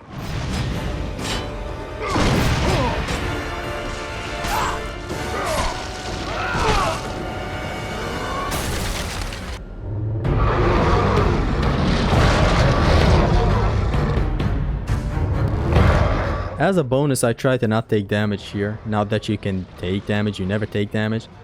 But I wanted to not even be close to its attacks. And I succeeded, so the OHKO didn't fail here. Here's where we go insane. Activate Rage and roll backwards. Let the rage of the Titans fuel your blades. What you do for this encounter is going to be very interesting. This fight is going to be over very quickly, so pay close attention. You want to come to the foreground and wait for it to do its tentacle attacks. If it does the projectiles, you block. You block when it does the projectiles. If it does a tentacle attack, you go to the opposite side and bonk the head when you get close to the head. So you do not even use the button to glide. See, I go to the left, bonk. It's going to take 2 bonks with level 3 hammer. With bonk, I mean air heavy, and there it is, the second one. This is truly one of the best strats ever.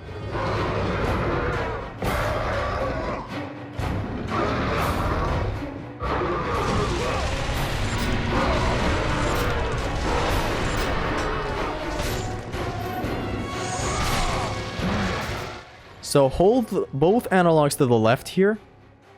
Kratos dodges to the left in that very slight opening between the transitions. What you do is 1, 2 heavy attack, 3rd heavy attack. Stand right here in the safe spot. Storm the Kraken. Then you want to storm again. Then you want to storm it a 3rd time. Then you want to transition to the last stage of the Kraken. So you come over here, you jump sideways, either to the left or to the right. There you go. You attack the knob.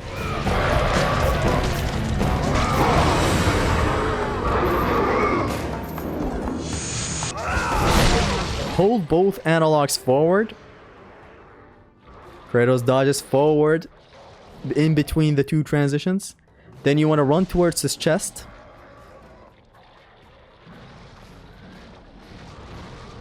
Three Kronos Rage back to back, start blocking, and it is over.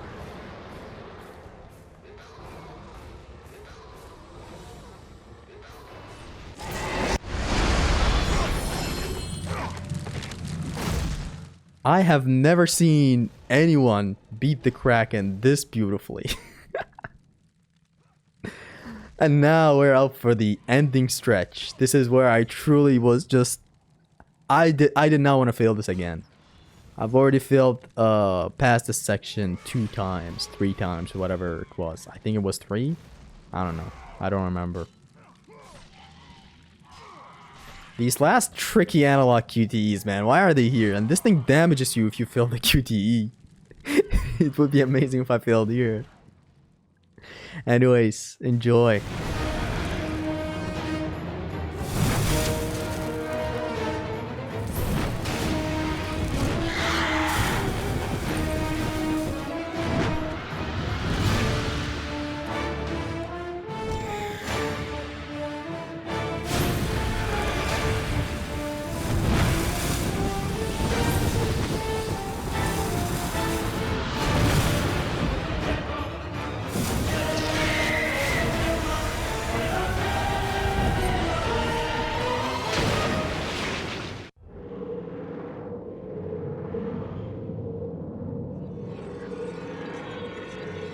This right here will be the total climax of the game. 3 back-to-back difficult sections.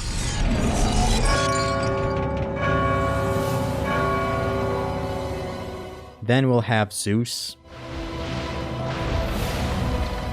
And by that point, you know what's up. It is OHKOVER.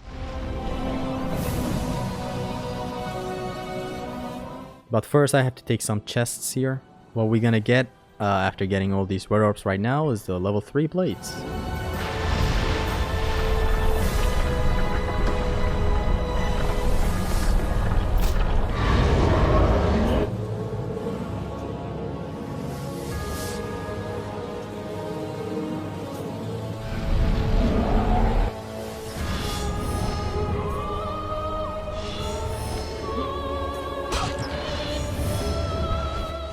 truly, this place right here is just a nice calm place.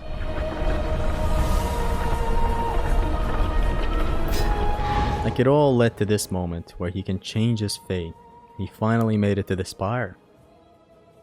This goal has been shown throughout the game, like an hour into the game. Until now. To finally make it here, this is your reward.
And here's me testing, seeing if it works.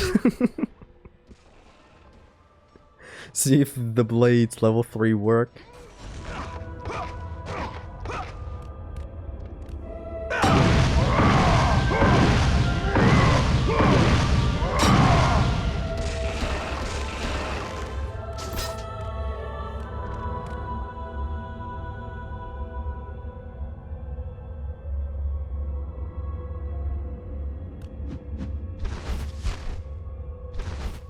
So the fight starts, trick, or parry.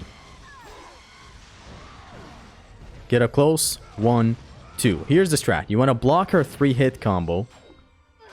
Attack, pause, attack. This way she does not get out of the way. And you can bonk her 2 times for each rep. For each set, sorry. 1, pause, 2. By the time you hit her for the second one, she starts her combo, so she can't escape. Then she enters this phase where she leaps into the air. You want to get away, come back with 2 fast bonks. If she does the projectile, you either trick or parry it.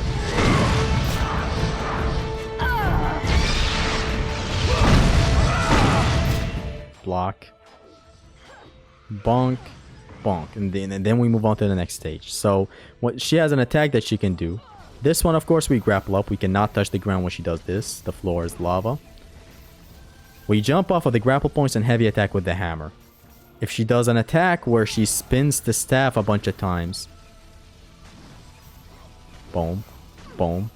I'm getting very unlucky here as she's dropping with my attack. She's not supposed to. When she does this attack, I Atlas Quake. You know, if I'm close, like now, boom, boom, for a total iframes.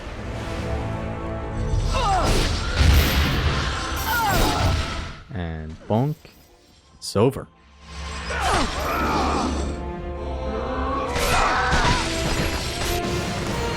You do not defy fate, Kratos!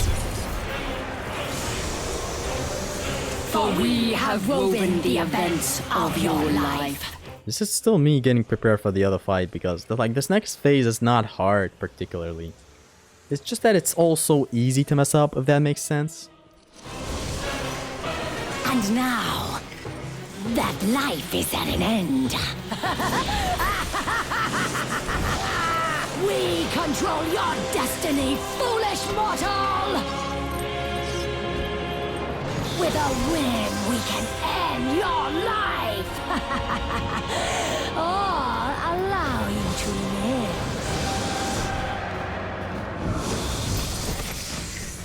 Search your memory, Kratos.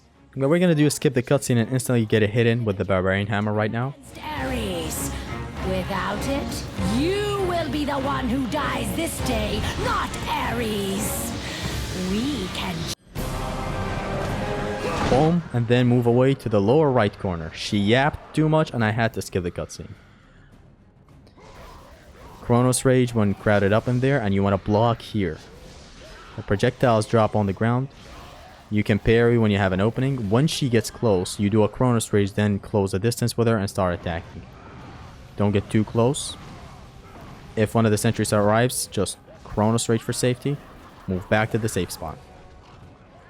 You want to stay in this safe spot so that you don't get hit with the projectiles. They're very, very dangerous. Their timing is very weird.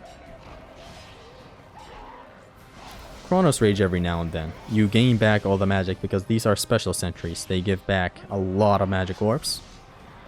So you're not stressed on your magic. Parry every once in a while, but not when the projectiles are arriving, as Kratos gets pushed back way too much. And you don't want to get pushed back into the middle of the hilt of the sword. You're gonna get tagged there. Another Chronos Rage. And another Chronos Rage. She escapes.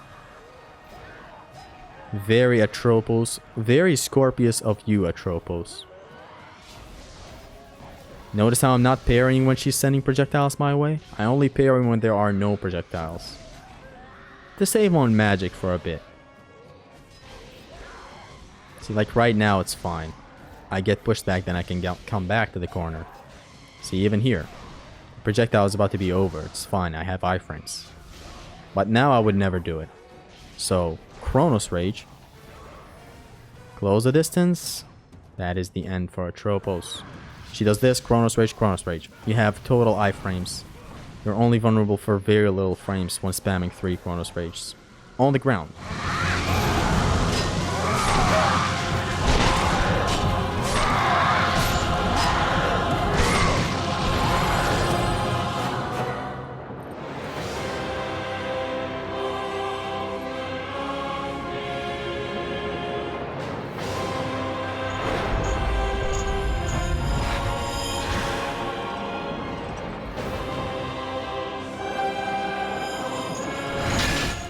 And on to the final phase of the Sisters of Fate.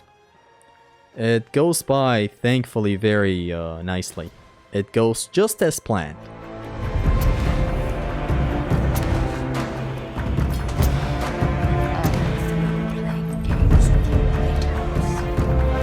This power was never meant for a mortal like you. You rush to the 5 o'clock. Equip Chronos Rage in case she attacks. What you do now is run towards the Atropos. That way Lachesis does not do any sus attack. So you come back to your daily routine of attacking, but now she has faster attacks. So you instantly want to bonk twice. When she leaves that bomb, you want to leave. When Atropos comes up, you want to leave Lachesis to join her. You don't want to attack Lachesis. Now you want to just Typhoon's Bane from afar, and that is the first stage. That is done. Pay close attention to what I do right now at the perfect time, just for total safety. I cast Chronos Rage. She turns into a mirror, breaks the mirror with the explosion of the Chronos Rage. This girl attacks. I trick. Bonk. Bonk. You want to move away when she does anything sus like that. Trick the projectile. You don't want to waste time. You don't want to waste time playing catch with Lachesis while this girl is behind you. That's why I trick the projectiles, even though it looks risky. Break this mirror. Here I wait for her to go to her position. I don't want to fight her on the ground. She's dangerous. She gets the position. I go to the pillars to avoid taking damage from this attack. Chronos Rage, grapple again. Chronos Rage. And that's the end.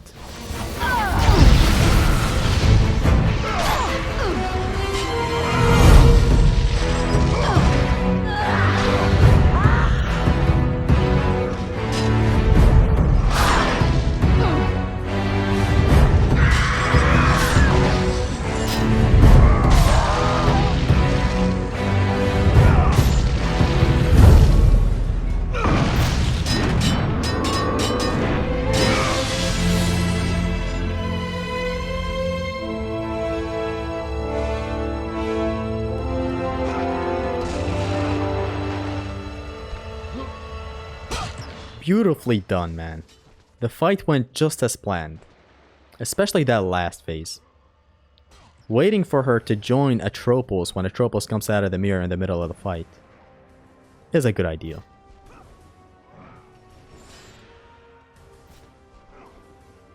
Because then you Typhon Spain her after coming out of a grapple. The grapple points make life way easier, man. Forever the best boss fight in God of War.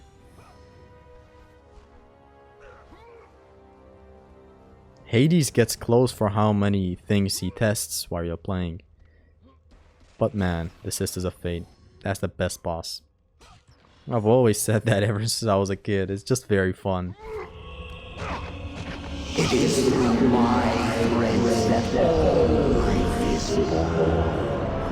You must not tamper with destiny, Kratos. You will destroy everything. So I take a very long break here and then later on. This was a very long break.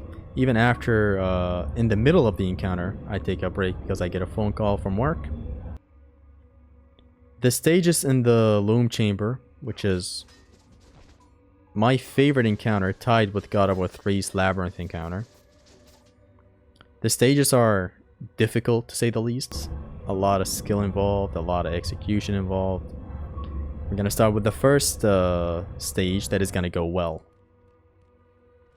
It's gonna thankfully go well. It could have gone better, but there's a chance of it going better, but it doesn't happen here, but I'm not complaining. Sorry for seeing Clotho's arms move this fast. You do not deserve to see such a bad scenery. So you start rolling like crazy. Equipping Euryalus' head, and you're gonna trick this guy when he attacks. Charge up your Gorgon's Rage. Unleash. Triangle, triangle. You break this guy. This guy spawns. Boom. Boom. Wait for these guys to attack, then move on. So now, it's as easy as taking out the undeads and the jug. Doesn't matter which goes out first. You just attack when you have the chance. Every single attack from every single enemy on screen is blockable, even their grabs. Just move out of the way when it's that dangerous. I decided to take them on slowly one by one rather than going ham. This guy gets beaten. This guy gets destroyed. Boom, boom. One heavy attack is enough. Two heavy attacks, sorry, are enough to take out the enemies with level 3 Barbarian Hammer.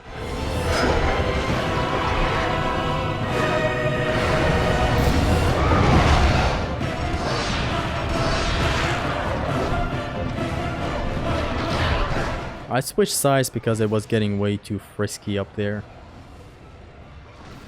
Did not want to be involved in any of that.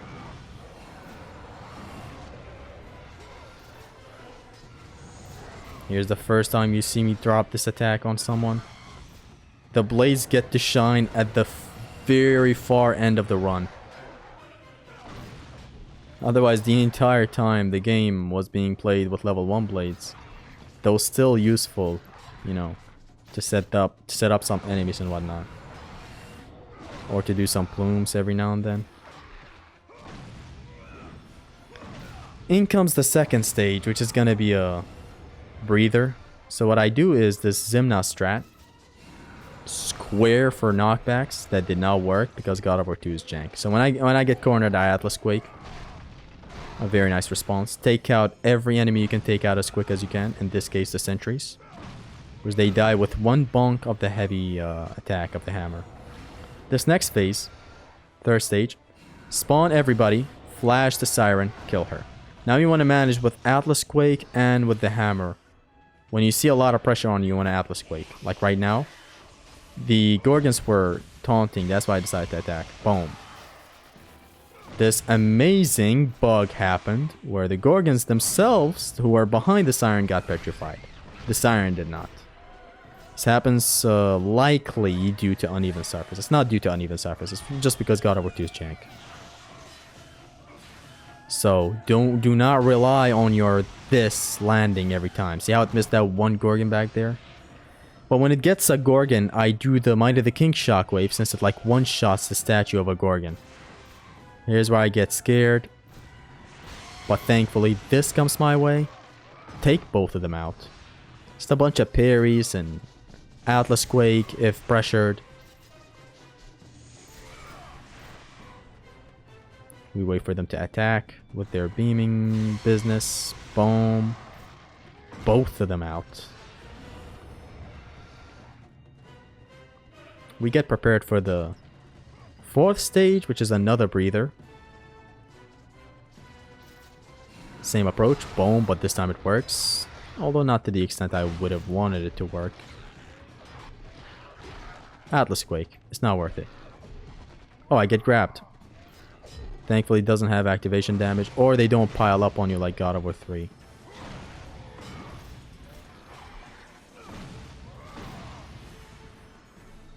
And it's over. The 5th stage, you equip Chronos Rage, and here's what you do. Pay close attention.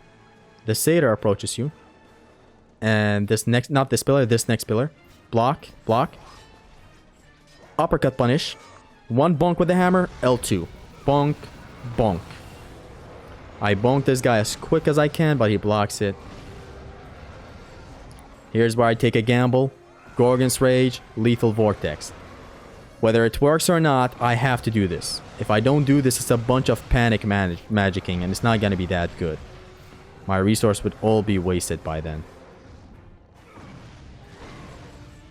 Hammer level 3 destroying these guys, and now it's just a bunch of managing strats, either with Might of the King or the Spirit of Hercules. This boss right here, it took way longer, but like I cut it. It took like around 10 minutes, 15 minutes. Here I came back. I came back thinking what the next move should be, and I decided to settle on the Spirit of Hercules. Now it was a good chance to go across, since taunt exploiting is a thing. Running back and forth from a mid-distance makes the enemies taunt.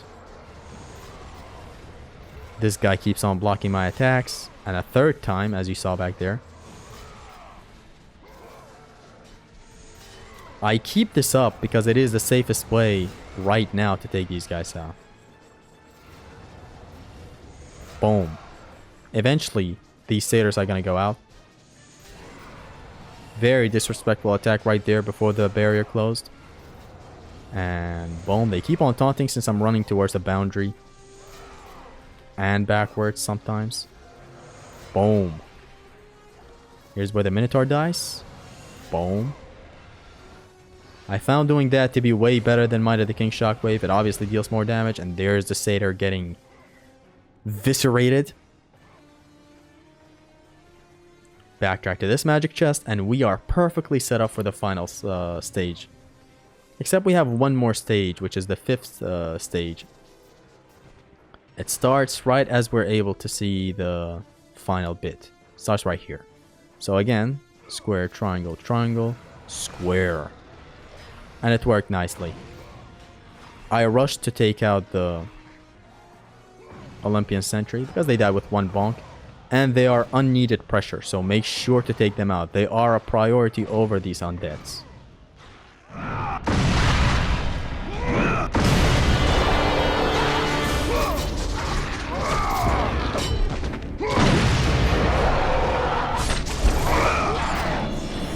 And he survived the toss, which is funny. It's always funny to see.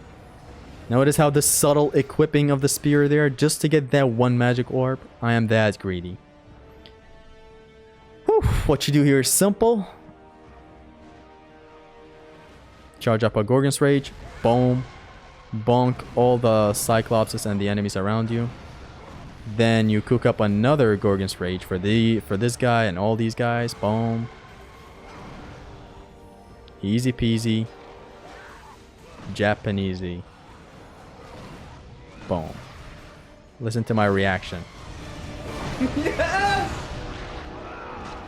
Yes! It's from the meme. Yes! Yes.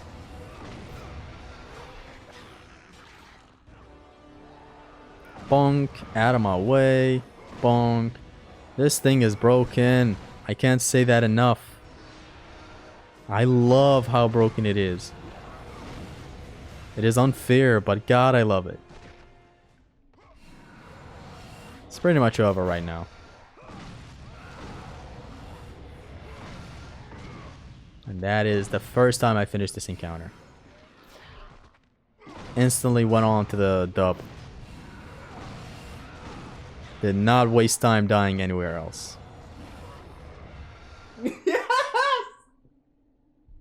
Let's go!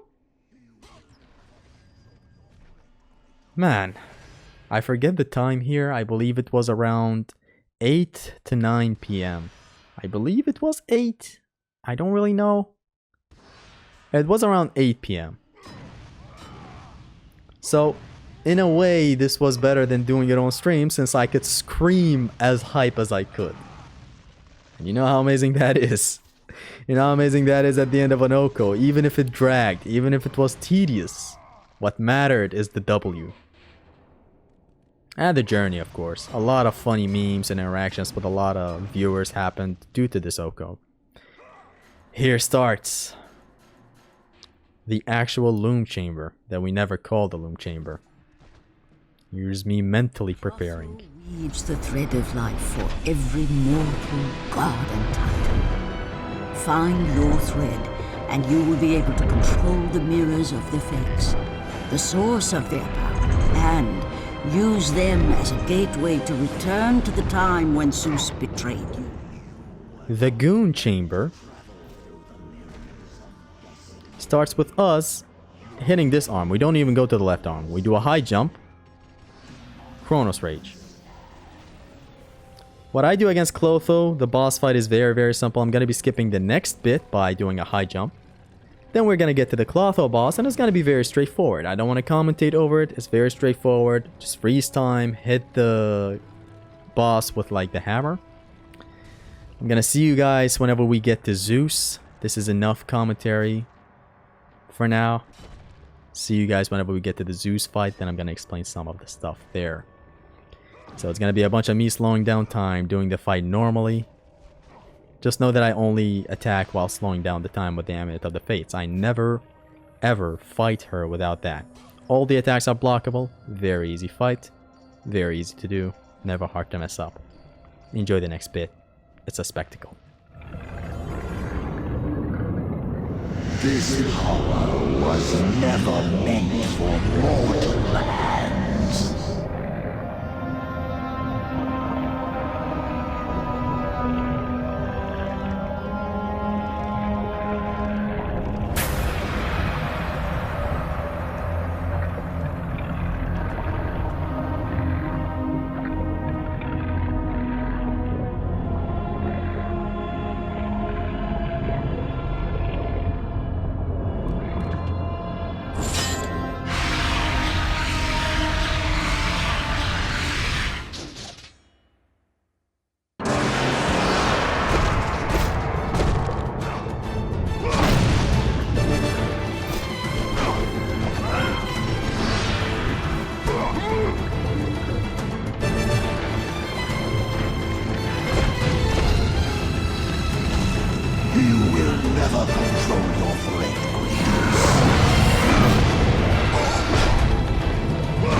The power of the Fates resides within these great mirrors.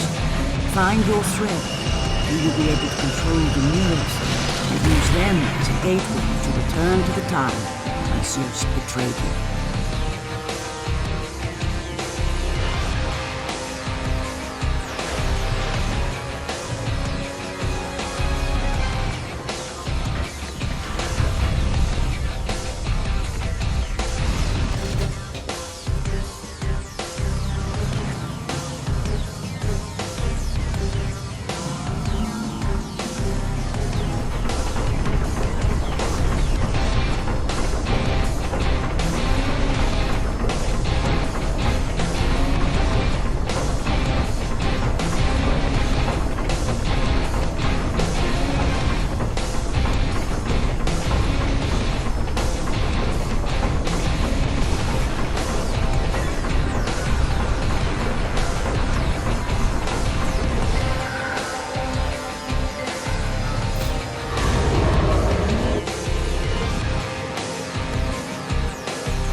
Now, as you draw your last breath, you continue to defy me?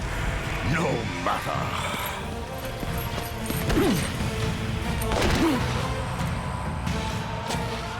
What? How can this be? The Sisters of Fate have aided you. Unexpected. The Sisters are dead. I underestimated you. A mistake I do not intend to repeat.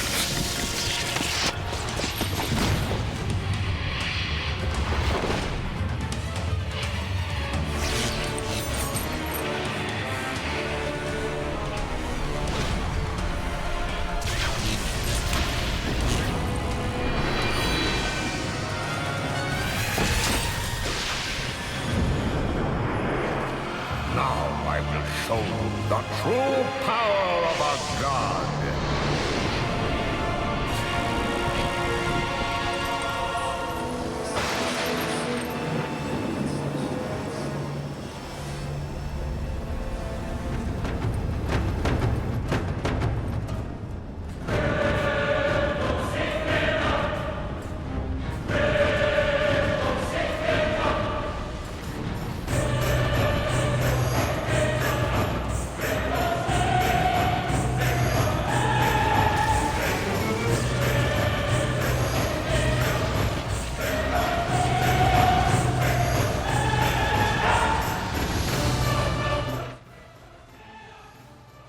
So here's what we do at the start. We stand right here, do 2 element and triangle attacks while Rage is active, because our blade is touching the Siren.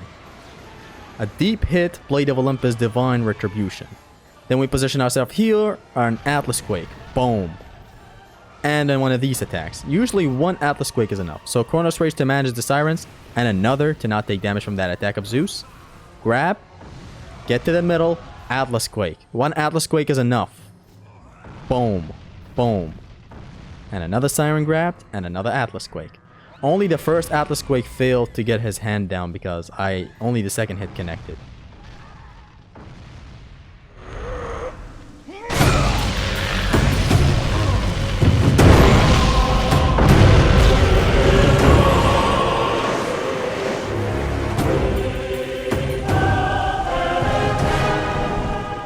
Here we are. Parry the lightning bolts. After parrying it and hitting him, you want to jump towards him and trick until you touch the ground. As such. Then you want a Divine Retribution laser. You can put him in a loop if your timing is correct.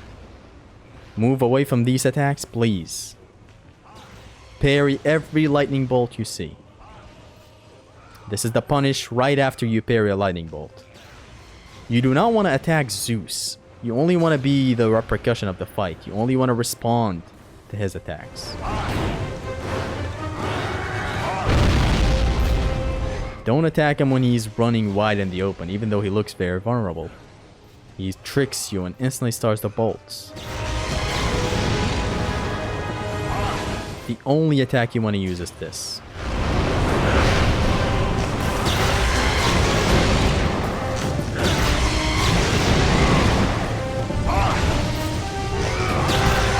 Even if he starts the bolt instantly, you can make it to the parry, so do not worry. This is the best punish you can do after tricking through that attack.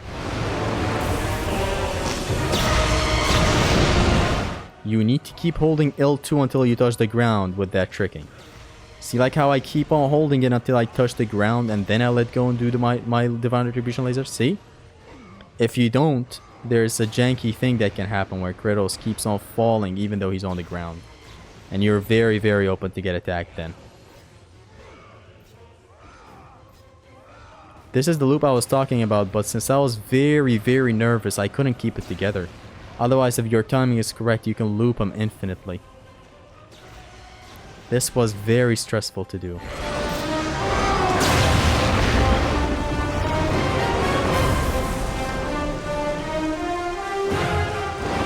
See how he was wide open then and I never even attacked. Only waiting for him to attack first. There. This is the loop. I kept messing it up. It is actually easy to mess up, but I messed it up way too much in this fight for it to be okay. I was very stressed, and that is the end of the first stage. Your powers are no match for me. What we do now is very simple. A bunch of this from afar. Sad that we cannot get close and do deep hits. I still have yet to find someone fighting this guy in his face. I even almost took a hit there because I accidentally dodged towards him. His attacks in this phase don't have a startup. The animation starts and he's a moving, walking hurt box or hitbox. But for the most part, this is what you want to do. You have level 4 blades.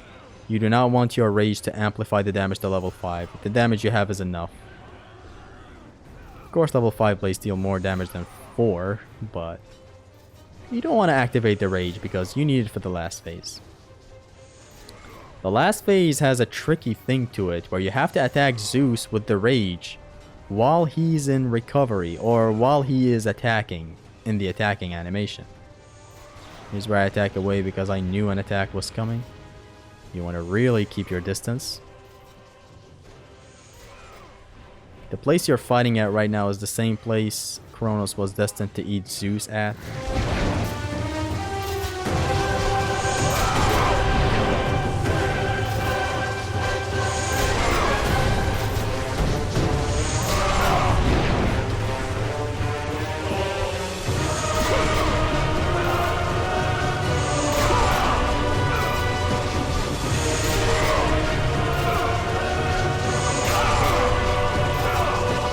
Very great that we have over level 3 blades for this fight, because this is the only fight where we need the blades. Ever since we've gotten the Barbarian Hammer, we never used the blades this much. So the blades get their shine at the very end right here.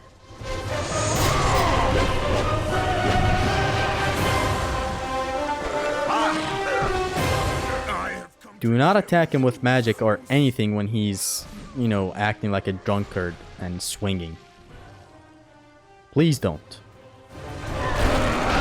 Not let you destroy Sparta. Because it can bug out Zeus, and it's very problematic if that happens.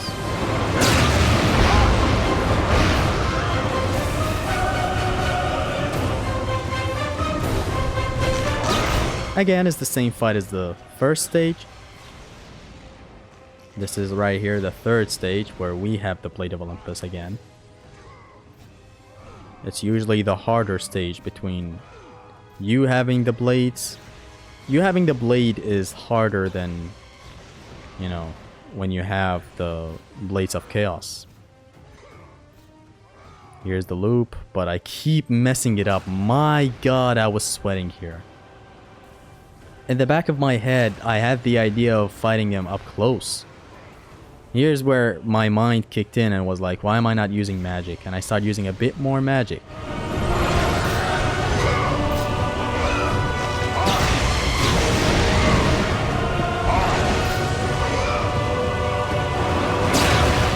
The idea of getting close is he has a melee attack that he does where he goes punch, punch, and then slams the ground with his fists. This one, I punish it with the storm. So I basically stormed him here rather than get up close. There's a thing I learned, which is, I learned it from Ximnas. You parry the first hit and slam the ground with the Golden Fleece. Then do the Divine Retribution laser from up close and activate Rage. So basically what I did to the Siren at the start. You know, this attack from up close, the blade connects to the hitbox of the enemy, and it deals extra sweet damage. I never did it though. Too scared to do anything. So I keep some of the magic because I need it. Here we enter the last phase. It is crucial to keep the magic. Your powers are no match for me! Stage 4, enter. And this guy has an aura. Now you can only hit him while Rage is active and while he's doing an attack to end this phase. Here's how I do it. I activate Rage, he does an attack, I jump away, I shoot him with Typhon's Bane for the ultimate victory. The rest is a bunch of victory laps after victory lap. This is the end of the OHKO. I hope you enjoyed the commentary. Enjoy the live reaction for the W. Peace.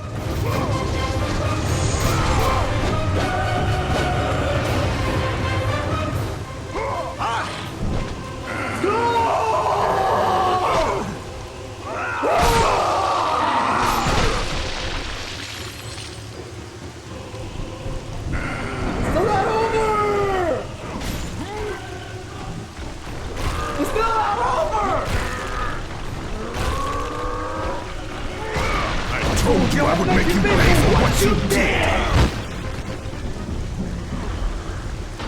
It is almost over! It is almost over! I am through playing with you, Kratos!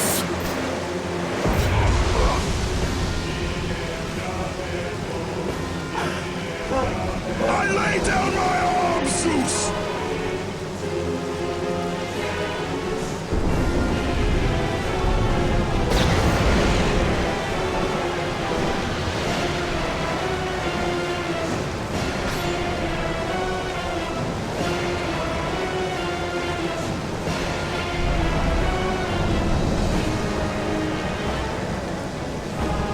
Release me from this torment of mine. I will release you from your life, my son, but your torment is just beginning.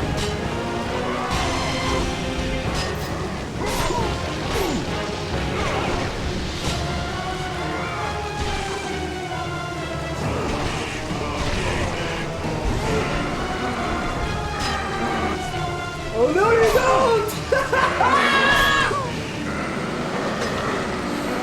It is all good! It is all God! Yeah! You cannot do this, Kratos! You dare stand against me, Athena? I do not wish to fight you, Kratos, but I will defend Olympus! Know this, my son. You have started a war you cannot possibly win. The fates have already deemed me victorious. No, Kratos! Stop! That's the joke! Athena! No!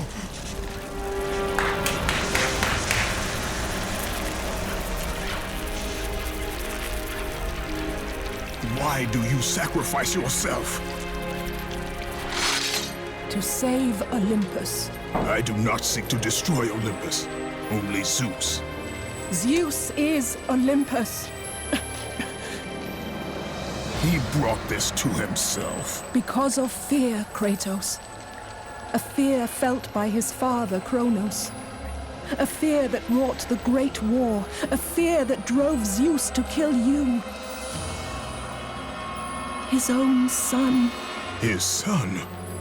Just as Zeus was compelled to destroy his father, Kronos, you are compelled to do the same. No son should destroy his own father. I'm just gonna let this play. No, I have no father. God after God will deny you, Kratos. They will protect Zeus. Zeus must live so that Olympus will prevail. If all on Olympus will deny me my vengeance, then all on Olympus will die. I have lived in the shadow of the gods for long enough. The time of the gods has come to an end.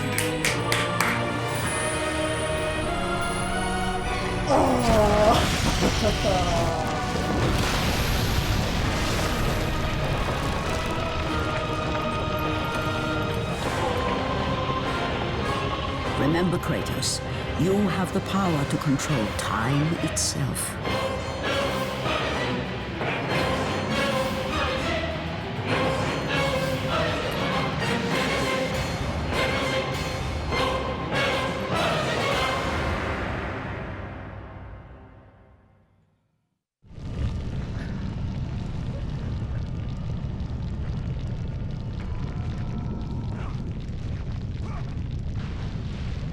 Oh my god. That's it.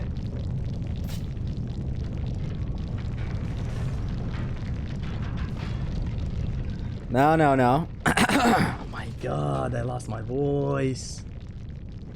Let us not get too excited. I want to get that. Okay, look. Doesn't matter how horribly shit a run is, right? Doesn't matter all the horrible times you go through in one of these runs. And I wholeheartedly know, like, you people don't like watching me suffer or whatever while playing this and on streams and all that. You're all, you know, of course, there for the journey because it's fun. It's content. OHKO makes content. But I swear, the last stream that I called the finale and whatnot, it taught me a harsh lesson, and is that OHKOs are truly not for me. For all I knew my entire life, no damage in general was never for me. To take it to this level, and honestly I'm gonna have to put a lot of the blame on God of War 2 itself being way too jank.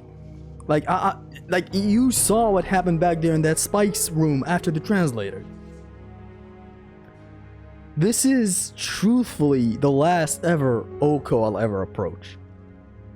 I may do it for some other games, maybe if a game is short, like 2 hours, 2 hours max, 3 hours. I'm not gonna put up with 6 hours of God of War games or any other game to no damage in a single segment. This was almost a 2 sittings. This was 2 sittings. This was almost 1 sitting. That's what I meant to say. I'm just let me just shut every phone up for now. I'm not gonna answer anything. This was almost 1 sitting. It's just that the time was like 3 a.m., 3:30 a.m. and I had to leave it. Then return later to it and whatnot. At the what do you call it? Before the Kraken and whatnot. It's not to prove anything or whatever. It's just to show you guys that it's not impossible for me to get this. I can get it. It's just that this just took too long for me to ever enjoy any other OHKO after this. I doubt I'll ever approach another OHKO. This is just like my thoughts after beating something so grandiose. I did this in the God of War 3 OHKO as well. This game was literal hell to do an OHKO for. Throughout the streams, throughout the off-stream attempts, and especially that last attempt where I died at the Loom Chamber. But honestly, at the end,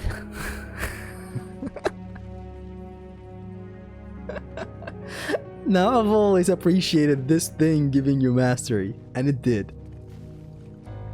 at the end, I'm just gonna take away what I have to take away with it, which is the skill that I got from doing this OHKO, and the joy right now of beating it. Truly, nothing besides games brings joy to like a young man ever. Nothing is like video games.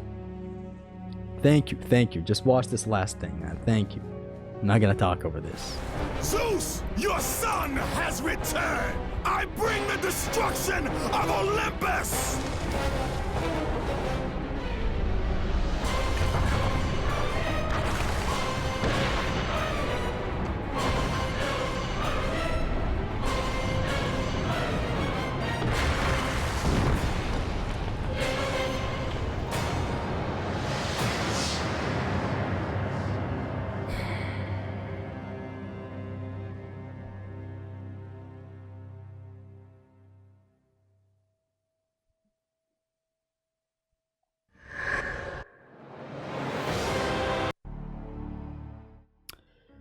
I'm back again. Thank you guys very much. I hope you enjoyed this commentary. I'm sure I'm gonna make it into a commentary. This was a hell of a run, and I'm never gonna do an OHKO again. But man, what these OHKOs do to you. I swear, I've said this in the streams. God of War 3 was the perfect game to OHKO, but it was managed poorly.